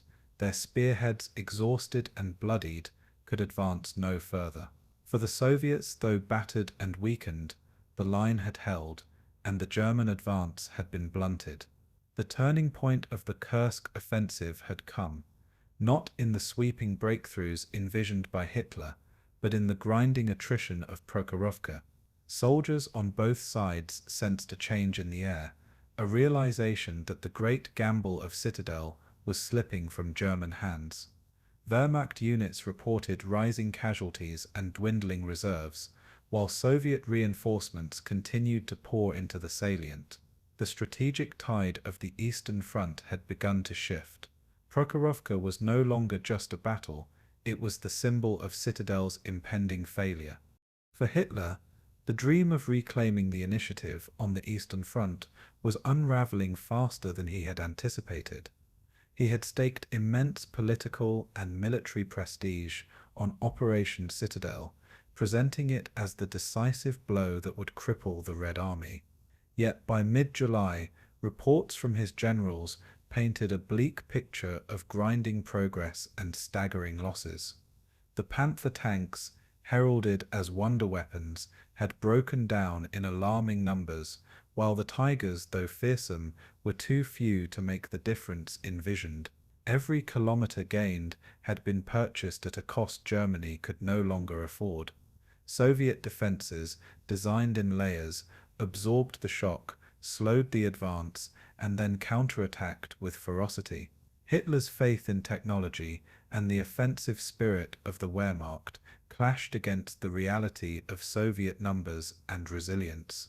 In Berlin, advisors warned him that prolonging Citadel risked disaster, while in the field, commanders begged for reinforcement and relief. For the Führer, the offensive that had begun with bold promises was now collapsing into doubt and recrimination. Prokhorovka had revealed the limits of German might. The German soldiers who had fought at Prokhorovka felt the weight of this turning point with visceral clarity. Tank crews who had pushed their machines to the limits now faced shortages of fuel and ammunition. Infantrymen, exhausted from days of assault against fortified positions, struggled to hold ground under relentless Soviet counterattacks. Medical units were overwhelmed, with makeshift field hospitals crammed with wounded, many lying on stretchers outside in the open air. Soldiers whispered that the Red Army seemed endless, with fresh reserves arriving even as their own units dwindled. The once proud SS divisions, such as Leibstandarte and Das Reich, had been bloodied and reduced in strength, their aura of invincibility shattered. Officers tried to rally their men, insisting that victory was still possible, but the growing realization was unavoidable. The great offensive had stalled. To the men in the field, the turning point was not an abstract concept, but a lived experience, felt in exhaustion, loss, and the sight of Soviet banners still waving defiantly on the horizon. For the Soviets, the turning point was a moment of vindication, a hard-won confirmation of their strategy of defense in depth.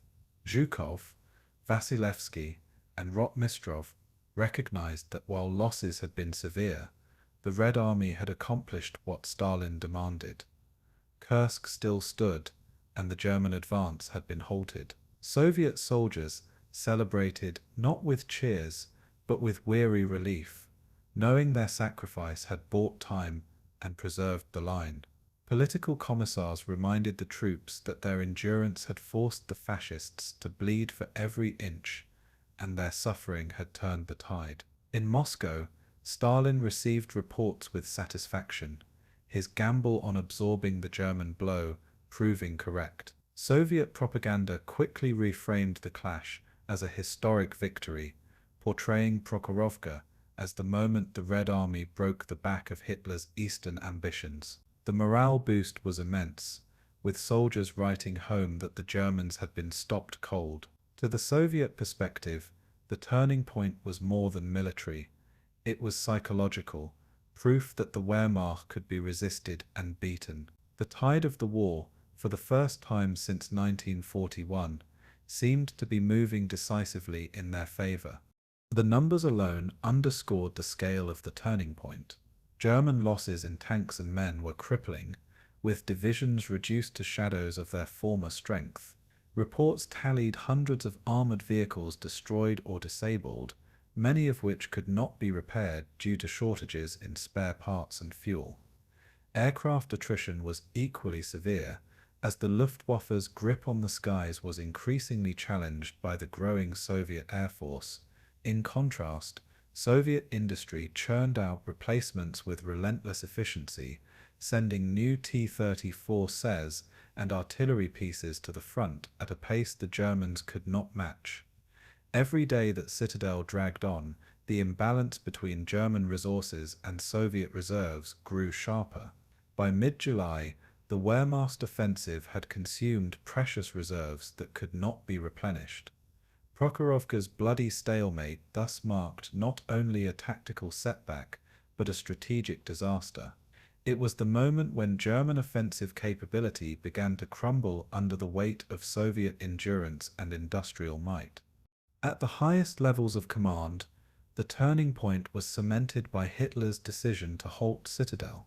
On July 13th, he summoned his generals to his headquarters in East Prussia, where reports of Allied landings in Sicily further complicated the strategic picture. Torn between pressing forward at Kursk or diverting resources to Italy, Hitler chose to end the offensive. His generals, many of whom believed a breakthrough was still possible, reacted with shock and frustration. Manstein argued for continuation, insisting that victory was within reach if reserves were committed, but his pleas fell on deaf ears. For Hitler, the political reality outweighed the military gamble. Germany could not fight on multiple fronts with dwindling resources. The halt order marked the final acknowledgement that Citadel had failed and that Prokhorovka had been the pivot. The decision left German armies in the east reeling, their momentum spent, their aura of invincibility shattered. The turning point was not only on the battlefield but in the halls of command. Among the rank and file, the consequences of the turning point were immediate and grim. German units pulled back to defensive positions, digging in and preparing for the inevitable Soviet counteroffensive. Soldiers who had once believed in rapid victories now spoke only of survival. Soviet troops, sensing the shift, pressed forward with renewed confidence, reclaiming ground and driving the enemy back. The men at the front lines felt the tide turn in real time, watching as once daring German assaults grew cautious and hesitant. Captured prisoners revealed low morale, with many admitting that they no longer believed in victory. For the Red Army, this was confirmation of their resilience, proof that their sacrifices had not been in vain. The turning point was lived in the mud, the trenches, and the scorched fields, where ordinary soldiers experienced the collapse of one of Hitler's grandest ambitions.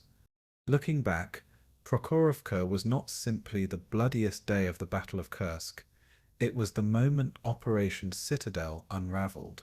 The clash of July 12th had drained the Wehrmacht's strength, shattered its best divisions, and exposed the limits of German power on the Eastern Front.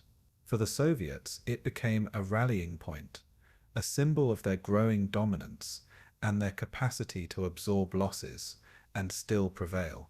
The turning point marked a fundamental change in the course of the war, where the initiative shifted irreversibly from German hands to Soviet. From Prokhorovka onward, the Red Army would drive westward, pushing the Wehrmacht back toward the borders of the Reich. The soldiers who fought there may not have grasped the full scope of their actions, but history would remember it as the moment the tide of war turned. Prokhorovka became the death knell of Operation Citadel, the turning point that doomed Hitler's gamble and sealed Germany's fate in the East. When the guns finally fell silent around Prokhorovka, the battlefield was a vision of devastation on a scale few had ever witnessed. Burned-out hulks of T-34 cells lay twisted beside shattered Panthers, their turrets blown off by direct hits or abandoned by crews who had fled through flames. The smell of oil, smoke, and scorched flesh lingered in the air, clinging to the uniforms of survivors and choking the lungs of the wounded.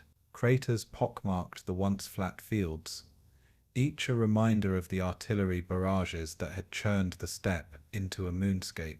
Horses, trucks, and supply wagons lay strewn across the terrain, casualties of the unrelenting shellfire and strafing. Men crawled from wrecks, dazed and bloodied, some clutching weapons, others too broken to move. For both armies, victory had come at a staggering cost, measured not in territory gained, but in bodies and steel left behind. Soviet soldiers moved among their ruined machines, pulling comrades from smoldering interiors, many too badly burned to survive. German troops collected their dead in silence, staring grimly at the wreckage of divisions that had once been the pride of the Reich. In every direction, the aftermath testified to a clash where death had come in waves. The casualty figures from Prokhorovka remained staggering, even when stripped of legend and propaganda. Estimates suggest that more than 500 Soviet tanks and assault guns were destroyed or disabled in a single day, many left smoking in the fields. German losses, though lower, were crippling by Wehrmacht standards, with some 300 armoured vehicles rendered inoperable, including dozens of precious Tigers and Panthers. Thousands of men lay dead or wounded, their fate sealed in a battle fought at such close quarters that survival often depended on seconds. Soviet crews frequently fought until their tanks caught fire, climbing out only to be cut down by machine gun fire. German tankers, encased in steel, suffocated when penetrations ignited fuel or ammunition inside their vehicles.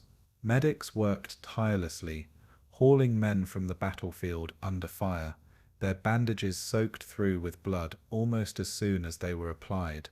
The Red Army lost entire companies in single charges, while elite Waffen-SS units reported losses so severe they could no longer be considered combat effective. Both sides emerged diminished, scarred by a day of combat that consumed men and machines with frightening speed. Prokhorovka's cost was so immense that it defied imagination. For the survivors, the aftermath was defined not by glory but by exhaustion and grief. Tank crews wandered among the wrecks, searching for comrades, calling out names that would never be answered. Many came across the charred remains of friends trapped inside burned-out hulls, their bodies unrecognizable, fused with melted steel. Infantrymen who had fought hand-to-hand amid exploding shells and collapsing trenches buried fallen comrades hastily in shallow graves before moving on.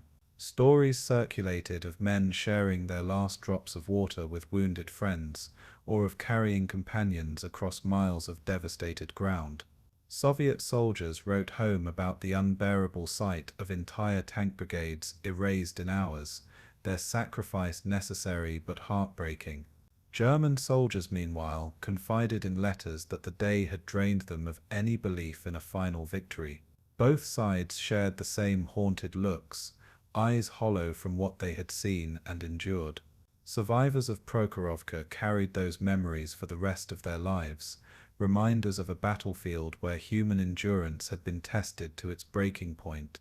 The aftermath lived on in their silence, their scars and their memories. The terrain itself became a graveyard, both for men and machines. Farmers who returned after the war recalled fields littered with twisted wrecks, their land poisoned by oil and metal fragments. In some places, burned-out tanks lay so close together that they formed walls of steel, silent monuments to the chaos of July 12th. The ground was scorched black, littered with spent shell casings, unexploded ordnance, and fragments of shattered armor. Horses and livestock, caught in the crossfire, lay rotting alongside their human counterparts. For weeks after the battle, Soviet and German units alike struggled to clear the dead, piling bodies into mass graves to keep disease from spreading. Even as new battles raged elsewhere on the Eastern Front, Prokhorovka remained frozen in time, a vast, unmarked cemetery. Survivors remembered the eerie quiet that followed the clash, broken only by the cries of the wounded left among the wrecks. The landscape bore witness to one of the bloodiest days of the war, a reminder that victory often came wrapped in loss and devastation. To walk through Prokhorovka after the battle was to tread on sacred ground. Commanders on both sides were forced to reckon with the human and material toll in cold, unforgiving numbers. Rotmistrov reported his 5th Guards tank army had been gutted, entire brigades reduced to a fraction of their strength. He presented the results as a victory, yet privately admitted the cost had been catastrophic. His men had fought with unmatched bravery, but their losses nearly crippled the Soviet armored reserves. German commanders, meanwhile, submitted reports of shattered SS Panzer divisions, warning that their ability to continue offensive operations had been fatally compromised. The Leibstandarte, Das Reich, and Totenkopf divisions, once symbols of armored power, were reduced to shadows of their former selves. Staff officers noted with alarm that replacing lost Panthers and Tigers would take months if not longer due to production bottlenecks and Allied bombing of factories. Both armies realized that Prokhorovka had changed the calculus of the war. The Soviets could afford such losses, the Germans could not. The aftermath revealed that the battle's cost had reshaped the balance of power. In those figures lay the true meaning of the clash. In the days that followed, soldiers on both sides reflected on what they had endured with a mixture of pride and sorrow. Soviet tankers took solace in having stopped the feared SS divisions, writing in diaries that they had saved their homeland from invasion. Yet many also confessed to feeling crushed by the scale of loss, unable to forget the sight of burning comrades inside machines they could not reach. German soldiers, meanwhile, spoke of shock at the ferocity of Soviet attacks, admitting they had underestimated the Red Army's resilience. Many confided to chaplains and letters home that they no longer believed in the possibility of victory on the Eastern Front. Survivors described the silence after battle as unbearable, as if the land itself mourned for the dead. In both camps, Prokhorovka was remembered less as a triumph and more as a tragedy. The survivors bore the burden of memory, knowing they had seen and endured one of the war's greatest massacres of men and steel. Their stories passed down through whispers, gave human shape to the statistics of loss. The aftermath of Prokhorovka also revealed the emotional and psychological scars inflicted on those who fought. Tank crews described recurring nightmares of being trapped inside burning steel, waking in terror long after the war had ended. Infantrymen recounted the overwhelming fear of charging across open ground under machine gun fire, only to collapse in exhaustion once survival seemed possible. Commanders bore the weight of decisions that cost thousands of lives, haunted by the memory of orders that sent entire units to destruction. For many, the trauma endured at Prokhorovka outlasted the war itself, shaping their post-war lives in silence and shadow. Families received letters informing them of losses, their grief compounded by the absence of details about how their loved ones had died. The human dimension of the aftermath could not be measured in numbers, but in the broken lives left behind. Survivors of Prokhorovka often avoided speaking of it, unable to convey the horrors in words, yet their silence was eloquent, a testament to a day when the battlefield consumed everything. Prokhorovka was not only a turning point in war, but a wound carried by generations. In the final reckoning, Prokhorovka stood as both a triumph and a tragedy, a day that secured the Soviet defense, yet at a cost that stunned even the victors.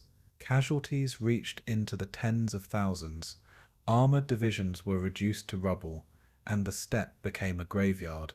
Survivors carried the scars, their stories etched into the collective memory of nations. For the Germans, the aftermath confirmed the failure of Operation Citadel, a gamble that had consumed their best units and left them vulnerable. For the Soviets, the aftermath was both a testament to sacrifice and a warning of the price of survival. In blood and fire, Prokhorovka had reshaped the Eastern Front, leaving behind wreckage and grief as its legacy. The survivors, their voices quiet but enduring, gave meaning to the ruins left behind. The aftermath was not just history, it was lived experience, seared into memory and landscape alike. In the fields of Prokhorovka, the war revealed its cruelest truth, that even in victory, there can be only loss. The clash at Prokhorovka marked more than the violent culmination of Operation Citadel. It reshaped the very balance of power on the Eastern Front.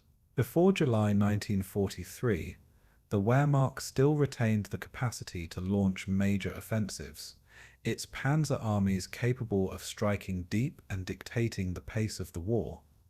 Hitler's gamble at Kursk, however, drained this capacity in a single catastrophic week of fighting. The once proud SS panzer divisions limped away from Prokhorovka, reduced to fragments, their armored strength hollowed out, and their morale battered. Soviet losses had been immense, but unlike the Germans, the Red Army possessed reserves that could replace men and machines faster than they could be destroyed. The steppe, littered with wreckage, stood as a stark reminder that German strength was finite, while Soviet production and manpower were inexhaustible. Prokhorovka did not merely end an offensive, it signaled the passing of the initiative. From this moment forward, the Germans would never again seize control of the Eastern Front. The great gamble had been made, and it had failed. In Berlin, Hitler received the news of the stalemate at Kursk with growing unease. His frustration compounded by the Allied invasion of Sicily unfolding almost simultaneously. For the first time, he confronted the reality that Germany could no longer dictate the terms of war on multiple fronts. The Wehrmacht's armored reserves, painstakingly rebuilt after Stalingrad, were gone, consumed in the inferno of Prokhorovka. Hitler blamed his generals, accusing them of hesitancy, while they in turn pointed to his meddling and constant delays as the true cause of failure. The Luftwaffe, once dominant, had been contested fiercely over Kursk, and its losses further eroded German capacity for sustained offensives. The psychological blow was just as severe as the material one, for the myth of German invincibility had been shattered. The officers who had once spoken confidently of victory now began to speak only of holding ground. Prokhorovka, in its aftermath, revealed that the Wehrmacht's best days were behind it. The initiative was lost, and with it, the chance of turning the tide. On the Soviet side, the battle was celebrated as both a triumph and a turning point, even if the losses were almost unbearable. Stalin, informed of the results, recognized that the Red Army had withstood the full fury of Germany's most elite divisions and emerged standing. For him and his commanders, Zhukov, Vasilevsky, and Rokossovsky, Prokhorovka was not simply a battle won, but proof that Soviet strategy of defense in depth and massive reserves was the key to victory. In the factories east of the Urals, new waves of T-34s and artillery were already rolling off the assembly lines, ensuring that Soviet losses would be quickly replenished. The ability to absorb casualties and continue fighting became a weapon in itself, one the Germans could never match. The political narrative was equally powerful, with Soviet propaganda portraying the battle as the moment when the Red Army broke the back of the German Panzer Force. To the world, Kursk became a symbol of Soviet resilience and strength. For Stalin, it was confirmation that ultimate victory was not only possible, but inevitable. The strategic impact extended far beyond the Kursk salient itself, altering the entire shape of the Eastern Front. In the immediate aftermath, the Soviets launched a series of counteroffensives, Operations Kutuzov and Rumyantsev, that drove the Germans back from Orel and Kharkov. German forces, already battered and depleted, could not withstand the relentless Soviet advances. The Wehrmacht was forced onto the defensive, retreating step by step, surrendering territory that had been won at such high cost in 1941 and 1942. The vast resources poured into Operation Citadel were lost, and with them the last real chance to force the Red Army into a negotiated settlement. By winter, the Germans were clinging desperately to defensive lines deep inside Ukraine. The momentum of the war had shifted decisively, with the Red Army pushing forward on a scale not seen before. Prokhorovka had set in motion a chain of events that would carry Soviet soldiers all the way to Berlin. For the German High Command, the failure at Prokhorovka forced a reckoning with harsh realities they had long tried to avoid. The production of new tanks like the Panther and Tiger had been meant to restore superiority, yet the battle proved that quality alone could not offset Soviet numbers. Even when the Germans inflicted higher ratios of losses, they could not replace what was lost, while the Soviets could flood the battlefield with new divisions. The once vaunted German ability to maneuver was stifled by Soviet depth, artillery, and resilience. Field Marshal Manstein argued that with more freedom to maneuver, the Wehrmacht might still have achieved success, but the argument rang hollow in the face of overwhelming Soviet strength. The lesson of Prokhorovka was undeniable. The balance of attrition favored the Red Army. From then on, German commanders spoke less of decisive victories and more of delaying defeats. The battle had broken the illusion of recovery after Stalingrad. The morale of the soldiers on both sides reflected the larger strategic shift. German tank crews, who survived Prokhorovka, confessed privately that the day had extinguished their belief in final victory. Letters home spoke of exhaustion and despair, of fighting an enemy that never seemed to run out of men or machines. Soviet soldiers, though battered and bloodied, felt emboldened by the knowledge that they had held their ground against the finest of the Wehrmacht. In their eyes, Prokhorovka was proof that Germany could be beaten not just in defense, but in open armored confrontation. This psychological momentum fueled the Red Army's relentless advance in the months that followed, carrying them forward even when losses remained heavy. For both armies, Prokhorovka became a symbol for the Germans, a reminder of limits; for the Soviets, a banner of inevitable triumph. The emotional weight of the battle echoed far beyond the fields of Kursk. The Allied powers, watching from afar, recognized the wider significance of the Soviet victory. In London and Washington, leaders saw in Kursk confirmation that the Red Army had become a juggernaut capable of driving the Germans back without respite. The pressure on the Western Allies to open a second front lessened slightly as Soviet successes proved that Germany was being bled white in the east. Yet it also underscored the urgency of coordinating efforts, for every Soviet advance meant the Red Army moved closer to Central Europe. The clash at Prokhorovka reassured Allied strategists that Hitler could no longer regain the initiative, allowing them to focus on invasions in Italy and preparations for Normandy. Strategically, it cemented the Eastern Front as the decisive theatre of the war, shaping Allied planning for the final campaigns. Prokhorovka had consequences that rippled far beyond the steppe, influencing global strategy. In the final analysis, Prokhorovka was less about who held the field at the end of July 12th, and more about what the battle meant for the war's future. The Germans could claim tactical resilience, but strategically their failure was decisive and irreversible. The Soviet Union, bloodied but unbowed, had seized the initiative and would never relinquish it until Berlin itself lay in ruins. Prokhorovka thus stands as the point where the Eastern Front shifted permanently from German offense to Soviet dominance. The clash of steel and fire on that summer day was more than a battle. It was the hinge of history, closing the door on Hitler's dreams of victory. From then on, the path was set, leading inexorably westward across Ukraine, Poland, and into the heart of Germany. Prokhorovka's legacy was not just in its carnage, but in its consequences.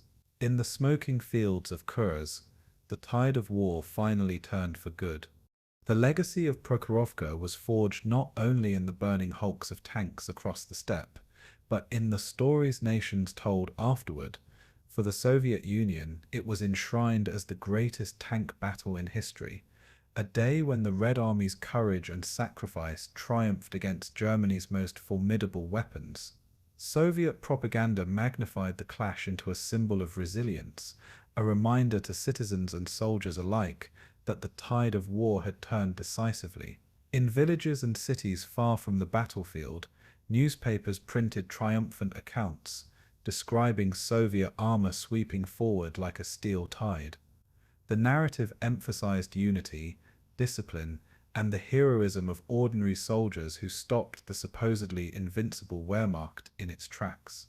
For millions of Soviet citizens, Prokhorovka became a touchstone of pride, reassurance that their suffering and sacrifice were not in vain. It represented not just survival, but the beginning of true victory. The story endured for decades, woven into the very fabric of Soviet memory. For German veterans, the memory of Prokhorovka carried a very different weight, one of shock, loss, and recognition of fading power. Survivors of the SS Panzer divisions recalled the battle with bitterness, pointing to the grinding attrition and the unending waves of Soviet armor. Tank commanders, who had once trusted in the superiority of their machines, found themselves overwhelmed by numbers, mines, and artillery. Letters and memoirs described the chaos of close-range fighting, the sudden realization that skill and technology could no longer guarantee victory. German officers debated afterward whether Prokhorovka had been a tactical draw or a missed opportunity, but beneath the surface they understood the strategic truth. The Wehrmacht had exhausted itself against an enemy that was only growing stronger. The shadow of that failure lingered long after, a reminder that even the most elite formations could not alter the course of decline. In the German collective memory, Prokhorovka was not a legend but a warning. Historians later debated the true scale of Prokhorovka, with some questioning whether it was indeed the single largest tank battle ever fought. Estimates of vehicles engaged varied, with figures ranging from hundreds to over 1,000 armored machines clashing in fields barely a few miles across.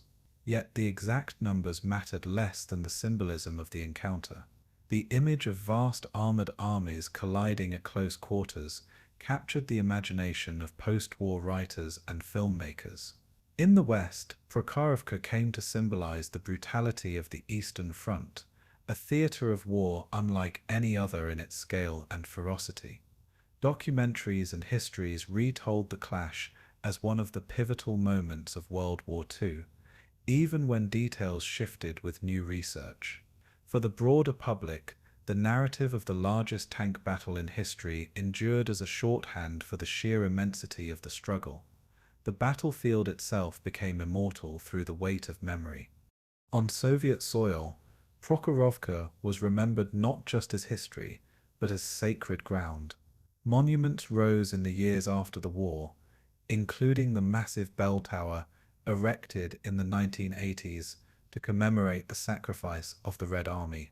Veterans returned to the site to honor fallen comrades, walking the same fields where they had once fought amid fire and smoke. For families of the dead, the memory of Prokhorovka carried the pain of loss, but also the pride of contribution to ultimate victory. Each anniversary became a solemn occasion, woven into the larger tapestry of Soviet remembrance of the Great Patriotic War. In classrooms, schoolchildren learned of Prokhorovka alongside Stalingrad and Moscow as a defining symbol of national resilience. The battlefield became not merely a geographic location, but a shrine to endurance. Memory transformed the fields into a narrative of collective sacrifice and triumph. The legacy also carried political weight, used by the Soviet state to bolster legitimacy in the decades that followed. By celebrating Prokhorovka as a decisive moment of heroism, leaders linked themselves to the victory narrative of the Second World War. Museums, parades, and textbooks emphasized the role of Stalin's leadership and the Red Army's discipline in achieving the triumph. While ordinary soldiers bore the brunt of the fighting and the dying, their sacrifice was framed as part of a larger, unstoppable national will. In contrast, the brutality of the battle, the immense Soviet losses, and the mistakes of commanders were often minimized or left unspoken. Prokhorovka thus became as much a political tool as a historical event. It reminded citizens of the cost of survival, while also binding them to a state that claimed ownership of victory. The story was crafted, repeated, and enshrined until it became inseparable from Soviet identity. In modern times, the memory of Prokhorovka has been revisited by historians seeking clarity beyond myth. Research has highlighted the immense Soviet losses, the tactical complexities, and the reality that Prokhorovka was not a simple, one-sided triumph. Yet even when stripped of exaggeration, the battle remains monumental in impact. It demonstrated the effectiveness of Soviet strategy, the resilience of their forces, and the weakening of German capacity for offensive warfare. For many, the myth and the reality coexist, with Prokhorovka remembered both as a bloody disaster and a symbol of ultimate resilience. Veterans' testimonies continue to carry weight, their voices evoking the chaos and terror of that day. The clash is remembered not merely for numbers, but for its place in turning the tide. History, in revisiting Prokhorovka, still finds layers of meaning. Each retelling adds depth to its already complex legacy. For the communities near Prokhorovka, the legacy was lived in everyday memory long before it was written into history books. Farmers plowed their fields over rusting steel, unearthing fragments of tanks and weapons decades after the guns had fallen silent. Families told stories of soldiers buried in shallow graves, of burning villages, and of the thunder that had rolled across the steppe on July 12, 1943. The battle left scars not just on the land, but on generations who inherited its memory. Survivors carried vivid recollections of noise, fire, and fear, passing them down to their children and grandchildren. The steppe itself seemed to hold the echoes of war, a landscape haunted by the clash of steel and fire. For locals, Prokhorovka was not just history, it was a part of identity. The fields were not only soil, but memory itself. The weight of that day lingered embedded in place and people alike. Ultimately, the legacy of Prokhorovka rests in its dual nature, both as myth and as reality. It was indeed one of the greatest armored clashes in human history, an inferno of steel that marked the failure of Germany's last great offensive in the East. It was also a human tragedy, with thousands killed, maimed, or forever scarred in a single day of violence. Its memory was shaped by politics, pride, and pain, yet beneath all narratives lies the undeniable truth. Prokhorovka signaled the end of German initiative on the Eastern Front. From that day, the Red Army carried the war forward, step by bloody step, until Berlin itself was taken. The clash lives on as both symbol and story, a reminder of sacrifice and the turning of tides. In its smoke and fury, the war in the East reached its decisive pivot. Prokhorovka, in memory and history alike, remains eternal.